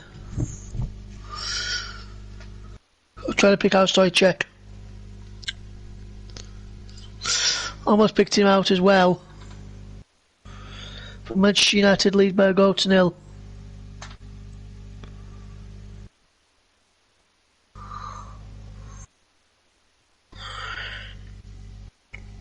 Manchester United 1, West Ham 0. Fleetwood have beaten Doncaster by 3 goals to 1. In League 1 this evening. Manchester United 1, West Ham 0. Live FA Cup football. 5th round action on JB Sports. Martial. Fernandez. Back into Martial, controls with his hand. And the free is a free kick, and rightly so.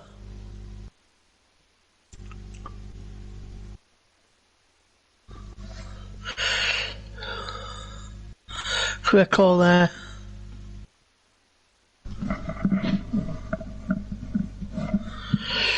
from Manchester United.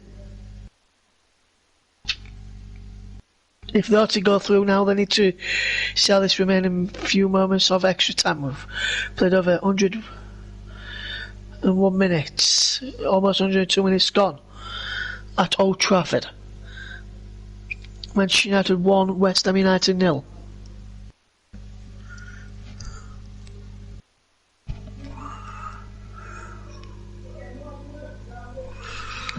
Fernandes can break. What can he do now, Fernandes? Can't pick out Martial. Another pass from Bruno Fernandes. We never see them. We don't ever see them from Fernandes, do we?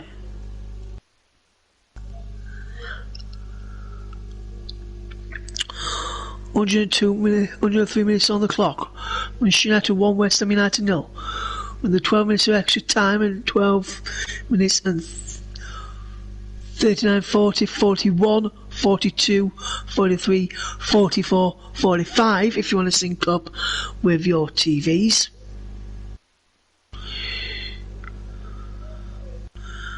As Rashford goes down.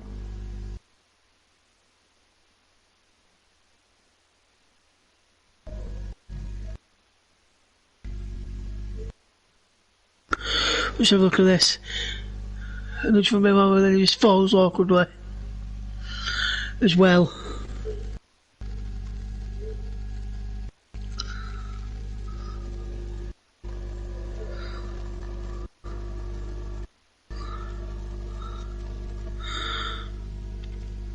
So if he has to go off, it will be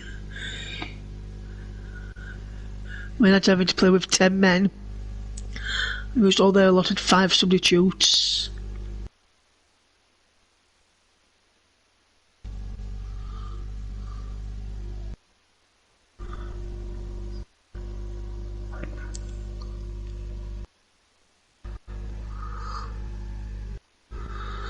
Cresswell down the line for Johnson.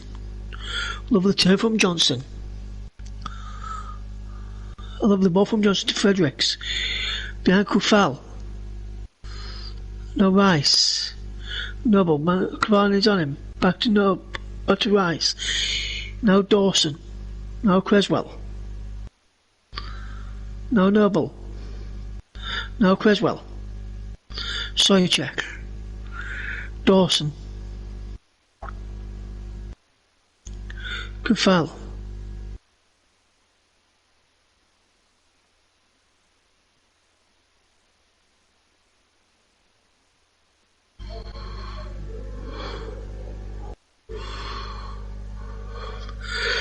Here's Noble.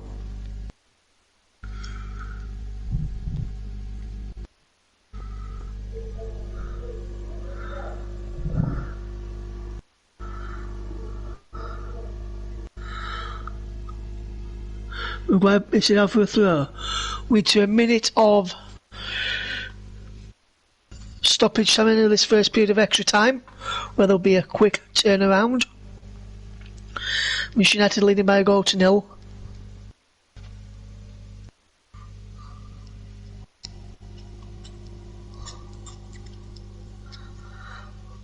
Dawson with possession. Cresswell. On for Johnson. Wins a free kick after a foul by Williams.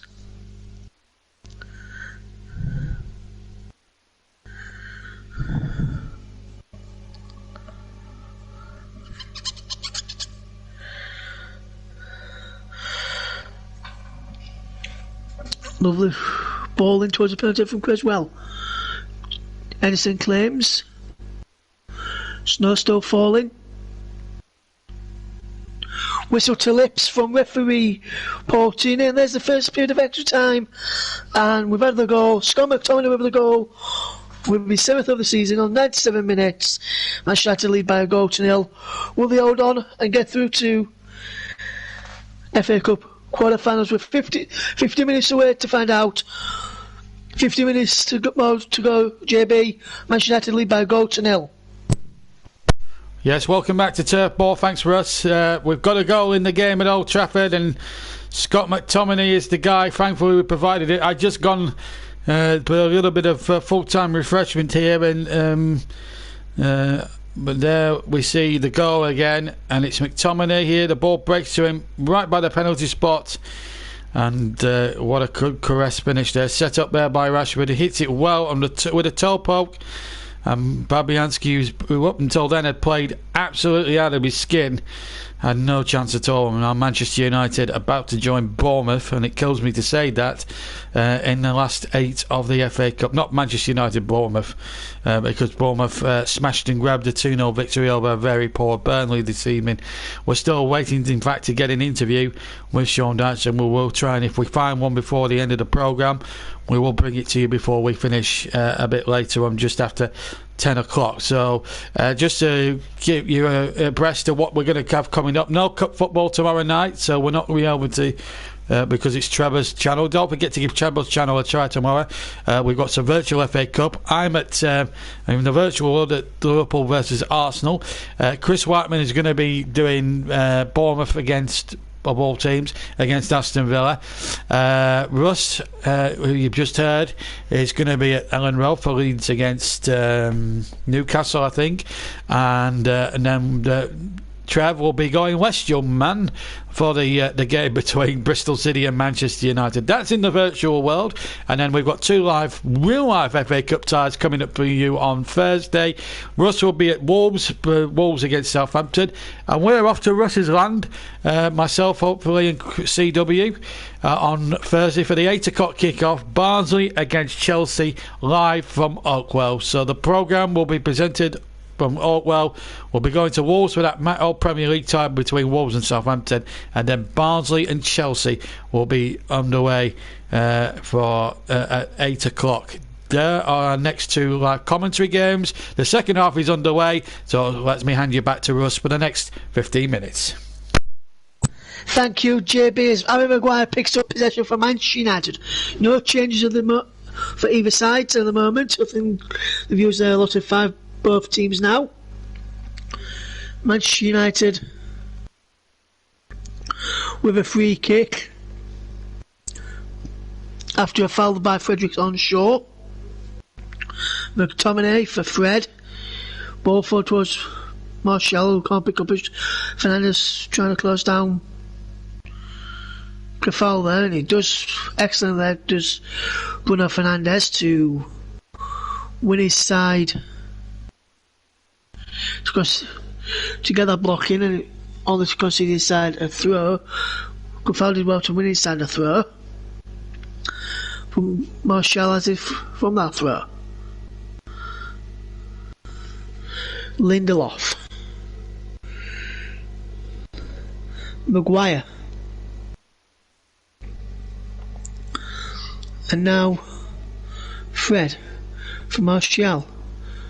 Lets him up from Fernandes is short, and he goes back to Maguire, to Martial. Now he's with Fred, and now Shaw, and now Martial. Through to Shaw. Fabianski come rushing out. Shaw's last goal, incidentally, for Man United came in this exact round, the 5th round, against Derby last season.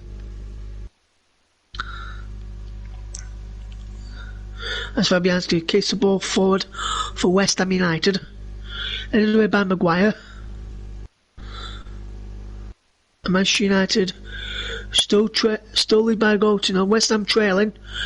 Played 2 minutes of the second period of extra time. 17 minutes gone in this extra. 18 minutes gone in this extra time period.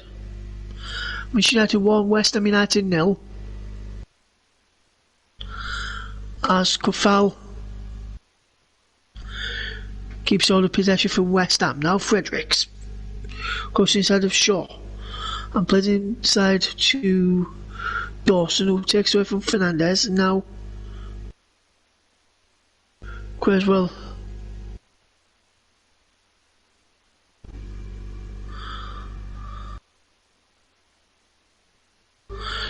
is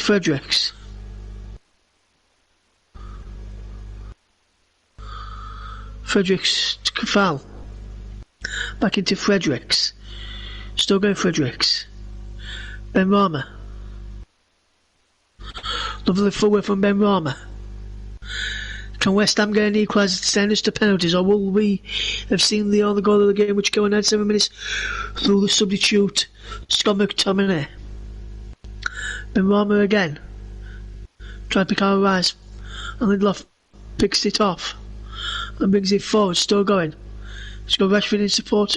Come on, we finds Rashford eventually. As ball was just too behind him, and they had to chase it and too wide of him. So to chase it out wide, the far siders. Maguire for sure. Good footwork.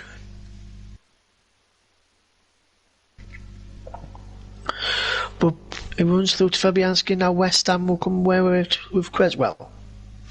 Here's Ben Rama for Johnson. Down the line it goes.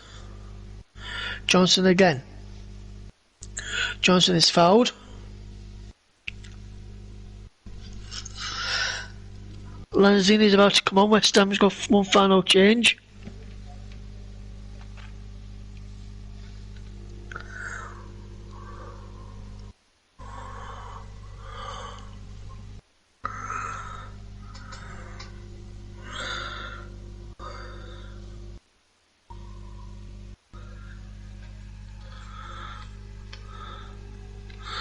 Lanzini coming on in a few moments. Although it did look like the middle 5 substitutes that could be allowed.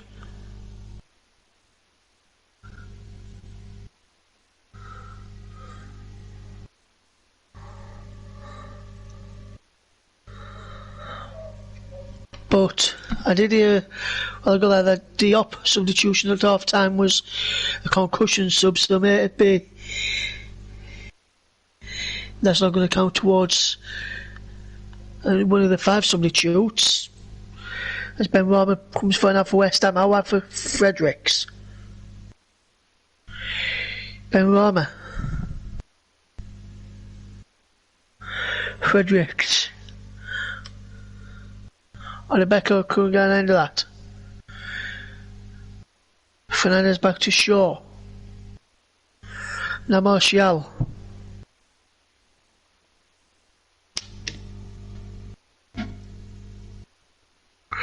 Rebecca is said to be substitute to the one who came on 54th minute. He's going to come off for Lanzini, I'm hearing. Now McTominay for Fernandez. Runs through.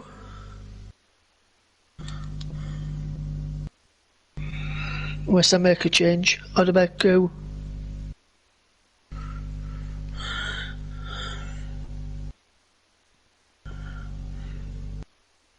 in the 112th minute.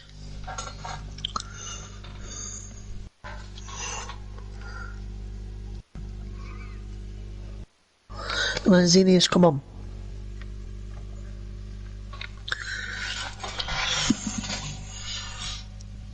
Eight minutes to go. Manchester United 1, West Ham United 0.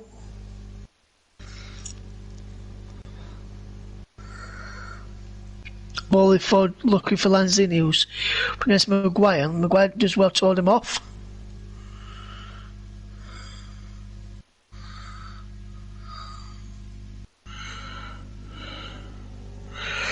Manchester United lead by a goal to 0 in the 97th minute through Scott McTominay.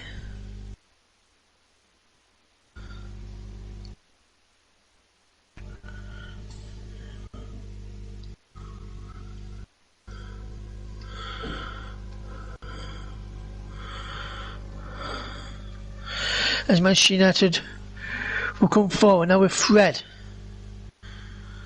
to Cavani, who gives possession away in West Ham with Ben Rama.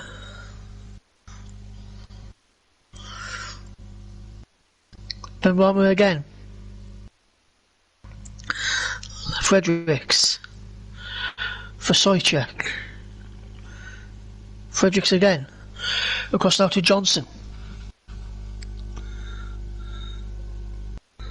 Now Rice. Kufal. Kufal with the cross. Clearwell in left. Rice to Ben Rama. Lanzini out wide. Ben Rama with a free header saved by Anderson, who was straight at him in the end.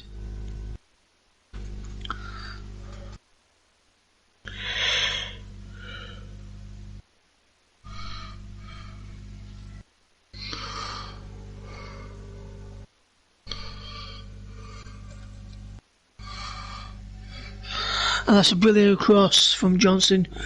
Header straight tapped Anderson, who was an easy save in the end from the Man United stopper. One of the 6 changes that Man United made at the start of the season, start of the game, as Martial comes forward.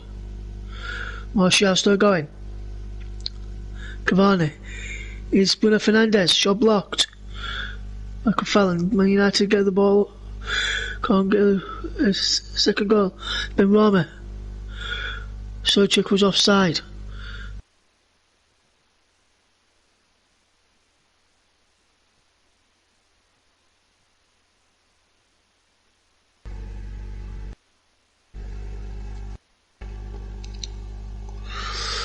Manchester United 1, West Ham United 0. Here's the scoreline. Final 5 minutes of the game.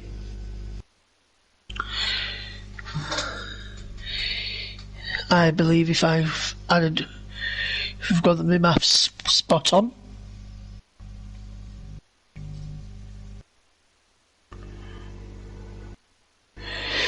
And I have Johnson to Rice, now Ben Rama. Ben Rama again. Now Cavani.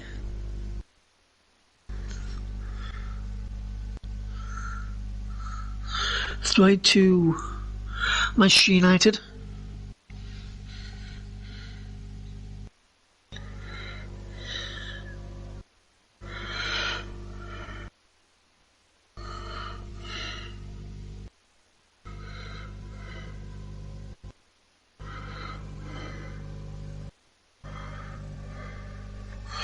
Manchester United 1, West Ham United 0 is the scoreline. Lanzini loses out. Brandon Williams wins it back. Now Martial. Fred.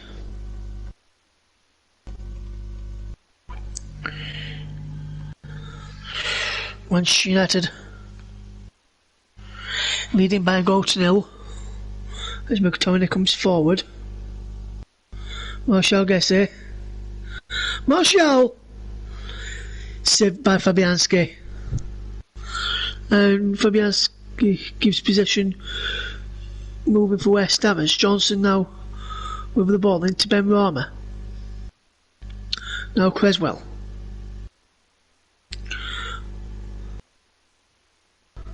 Lanzini.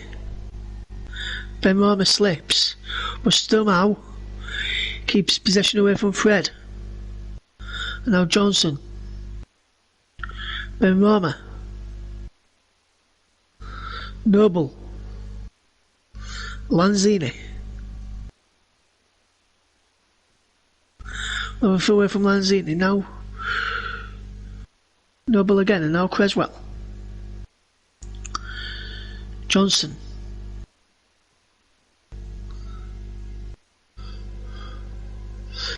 Lanzini. Ben Rama. Cross Kufal across, saved by the goalkeeper. Anderson claims it well. Got about 2 minutes left.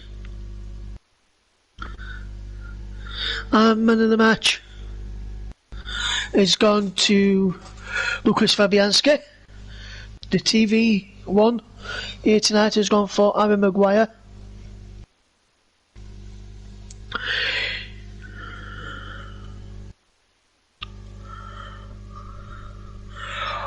Manchester United 1, West Ham United 0. 28 minutes of extra time gone. In the 119th minute, Fredericks win 28 minutes and 41, 42, 43, 44, 45. If anyone wants to sync up with us, if you're not already.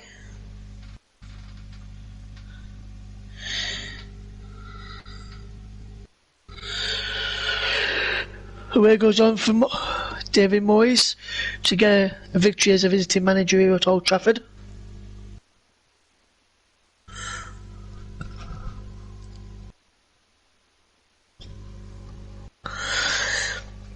We're to the final minute now of extra time.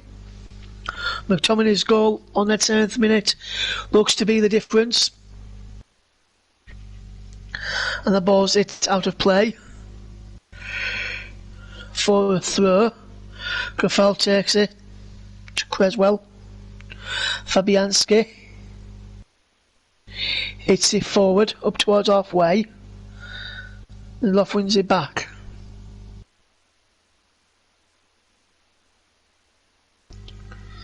Fernandez. Can't get there. West Ham. Last chance to get the ball forward. Johnson's done fantastically well tonight. We've got a minute left. And we've gone into 1 minute of stoppage time. The JB man of the match is Lucas Fabianski. And the ball is forward.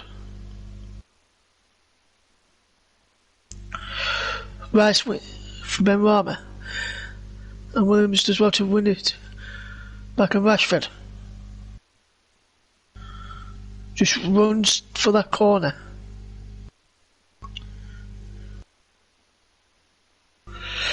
Ben Rama gets it back, 20 seconds to go. Manchester United leading by a goal to 0 against West Ham. Creswell, Fabianski, that could be it for West Ham now. As less than 5 seconds to go. We've played over the 1 minute. He's a minimum of. There's Rashford. Feeds in for Bruno Fernandes. Fred. For Anthony Martial. Saved by Fabianski. And there goes the full-time whistle. 7th consecutive season. Manchester United are through to the quarter-finals, winning 1-0. They needed extra time to do it. Scott McTominay with the goal. 7 minutes into extra time is the difference. Fabianski made some fantastic saves throughout the 90 to keep West Ham in the tie, but couldn't keep out that one. Didn't see it till very late. Couldn't do much about it, but West Ham United go out of the competition. Man United go through to the quarter-final stage in March, but it's finished here at Old Trafford. Manchester United 1, West Ham United 0. Thank you very much for listening to our 2 great commentaries today. More great commentaries coming up here on Thursday, so do join us again from there. Until next time, thank you very much. Back to JB. Good night from me. Thanks, Russ. Thank you very much indeed for your contribution tonight, and thank you for doing overtime for me. It's very much appreciated. You'll hear us again on Thursday night at Molineux as Wolverhampton Wanderers take on Southampton in the third of our live 5th round games.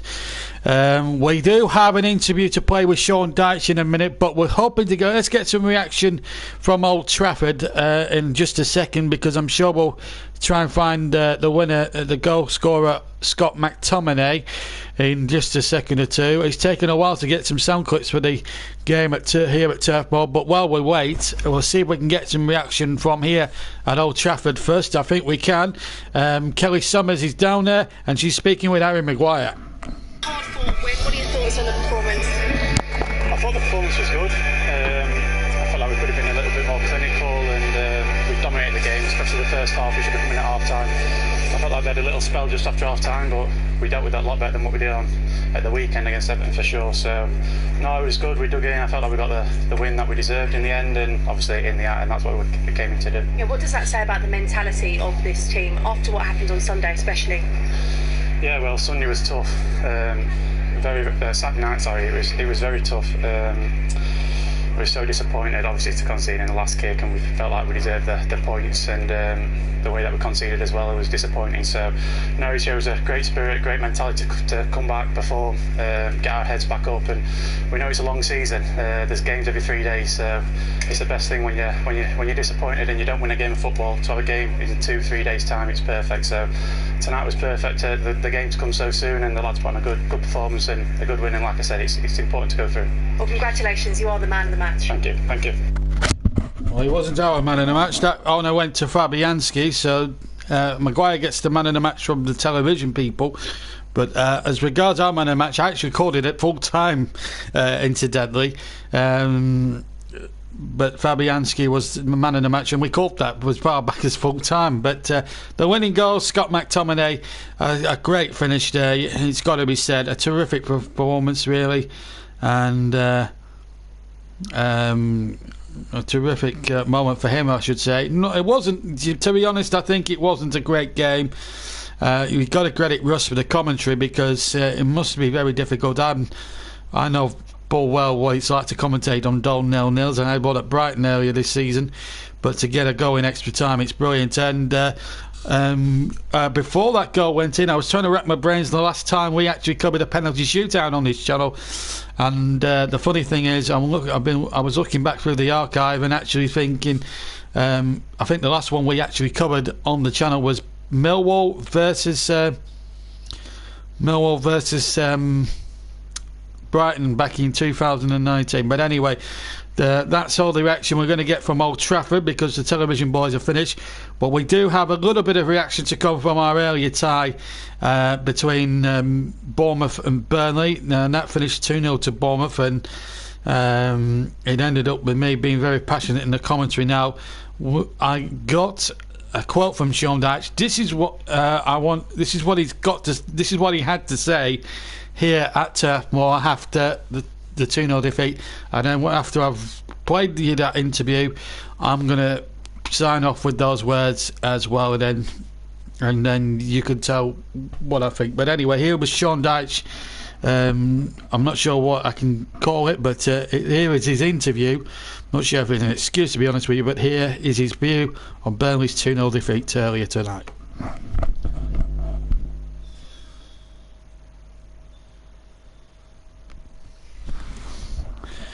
It's just taking a little while to load up, so while we're waiting to load up, we'll just stay with you for a second or two. We're just having one or two technical problems here with the Sean Dyche interview. This is really helpful.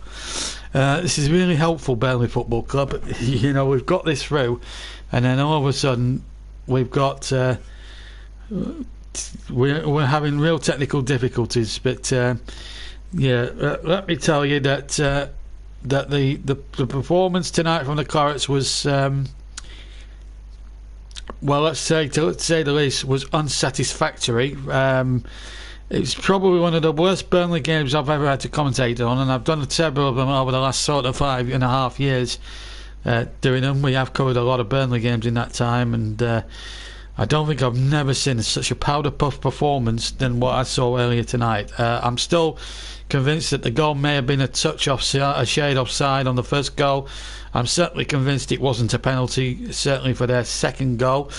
But we are having technical difficulties. When have we ever had technical difficulties on these streams? I'll never know. But hopefully we'll have the Sean Dyche interview. I think we've got it back now.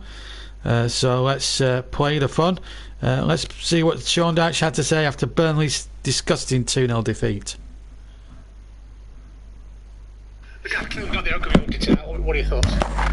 No, certainly not. It was also a team that tried to win the game. So an underbelly of a performance level we expect in the sense of the effort, the commitment to the cause.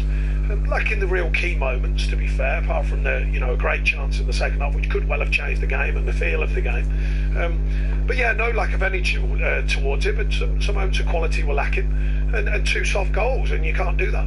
I suppose maybe the amount of changes doesn't help because you've got a disjoint to start with. No, it's really tough. It's not a complaint. It's not a what's the word? It's not an excuse. It's not necessarily a complaint. It's the reality of the COVID situation. We've had loads of games, odd times, all over the place, the days and whatever. We can only align that with the injury list we've had, because it must have had an effect of some kind, because in my 8 or so years there, we've never had this many injuries. We've never had so many people get fit and then go down injured again. We've had to monitor that. We've still had to make changes tonight. We still had to take people off the pitch to try and give them enough rest, or as much rest as possible, to make sure that we can commit ourselves to the Premier League whilst trying to win an FA Cup game. So it's difficult to compute all that and to get the right outcomes. I suppose the proof of the pudding will be the next week. You've got 3 big games in the next week, and that will determine tonight. But you had no option. You were saying you had to do that tonight, really, to protect people. Well, no, I had options, which was to keep rolling them out. But the problem is, when we've rolled them out in the past, we keep getting injuries. So, if you always do what you've always done, you always get what you've always got. Well, we went to roll them out and keep them going, and we kept getting injuries. So, even me, and I'm pretty hardy to this stuff. I tend to, people know that I play the team and I expect a lot from them. But even I've had to look at it and go, well, we've got to find some way of breaking the amount of injuries we've had. The Premier League is always the most important thing. I've never been shy on talking about it. It doesn't devalue my thoughts on the Cup. It doesn't mean that we didn't want to win a game tonight. But at the end of the season, everyone will only look, whether we're in the Premier League or not, they won't look about this game. And that's just a harsh reality of what it is to be Burnley football manager, what it is to have injuries, what it is to try and commit to the cause of winning games, when there is a reality, and the Premier League is a very, very important vehicle for this club to be in. And perhaps in a game when you didn't create too many chances, the big miss from Jay, that was probably the turning point. Yeah, no, it's chance of the game. I mean, it's chance of the game. Chances like that often change the outcome of games, the feel of the game, and that has to go in. And then we defend poorly from a penalty situation, but we're chasing the game a bit at that time. And like I said, there was no lack of effort. We kept knocking on the door, we kept forcing the game, we kept playing, we kept passing to try and probe and affect the game. So I'm not disappointed in that, but we didn't find the quality moments that you need. And just handing over, how are the injured? How are we looking for the weekend, maybe? Yeah, well, we're waiting on news on them. I'm not going to keep going on about it, because who knows? Every time I do, there seems like there's another injury, so we'll just keep our fingers crossed. I'm sorry, Sean, but that was disgusting. Blaming the defeat on COVID-19. You have got to be kidding me.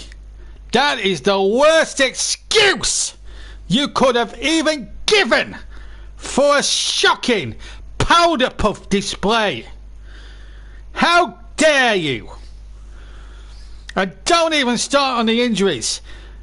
There's a marked difference between Harry Maguire's interview that we played at the end with Kelly Summers and your interview.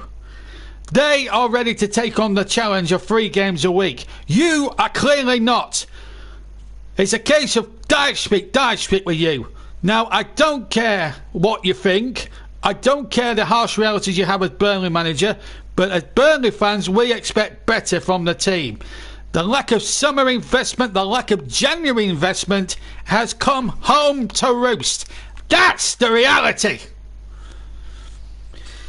And it's about time, Sean, you woke up, smelt the coffee, and actually went out there and bought some players. Because quite frankly, that was a pathetic excuse of a display tonight. Undefensible. Plenty to ponder before a very big game at Sellers Park on Saturday. And as for your comment that we showed a bit of effort, we showed about 15 minutes. We showed up for 15 minutes of the second half. That was it. That was it, Sean. You can't see the wood from the trees. You've had a great run for 8 years. But even you've got to admit that was shambolic, and you've used, again, every excuse in the book. You say that you're not devaluing the FA Cup. We might have wanted a cup run this year. Did you not even think about that? Disgusting. Absolutely disgusting. Anyway, that's all I've got to say on the matter. But anyway, let's recap what's gone on. Burnley have lost, of course, 2-0 to Bournemouth. Well, it's not a surprise, really. It's not really a shock, but I'm very, very upset with Sean's comments tonight. Didn't seem at all bothered with the result. I understand that the Premier League is the priority, but to have a go at winning the FA Cup. The performances the last 3 or 4 games have been nothing short of pathetic. Man City last week, Brighton the weekend, and tonight the lowest of the low. It's just not good enough. You know, a big chance for Burnley to actually have put a bit of smile on Burnley fans' face. And your display tonight has depressed everyone anyway. That's all I've got to say on that game. Tonight, Manchester United made it a little bit difficult for themselves, but got through it by a 1-0. But you see the difference between Harry Maguire's interview and Sean Dyche's interview. Well, there you go. There's the comparison there for you. But I hope you very much enjoyed the commentaries tonight. It's been a very long one. It's been a stressful one for me. But we'll do it all again on Thursday. Russ will be with you at Wolves for Wolves against Southampton. Hopefully he'll get some goals in that one as well. 2 mid-table, middle-of-the-road sides who could do with a good cup run really to boost their seasons, and they both might have a decent chance of a quarter-final spot. And then me and Chris Whiteman will be at, hopefully both of us will be at Oakwell for the big one on Thursday night. 8 o'clock start for that one, and that will be between Barnsley and Chelsea. And also we'll have the quarter-final draw. Chris will be with me. He'll be joining me. Sadly, Burnley aren't in that draw, but certainly Manchester United are, and Bournemouth are as well. And you've got to say, fair play. I think, you know, I feel a bit sorry tonight. The team I feel a bit sorry for tonight actually is West Ham. They performed magnificently well. Fabianski played out of his skin in the game, made 2 cracking saves during the match, but just couldn't stop McTominay scoring. But Manchester United show their class and quality even when they're not playing well. They show their class and quality, something that Burnley just didn't offer tonight. But that's enough about me. We won't be talking Burnley on Thursday night. We'll be there to cover the 2 games, and me and Chris, the old partnership, I'm looking forward to it actually. Me and CW will be there, and we'll be going through hopefully a repeat of who would want to repeat of 2008 if Chelsea got absolutely hammered? That would be brilliant, wouldn't it? But it'd be my first look as a commentator at Thomas Tuchel's Chelsea side, and what a game it promises to be. But there you go. So, and also don't forget, guys, I'm going to plug Trevor's channel as well before I leave you tonight here at Turfball. Excuse me, my voice is gone. all that ranting and raving and commentary I've done, it's taken my voice out. It'll take me a little while to do it. Anyway, tomorrow night, virtual match of the day. We're in the virtual world tomorrow night. No live cup ties tomorrow. But what we can offer you on Trevor Sports is a brilliant episode of Match of the Day. Chris will be there. Chris will be doing one game. Russ will be doing another one. I'll be there. Trevor will be there. The featured games are the big one at Anfield between Liverpool and Arsenal. That's with me. And then we will go to Ashton Gate, where Trevor goes West Young Man for down to the old side of country, where Bristol City take on Manchester United. And then Chris's game, ironically, is Bournemouth against Aston Villa. Very appropriate, that. And then Russ's game, he's commentated on his beloved Leeds up against Newcastle as well. They're the virtual cup ties you'll be able to see. Plus, well, the virtual 4th round action with Trevor Sinstad and everything else. So that's on Trevor Sports. And then the 2 cup ties we've already told you about as well. So plenty of good stuff coming up on JB Sports. But it's been a sad night here at Turf Moor. Probably one of the worst Claris displays I've had the unenviable pleasure of describing to you tonight. It was so tough to watch tonight, but credit to Bournemouth, they deserve their victory. And Manchester United scraping through in what was a poor quality cup tie, but I feel for West Ham because they did make a fight of it, but Manchester United through. So Bournemouth and Manchester United through as well. So we'll see you all live on the actual the stream. It'll be another 5-6 hour job on Thursday. We'll be on the air at 5:20. I'll be presenting the first match live from Oakwell, with Russ in the com box at Molyneux, and then Chris will be joining me, and we'll stay on the air as well, Chris and myself, after the game at Barnsley, to bring you live coverage of the fourth quarter-final draw from Oakwell as well. So join me and Chris if you can, and Russ on Thursday. But Trevor's turn tomorrow, and then we'll be back with us again on Thursday. Right, thank you very much for watching, for listening. Thank you. Don't forget to hit the like, stay subscribed for the channel, and thank you for sticking with us for 5 hours. It's not been easy, believe me, and I'm sure. And any apologies to anybody who might have thought I was a bit biased earlier. I do apologise, but I hope you won't take too much of offence. I am a passionate guy. I want to see my hometown club do well, but when they play badly as that, it's painful to watch. But I hope that hasn't. Diluted your enjoyment of tonight's programme. Bournemouth and Manchester United both through, but a lot of soul searching for Burnley to do ahead of a big match now at Crystal Palace, and their season surely hinges on the next couple of games. Thank you very much. We'll see you all Thursday. Russ will be at Wolverhampton. Me and Chris will be in Barnsley. I hope you can join us all for that. Until then, from myself, JB at Turf 4, and of course Russ at Old Trafford, have a very good evening, and we'll see you all soon. Bye bye now.